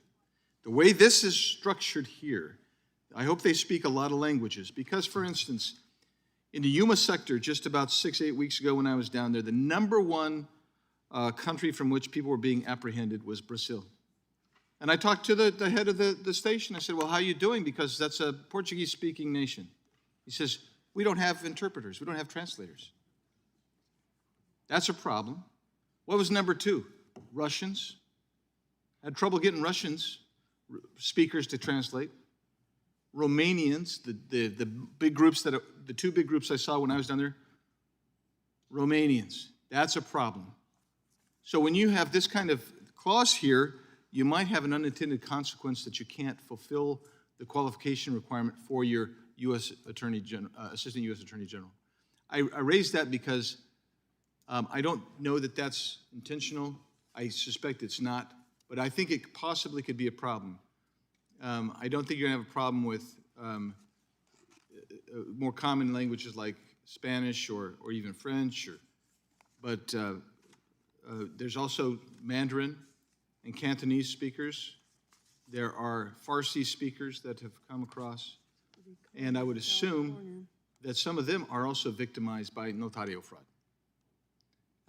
The reason I say that is because in my district you can go and you can find many notarios in storefronts, shopping centers, and so if you're coming across, regardless of what country of origin, you might end up there instead of at a lawyer. Now, I would just raise one other issue that does concern me, and I raised this, and it's not meant. I don't mean to be offering this with humor, but I'm trying to figure out why the state bars, and I belong to 3 different state bars. I would like to know why they're not enforcing provisions against non-attorneys practicing law. I wish they would, and I think that's a problem here, and I think you're trying to correct that, but I think it might be better served in that way. So I urge everyone to consider my amendment. I hope it gets adopted, and with that, Mr. Chairman, I'll yield back. The gentleman yields back. The gentleman yields back. Does the gentlelady insist on her point of order? I do insist on the point of order, Mr. Chairman. The amendment purports to amend Section 8 of the U.S. Code, whereas the bill is entirely about Title 18 of the U.S. Code. Therefore, it's beyond the scope of the bill, and it is not germane. Mr. Chairman. Gentleman will be heard on the point of order? Yes, I'd like to be heard if I might. Gentleman is recognized. Thank you, Mr. Chairman. I recognize that we're talking in two different sections, but of the U.S. Code. But I think what's important to understand here is if you go to page 2 and you begin looking at under section 2 and you start going through this, everything in here, and particularly on page 3, on lines 5 through 17, everything there is geared and discusses immigration status. Is the notario fraud impacting immigration status? Is there something about perceived immigration status or attempts to secure immigration status that impacts the person's or results in the removal of that person from the United States or leads to the loss of immigration status? All of those things there go hand in hand with the immigration laws that my amendment is dealing with. It is extremely germane. It goes hand in glove with this. I'm kind of surprised that this was raised, but in reality, I think, Mr. Chairman, if you look even in lines 12 through 15, or 16, I mean, in clause C, again, talking about person applying for an immigration benefit or to lose the opportunity to apply for immigration benefit, we are talking about that through and through, and it seems to me that this is dependent upon this bill, and I urge that it be ruled germane, Mr. Chairman. The chair is prepared to rule. Clause 7 of House Rule 16 prohibits amendments that are in a subject matter different than the proposal that is under consideration. The subject of the amendment, the subject of the bill we are currently considering is fraud and false statements regarding immigration law. The gentleman's amendment proposes to amend immigration laws that are not addressed in this bill, which is a subject different from what we are considering in this bill. The amendment, therefore, is not germane and violates Clause 7 of Rule 16. Would appeal the ruling of the chair. I move to table. Motion to table is made. The motion to table is not debatable. The clerk will call the roll. Mr. Nadler. Aye. Mr. Nadler votes aye. Ms. Lofgren. Aye. Ms. Lofgren votes aye. Ms. Jackson-Lee. In a non-definitive sense, no? Mr. Cohen. I'm going to put you on hold for 1 second. Aye. Mr. Cohen. Mr. Johnson of Georgia. Aye. Mr. Johnson of Georgia votes aye. Mr. Deutsch. Ms. Bass.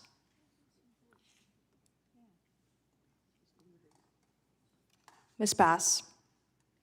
You're muted. Aye. Aye. Ms. Bass votes aye. Mr. Jeffries. Aye. Mr. Jeffries votes aye. Sorry. Mr. Cicilline. Mr. Cicilline votes aye. Mr. Swalwell. Mr. Liu. Aye. Mr. Liu votes aye. Mr. Raskin. Mr. Raskin. Mr. Raskin, you're muted. Aye. Mr. Raskin votes aye. Ms. Jayapal. Aye. Ms. Jayapal votes aye. Ms. Stimmings. Ms. Stimmings votes aye. Mr. Correa. Aye. Mr. Correa votes aye. Ms. Scanlon. Aye. Ms. Scanlon votes aye. Ms. Garcia. Aye. Ms. Garcia votes aye. Mr. Neguse. Aye. Mr. Neguse votes aye. Ms. McBath. Aye. Ms. McBath votes aye. Mr. Stanton. Aye. Mr. Stanton votes aye. Ms. Dean. Aye. Ms. Dean votes aye. Ms. Escobar. Aye. Ms. Escobar votes aye. Mr. Jones. Ms. Ross. Ms. Bush. Mr. Jordan. Mr. Jordan votes no. Mr. Shabbat.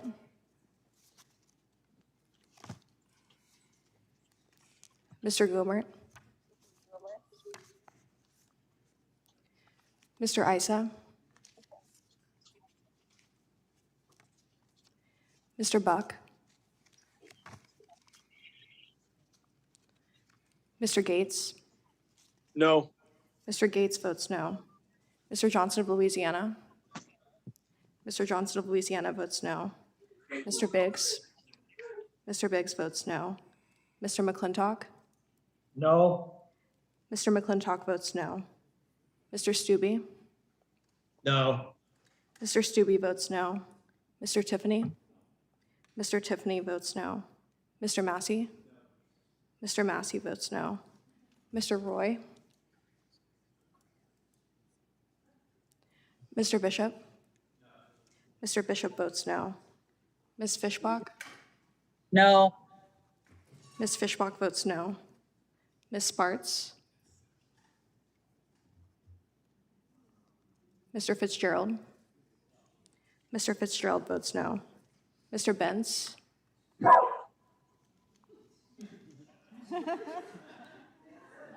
Mr. Owens? Owens, no. Mr. Owens votes no.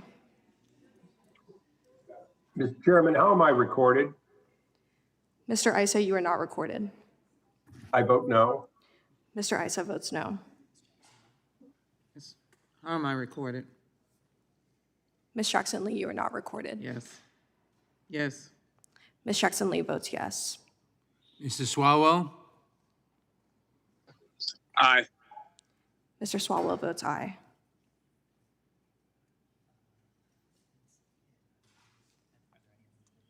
Are there any other members who wish to be recorded who haven't been recorded?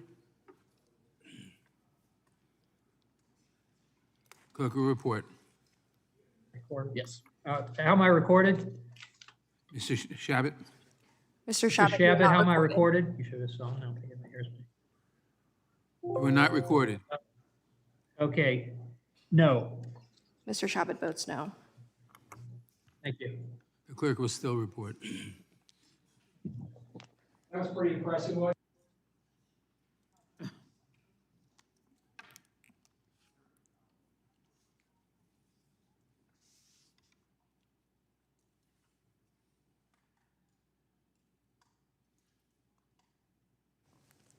Mr. Chairman, there are 20 ayes and 14 noes.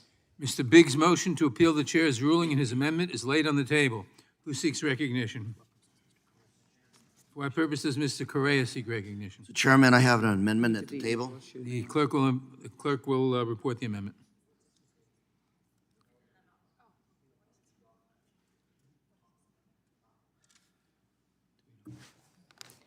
Amendment to H.R. 4435, offered by Mr. Correa of California. Page 6, after line 3, insert the following and redesignate. Amendment will be considered as read. The gentleman will explain his amendment. Thank you, Mr. Chairman, for holding this most important markup today, and I want to thank Ms. Escobar, the sponsor of this bill, for reintroducing it once again. This bill holds criminals accountable for their crimes for misrepresenting their qualifications to practice immigration law. In my district, this is a minor crime that happens every day that adds up to millions and millions of dollars of damage. A few years ago, the Guadalupana law firm made the local headlines before a local district attorney shut them down. This firm was made up of crooked attorneys, bad notaries who took millions of dollars from hardworking immigrants.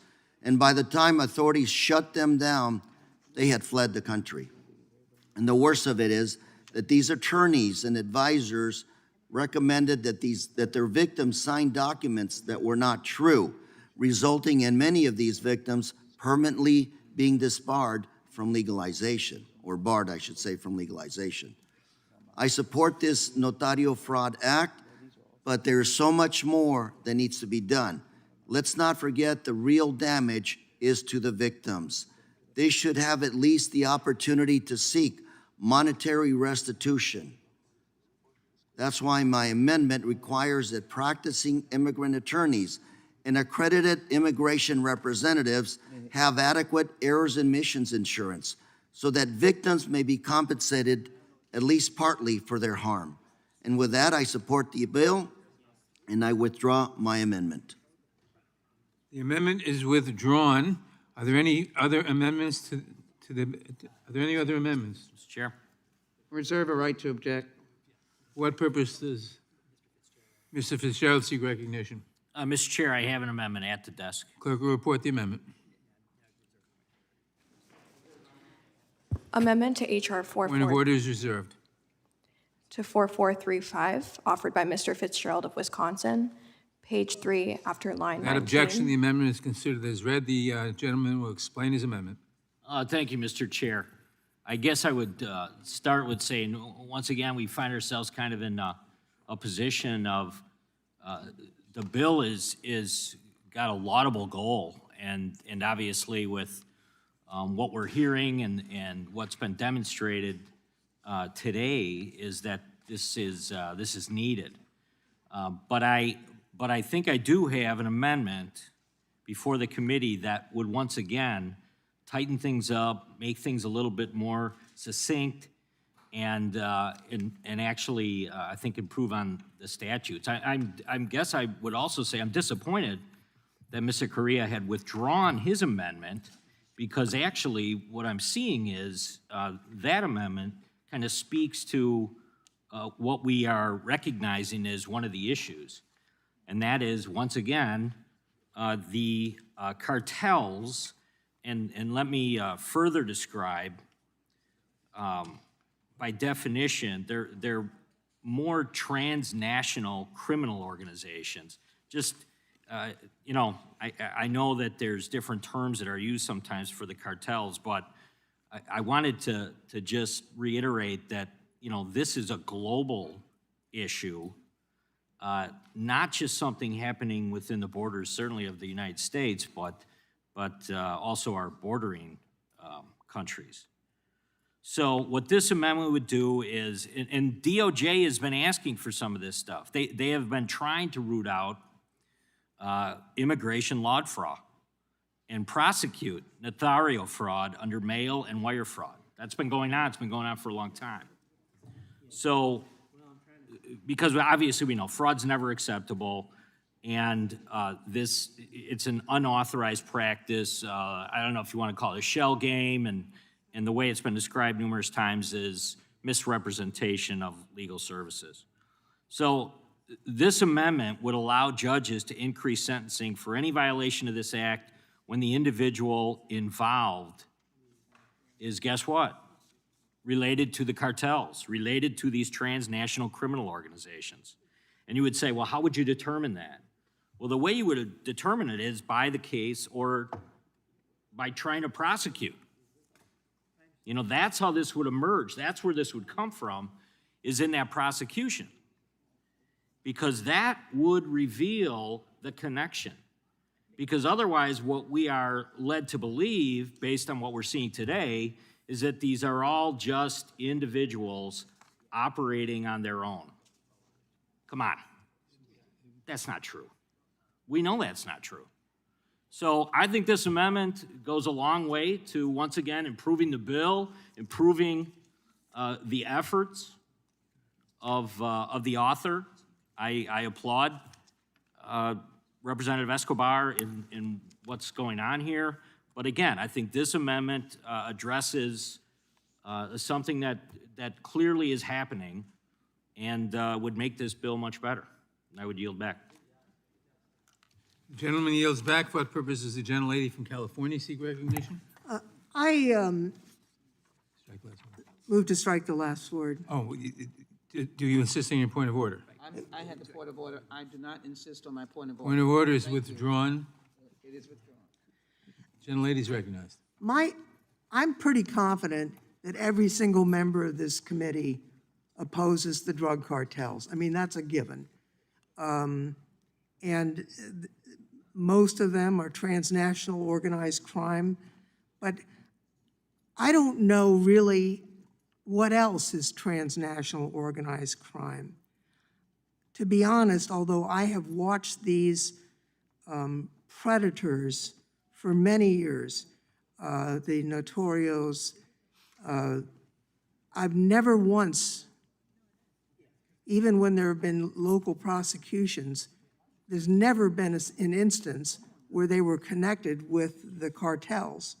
So I think this is worthy of further investigation, but I think the drafting of this is loose enough that I don't know that we would know what we would be voting to approve. So I couldn't support this today, but I do, and I don't think there's really any nexus, honestly, between the notorios and the cartels, although if there is, certainly we would want to do something about that. But whether or not there's a connection between the notorios and the cartels are a threat. They're a threat to our country, and they're a threat to individuals who run into them, whether those individuals are documented or undocumented. They're a threat to our law enforcement officers. They're bad dudes, and we're against them. Would the gentlelady yield for a question? I would be happy to yield. I thank the gentlelady, and I guess the question that occurs to me as I hear your argument in response to this amendment is, what harm does it do? It would apply an enhanced penalty if someone who's engaging in this conduct that the bill seeks to strike at Well, also is a conspirator with one of the cartels. Reclaiming my time, transnational organized crime is not defined, and that's the concern. When we pass a law providing for imprisonment of 4 years, I think we ought to know specifically what the terms mean, and we do not know what the terms mean in this amendment. That doesn't The gentlelady yield? Let me just finish, and I'd be happy to yield.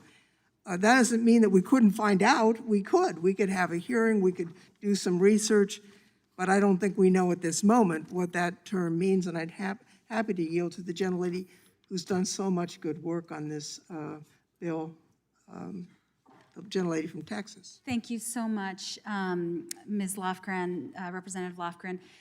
To my colleagues, I think you know I represent El Paso, Texas, on the southern border, a border community. Before I was in Congress, I served in local government, and so I've been fortunate to be a public servant for a long time for my border community. I have, even as a local elected official, I received countless complaints from community members about notario fraud. I have never once heard that they are linked in any way, in the way that is identified in this amendment, not once. And I have been as close to the community as it gets. In recrafting this bill and speaking with colleagues from across the country, I have never once heard that this is an issue. I would be very interested in any examples that you all might have come across, because if there is even one example, I'd love to explore it, talk about it, and as Ms. Lofgren mentioned, perhaps even have a hearing about it. And I will tell you that I am someone who believes that the cartels are evil, and the way that they prey on some of the most vulnerable human beings is detestable and horrific. And so I absolutely stand with anyone who wants to legislate to create better safety for the most vulnerable against the evil that is the cartel. But I think it's so important to make sure that when we legislate to solve a problem that exists, and we don't create overreach for something that doesn't exist. And so I would love to hear any examples that might exist, but after years in public service, I have not. And thank you so much, Ms. Lofgren, for yielding. I appreciate the time. I thank the gentlelady for yielding back. I will just note that over the years, I've run across cases where just horrendous situations have occurred because of this fraud.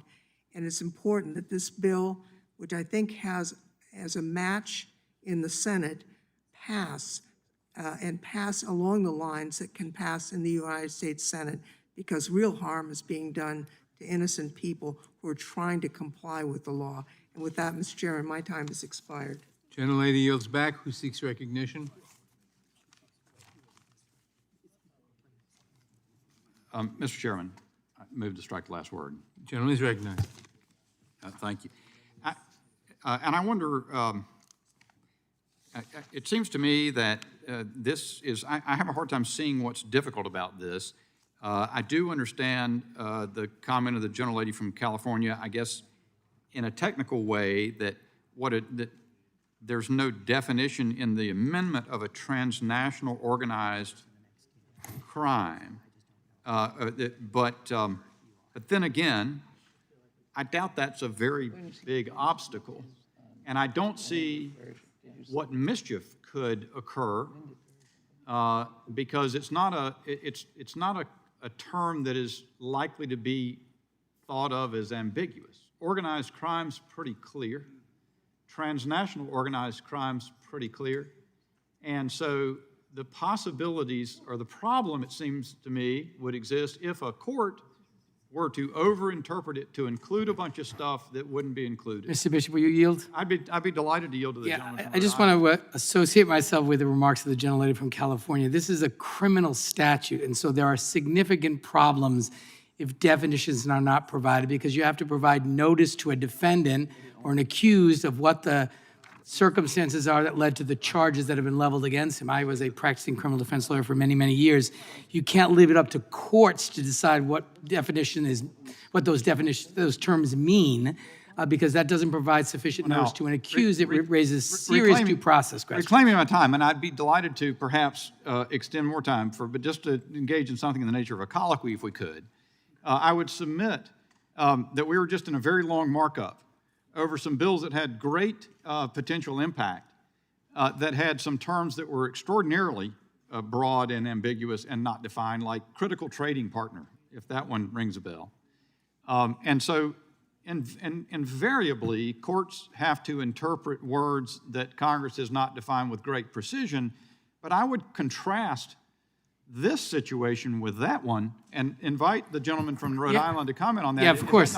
Well, there's obviously a very significant difference between a criminal statute that imposes penalties of imprisonment and requires due process considerations that don't exist in the civil context. So they're completely different circumstances. Reclaiming my time, is the gentleman's proposition that the language transnational organized crime would be so ambiguous as to raise a due process objection? The absence of a definition, it's not a question of whether it's ambiguous to you, it's to whether or not there is a definition that provides an accused with a clear understanding of the prohibited conduct. That's just not contained in this amendment. And by the way, critical trading partner had a definition on our bill. But there's a reason you have to provide an accused with the actual definition of the conduct that you are criminalizing. So the person is on notice that if you engage in this, you can lose your freedom and go to prison. You don't leave it up to a court to later on decide whether it met that definition. That would turn the due process protections on their head. Would the gentleman yield? Or up to me, it's not my Bishop, time. Reclaiming my time. Well, let me then yield for a moment and give me some time, if you go back, to Mr. Biggs. Yeah, I'm just looking at the definition in USC Title 10, Section 284.16, which defines transnational organized crime. And it seems to me that that's in the statute, it's defined, and so it would obviate the argument that it's indefinable, because it's in statute already, that definition, 10 USC Section 284.16. I thank the gentleman, and perhaps to facilitate or solve the problem, I seek to be recognized to offer a second-degree amendment. Mr. Chairman. Seeking to be recognized to offer a second-degree amendment. I seek to be recognized to offer a second-degree amendment. Gentleman is recognized. And the amendment is at the desk. Clerk will report the amendment.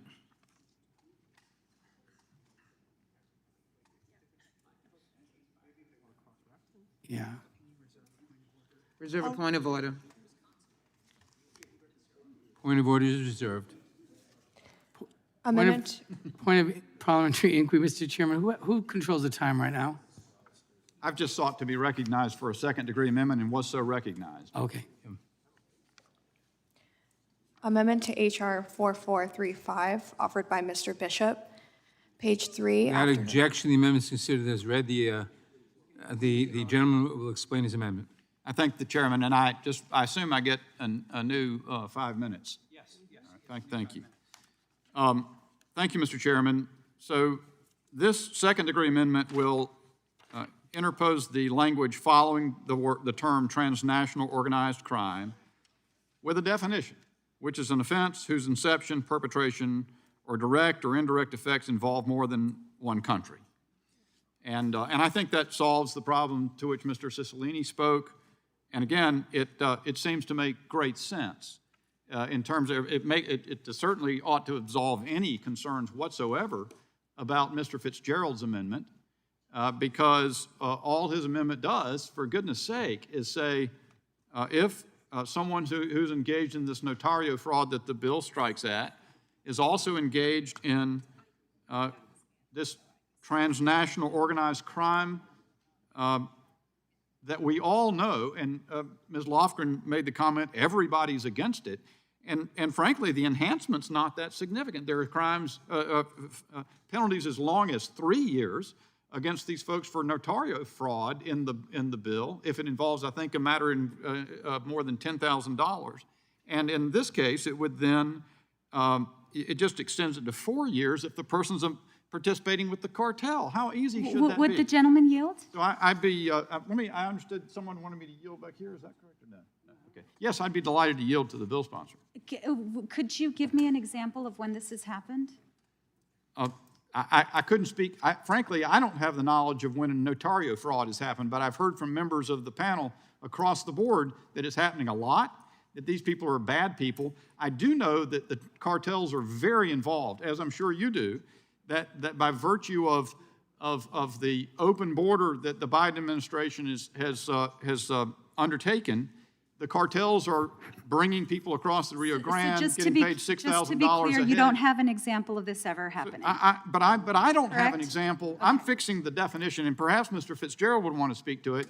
But I do not have an example because, again, I don't have an example of notario fraud. Would the gentleman yield? I would yield to the chairman. I thank the gentleman. Let me just say that the original amendment, because it is so broad in a way without the definition, in a criminal offense, as said by Mrs. Cicilline, is insupportable. And the secondary amendment is so vague that it doesn't solve the problem. So I just want to say that I have to oppose the secondary amendment, and I have to oppose the amendment. And I yield back. I have to yield. It's his time, so. Mr. Chairman, reclaiming my time. Yes. I understand that there's a source of that definition. That is the definition of transnational organized crime according to the United Nations, which seems like, boy, I would think that would work for you tremendously well.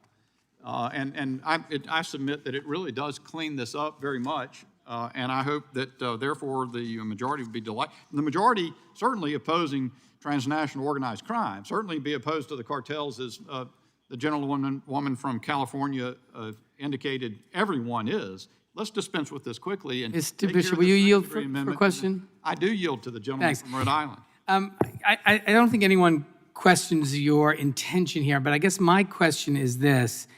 I think you're conflating two problems. I think we all agree transnational crime and organized crime is a serious problem. Maybe the notario fraud that is the subject of the bill may be less familiar to you, but these are crimes which are committed against the immigrant community relative to accessing legal services or immigration services, where people are essentially defrauded of money in their effort to either stay in this country or go through some immigration process. That's not a fertile area for organized crime. This is victims of defrauding individuals who are trying to access legal services. So let me just finish real quickly. Reclaiming my time. I get your point, Mr. Cicilline, but and to respectfully, the response to that is, well, then there should be no harm. If a notario is also a member of a cartel, then they get an enhanced sentence. Who can be opposed to that? It's really easy.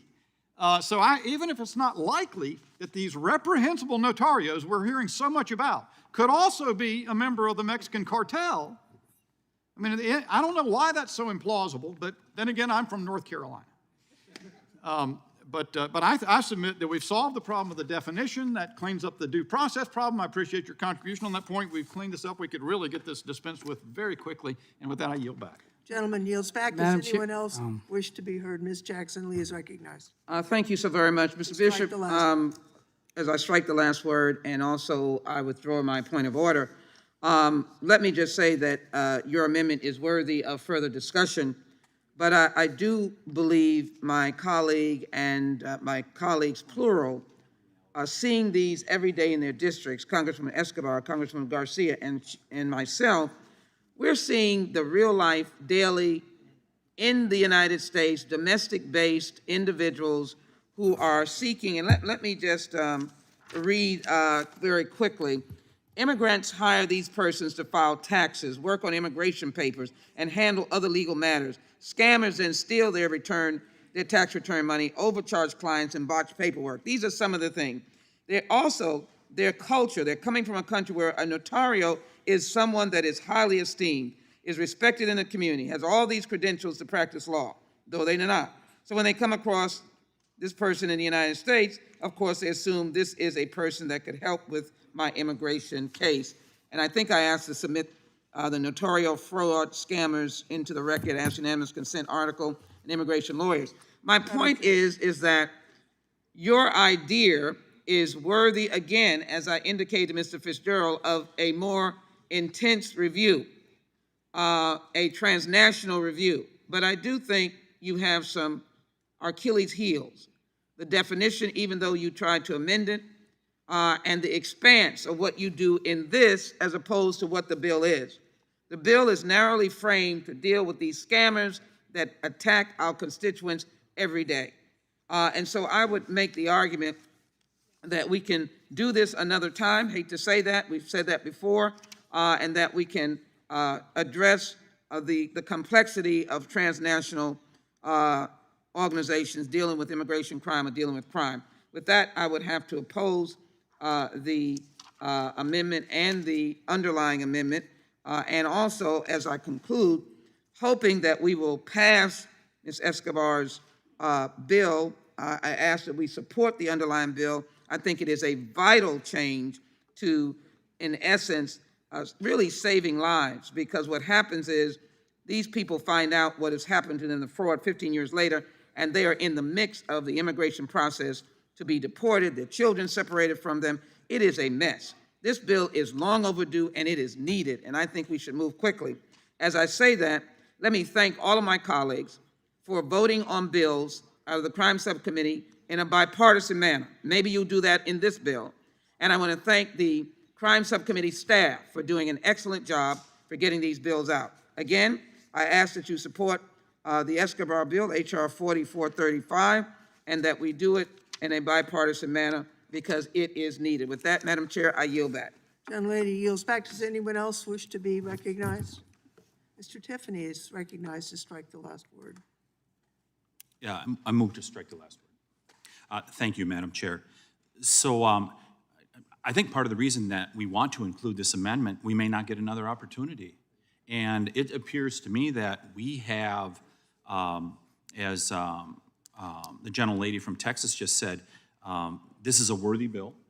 And, but this is a great opportunity, a golden opportunity, to be able to make sure that we deal with something that's very serious. I mean, we just heard from the gentleman from California. He was talking about, he broke up a ring, or they broke up a ring in, what was it, the LA area or something like that? I'm assuming that's where they're at. And they said they escaped across the border. You don't think that they were colluding? That sounds to me like that could be a transnational organization that was doing that. So, so I think that this is a great opportunity to be able to deal with an example that just came to us, and making sure to close a loophole and give us greater ability to be able to make this law even more effective and be able to get at people that are doing something that is really wrong to fellow human beings. And so I think the gentleman from Wisconsin, Representative Fitzgerald, really came forward with a good amendment here. And us being able to close this loophole with the transnationals and include them in the bill to make this bill really work to deal with a terrible situation that happens to people, I think this is a terrific opportunity. And as the gentlelady from Texas was saying, we should move quickly on this, we can dispense with the whole thing really quickly here by voting for this, and I urge everybody to vote yes to Mr. Fitzgerald's amendment, and let's put on the second amendment also, the secondary amendment, and I think we'll have had a good day in regards to this bill. I yield back. Gentleman yields back. I'd like to ask unanimous consent that we add an E to the second to the last word. I'm sure that was what Mr. Fitzgerald intended, more than one country, not more than on country. And without objection, that is done. Who else wishes? Mr. Johnson of Georgia is recognized. Thank you, Madam Speaker. I move to strike the last word, and I rise in opposition to the amendment. And while I am sympathetic with the goals of this legislation, which seeks to get at notarial fraud, I have not been convinced that we need to make a federal case out of it.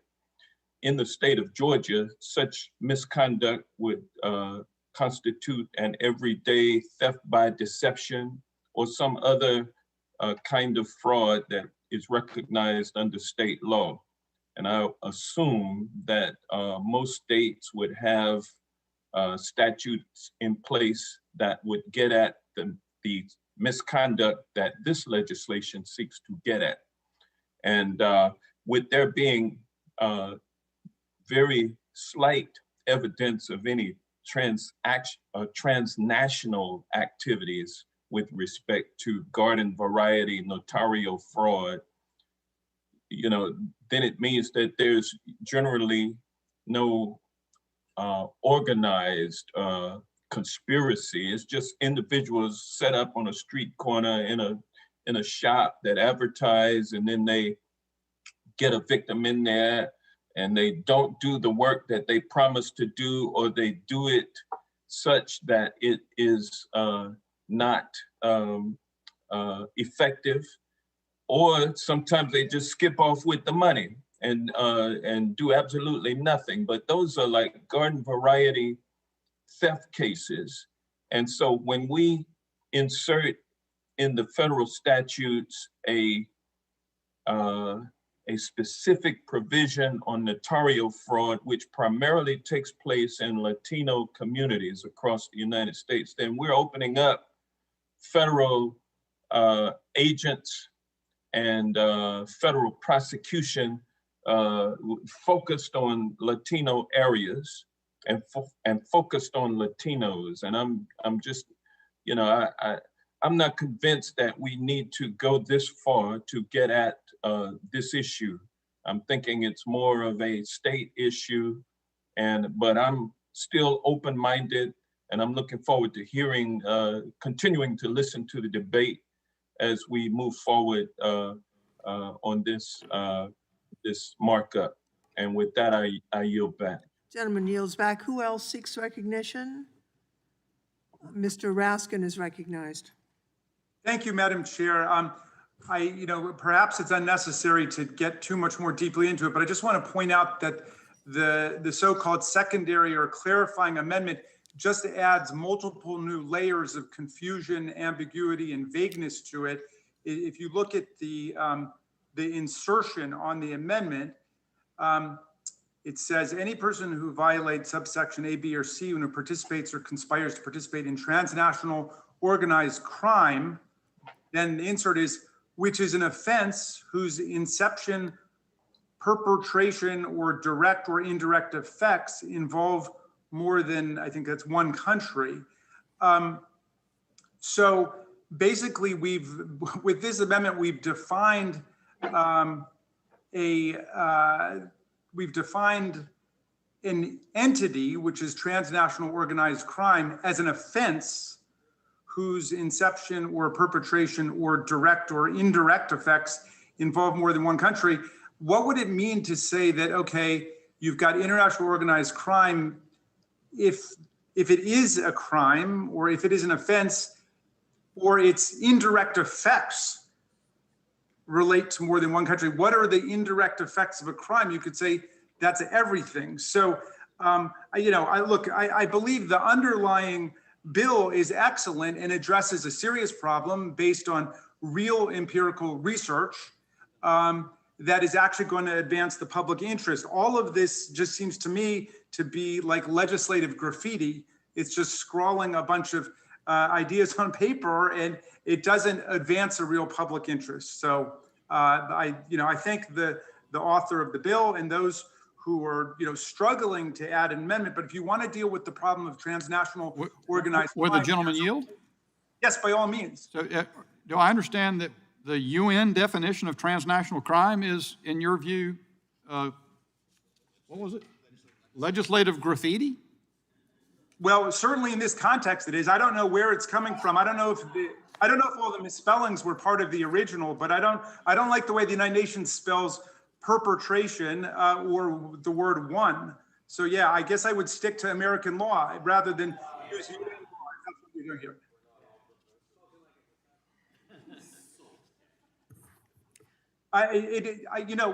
It seems to me that this is an ill-advised road to go down here, and there's a well-developed body of law dealing with transnational organized crime. And if you've got some ideas on how Would the gentleman yield? Yes, by all means. There's also a well-developed body of law on dealing with the unauthorized practice of law, isn't there?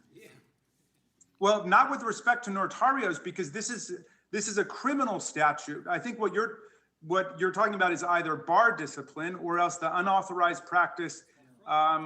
Under state law. I don't know whether that's ever been used before in this context. Do you know whether it has been? May I ask you, sir, do you know whether there is any other subject matter where the unauthorized practice of law is prosecutable under federal law as opposed to by state authorities under state law? Well, that's the whole purpose of the legislation, is to deal with this problem. So the answer is no. You're not, for example, in bankruptcy practice, in tax practice, in trademark practice, you're not aware, are you, sir, of any other area where the unauthorized practice of law, the law of that, has been federalized and criminalized? Well, sure.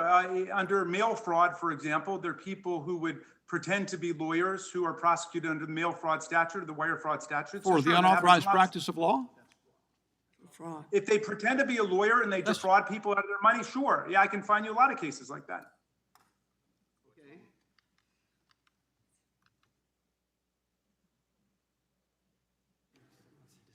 In any event, Madam Chairman.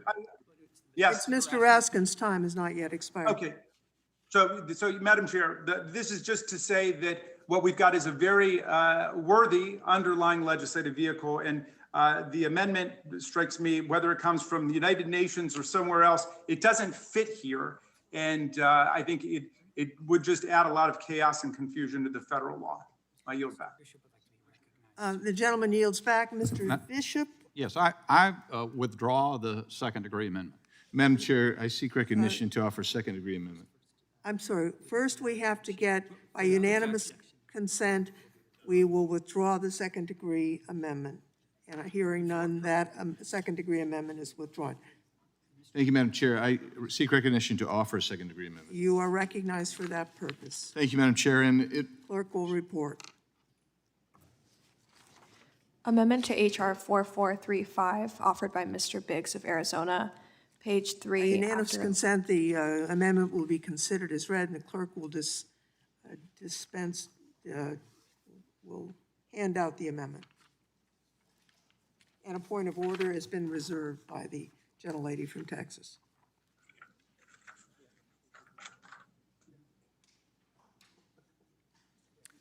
You're recognized.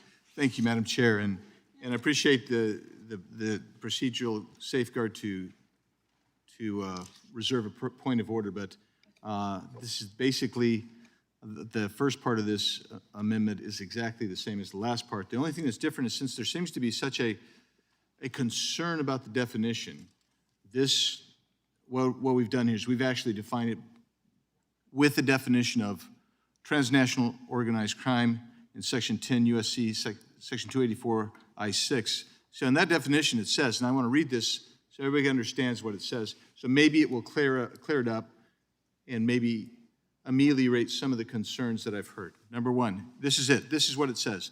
The term transnational organized crime means self-perpetuating associations of individuals who operate transnationally for the purpose of obtaining power, influence, monetary or commercial gains wholly or in part by illegal means, while protecting their activities through a pattern of corruption or violence or through a transnational organization structure and the exploitation of transnational commerce or communication mechanisms. And so you actually have the definition that is in the United States Code being inserted into this amendment being offered by Mr. Fitzgerald. Poor Mr. Fitzgerald, he thought he was offering a simple amendment that nobody could disagree with, and then we're trying to make it better.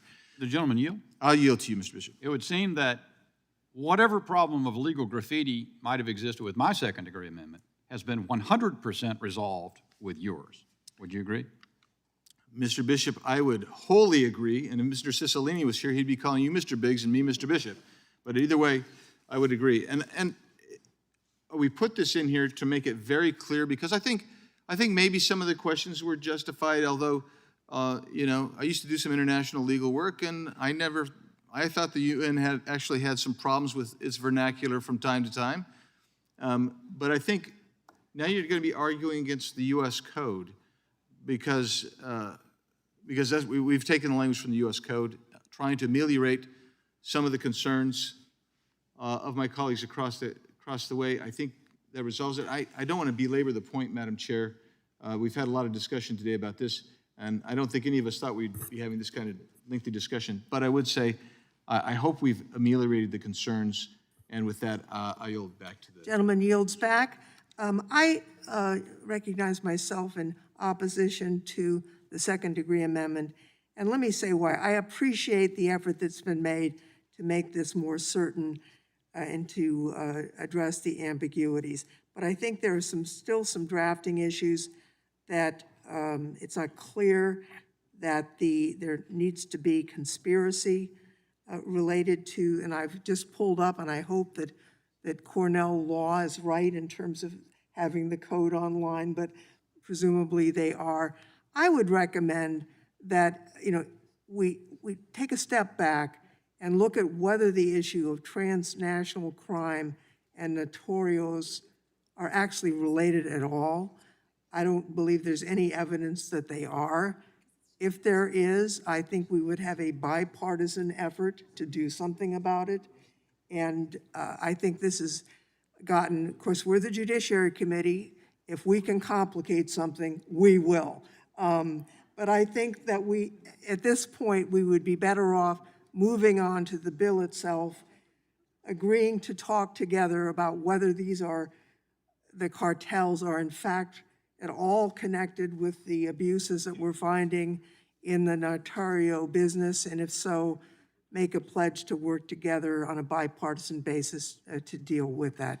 Does any other member wish to be heard on this second-degree amendment? Hearing none, the question is on the second-degree amendment. All in favor will say aye. All opposed will say no. In the opinion of the chair, the noes have it. We have the ayes and noes, yeses and The ayes and noes, nays yeses have been and nays. requested. The clerk will call the roll. Mr. Nadler? Ms. Lofgren? No. Ms. Lofgren votes no. Ms. Jackson-Lee? No. Ms. Jackson-Lee votes no. Mr. Cohen? Mr. Johnson of Georgia? No. Mr. Johnson of Georgia votes no. Mr. Deutsch?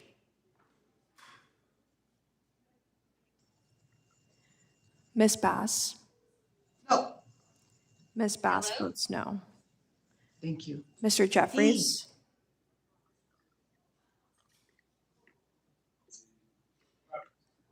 Mr. Cicilline?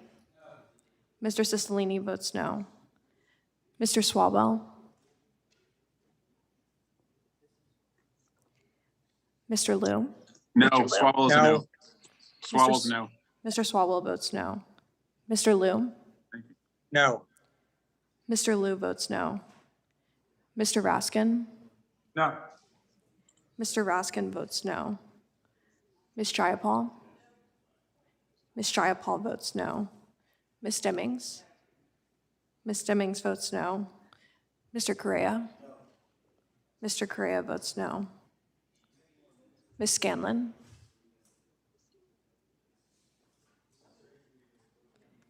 Ms. Garcia? No. Ms. Garcia votes no. Mr. Neguse? No. Mr. Neguse votes no. Ms. McBath? Mr. Stanton? No. Mr. Stanton votes no. Ms. Dean? No. Ms. Dean votes no. Ms. Escobar? No. Ms. Escobar votes no. Mr. Jones? Ms. Ross? Ross votes no. Ms. Ross votes no. Ms. Bush? Bush votes no. Ms. Bush votes no. Mr. Jordan?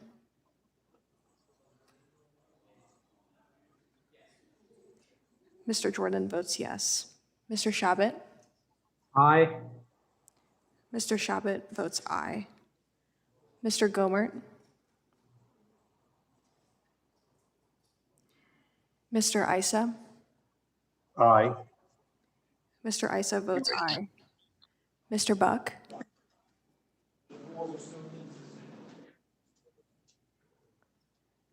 Mr. Gates? Aye. Mr. Gates votes aye. Mr. Johnson of Louisiana? Mr. Johnson of Louisiana votes aye. Mr. Biggs? Mr. Biggs votes aye. Mr. McClintock? Aye. Mr. McClintock votes aye. Mr. Stubbe?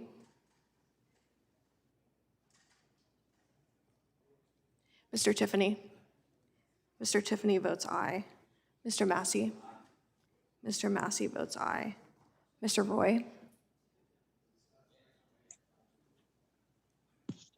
Mr. Bishop? Mr. Bishop votes yes. Ms. Fishbach? Ms. Fishbach? You're muted, Michelle. Yes. Ms. Yes. Fishbach votes yes. Ms. Sparts? No. Nadler votes no. Mr. Nadler votes no. Ms. Sparts? Arts, yes. Ms. Sparts votes yes. Mr. Fitzgerald? Mr. Fitzgerald votes aye. Ms. Scanlon, you are not recorded. Ms. Scanlon votes no. Mr. Benz? Mr. Benz votes yes. Mr. Benz votes yes. Mr. Owens? Owens, aye. Mr. Owens votes aye. How is Ms. Jackson Lee recorded? Ms. Jackson Lee, you are recorded as no. Mr. Liu was attempting to be having technical difficulties. Has Mr. Liu voted? Mr. Liu is recorded as no. Okay. Does any other member? How is Rep. McBath quoted? Ms. McBath, you are not recorded. McBath, no. Ms. McBath votes no. Does any other member wish to be recorded? If not, the clerk will report the vote.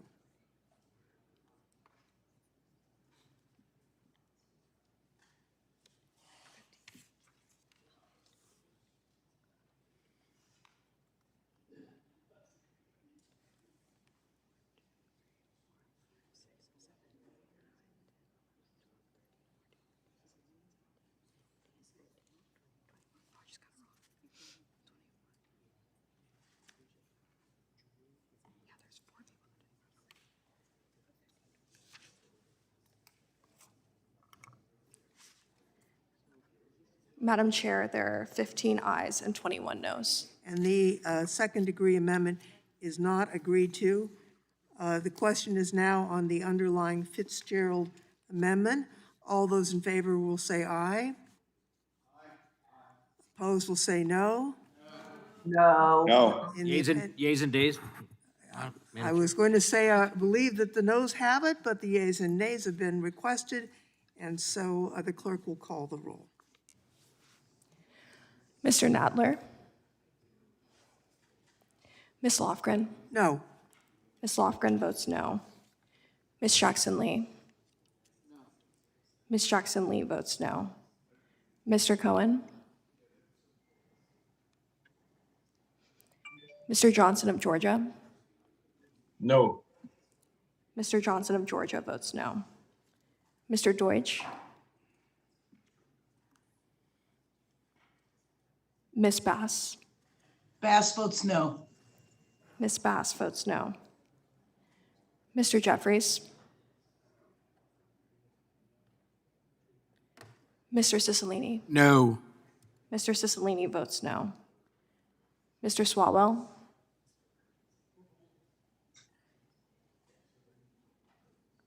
Mr. Liu? No. Mr. Liu votes no. Mr. Raskin?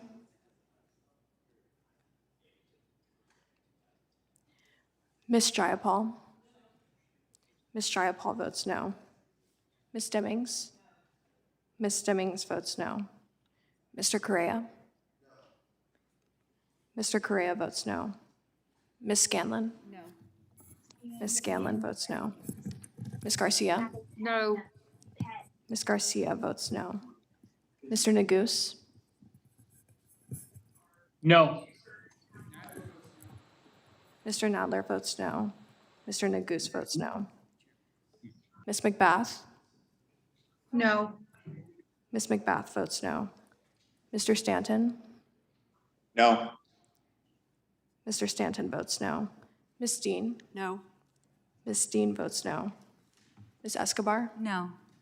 Ms. Escobar votes no. Mr. Jones? Ms. Ross? Ross votes no. Ms. Ross votes no. Ms. Bush? Mr. Jordan? Mr. Jordan votes yes. Mr. Shabbat? Aye. Mr. Shabbat votes aye. Mr. Gomert? Mr. Issa? Aye. Mr. Issa votes aye. Mr. Buck?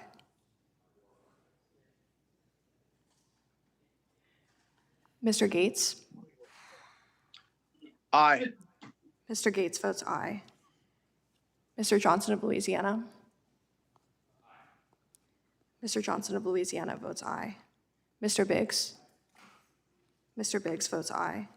Mr. McClintock? Aye. Mr. McClintock votes aye. Mr. Stubbe?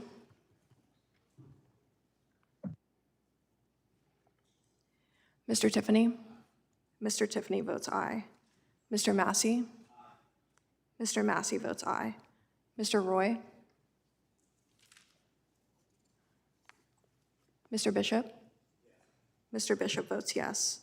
Ms. Fishbach? Yes. Ms. Fishbach votes yes. Ms. Sparts? Sparts, yes. Ms. Sparts votes yes. Mr. Fitzgerald? Mr. Fitzgerald votes aye. Mr. Bentz? Bentz votes aye.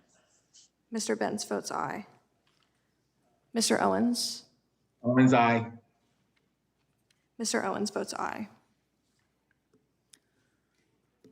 Are there additional members wishing to cast their vote? Raskin votes no. Mr. Raskin votes no. Ms. Bush? Bush votes no. Ms. Bush votes no. Are there further members wishing to cast their vote? If not, the clerk will report.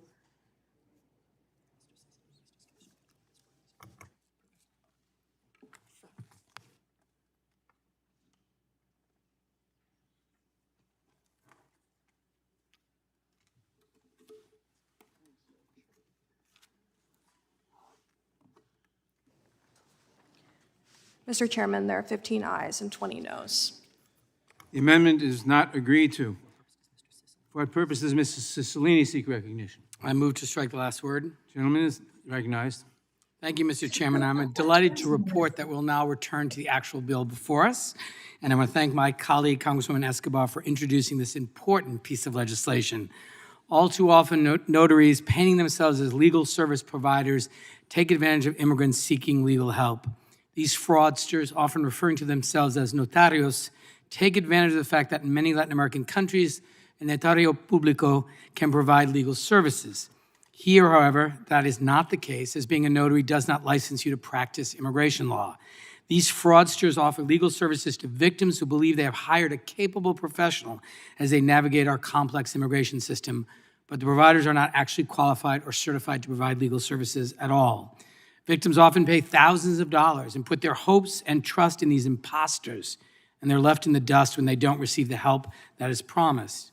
These notarios often make mistakes in court filings and with other documents, which can have disastrous and sometimes irreversible harm on an immigrant status and on a particular case.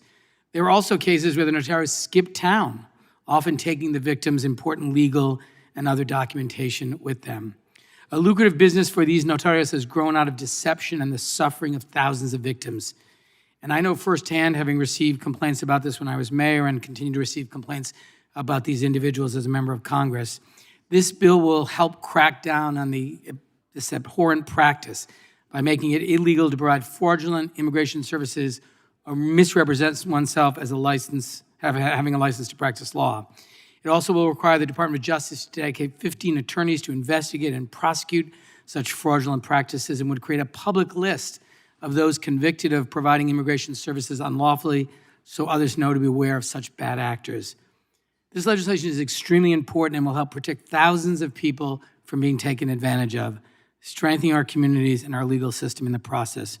I want to end by again thanking Representative Escobar for reintroducing this important legislation, for her commitment to this issue, and urge my colleagues to support this effort to root out deceptive and predatory practices in our communities. And with that, Mr. Chairman, I yield back.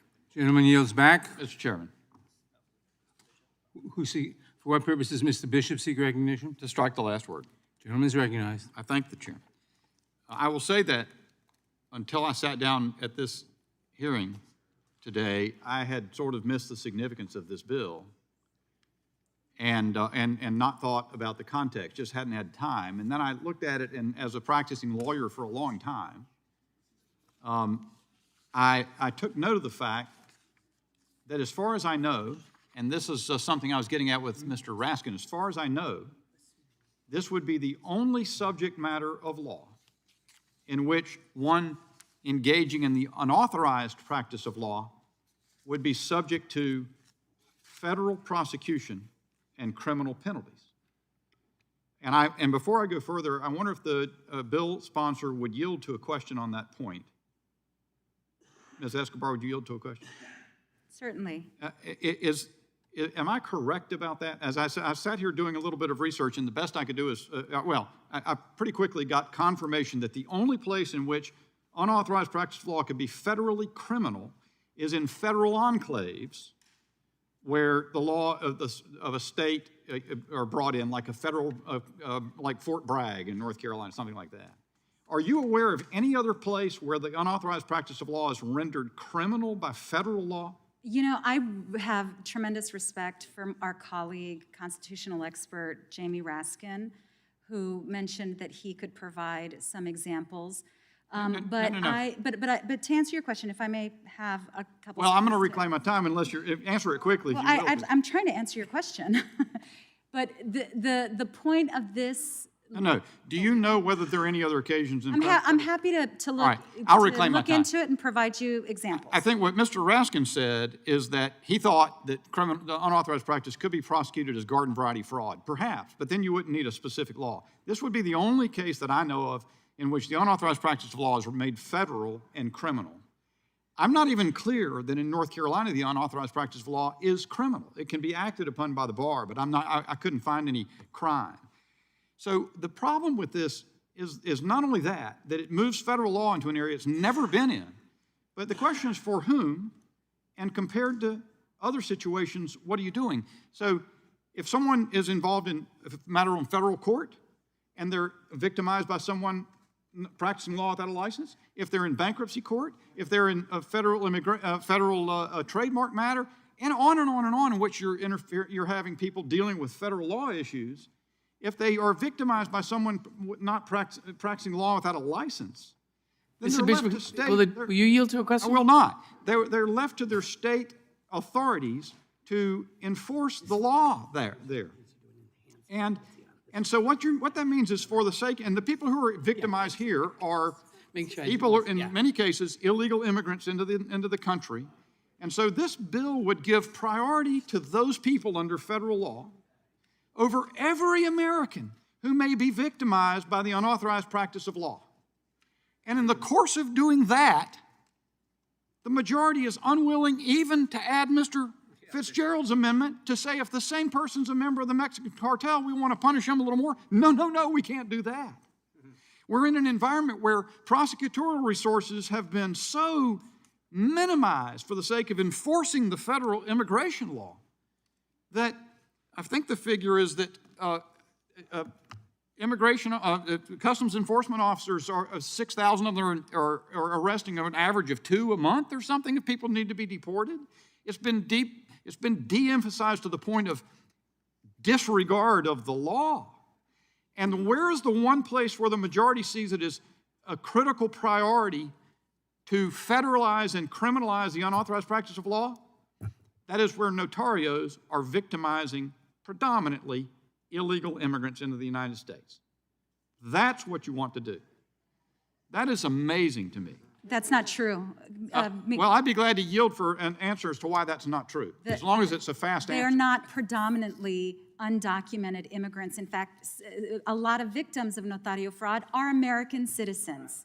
If you spoke to your constituents, you would know. If you say so.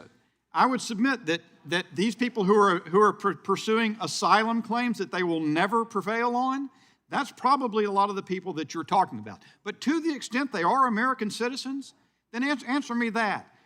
And on your own time, why should they be prioritized over every other American in the way the law deals with them in matters of unauthorized practice of law? And with that, my time's expired. Gentleman yields back. Who seeks recognition? A reporting quorum being present, the question is on the motion to report the bill H.R. 4435 favorably to the House. Those in favor say aye. Aye. Opposed, no. The ayes have it, and the bill is ordered reported. Yeas and nays, please. Favorably to the House. Recorded vote has been requested. The clerk will call the roll. Mr. Nadler. Aye. Mr. Nadler votes aye. Ms. Lofgren. Ms. Jackson-Lee. Aye. Ms. Jackson-Lee votes aye. Mr. Cohen. Mr. Johnson of Georgia. No. Mr. Johnson of Georgia votes no. Mr. Deutsch.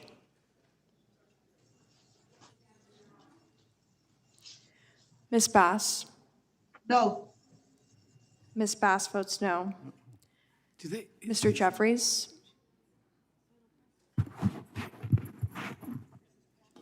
Point of parliamentary inquiry. Gentleman will state his point of We're parliamentary. voting on final passage of the bill, correct? Yes, we are voting on final passage of the bill. That is correct, sir. Thank you. Lofgren votes aye. Ms. Lofgren votes aye. Mr. Cicilline. Aye.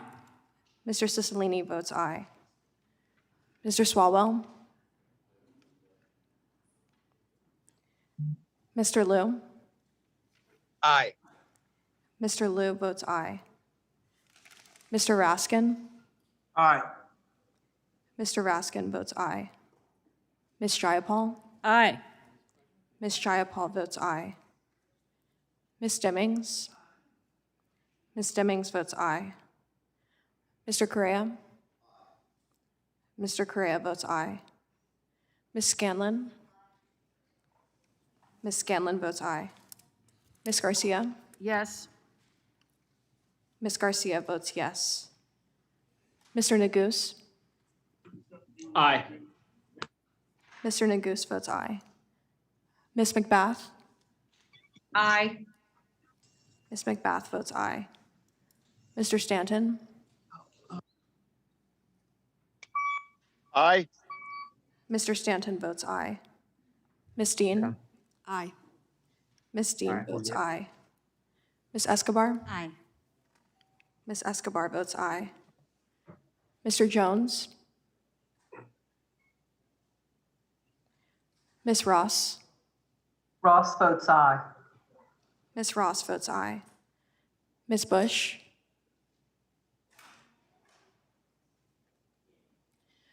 Mr. Jordan? Mr. Jordan votes no. Mr. Shabbat? Yes. Mr. Shabbat votes no. Mr. Gomert? Yeah, but didn't vote no. I said pass. No. Right, no. Sorry, Mr. Shabbat. Mr. Shabbat passes. Mr. Gomert?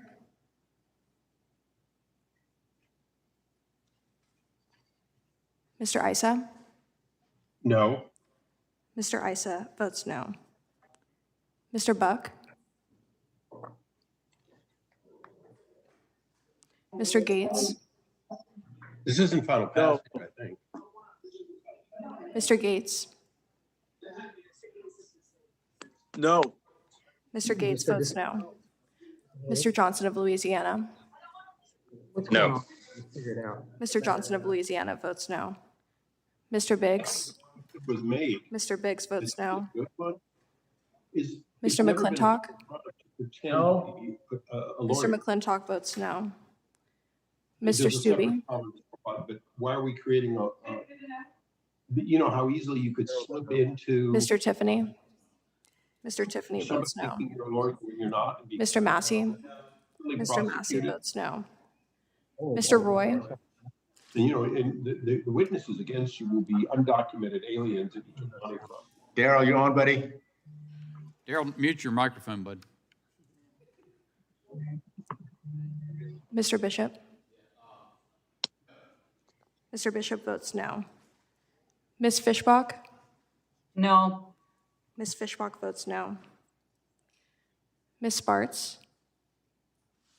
Sparts, no. Ms. Sparts votes no. Mr. Fitzgerald? Mr. Fitzgerald votes no. Mr. Benz? Mr. Benz votes no. Mr. Benz votes no. Mr. Owens? Owens, no. Mr. Owens votes no. Mr. How am I Deutsch? recorded? Swalwell? Mr. Deutsch? Mr. Swalwell, you are not recorded. I'll wait for Mr. Deutsch. Deutsch, oh, sorry. Deutsch votes aye. Mr. Deutsch votes aye. Mrs. Bass, Swalwell? how am I recorded? Thank you. Swalwell votes aye. Mr. Swalwell votes aye. This is Bass, how am I recorded? Ms. Bass, you recorded as no. Please change that to aye. Ms. Bass votes aye. Shabbat, no. Mr. Shabbat votes no. Are there any members who have not voted, who who have not been recorded, who wish to be recorded? Bush, Chairman. Bush votes no. Ms. Bush votes no. Are you, this is final passage, you know. Okay. The clerk will report.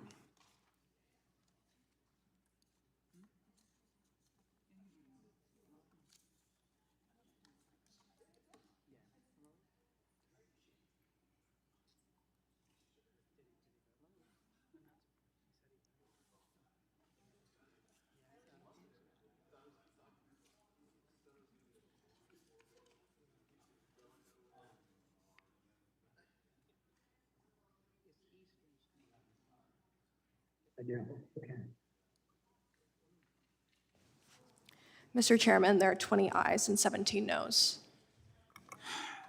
The ayes have it, and the bill is ordered reported favorably to the House. Members will have 2 days to submit views. And with that, the business of today, this concludes our business for today. Thanks to all our members for attending. Without objection, the markup is adjourned.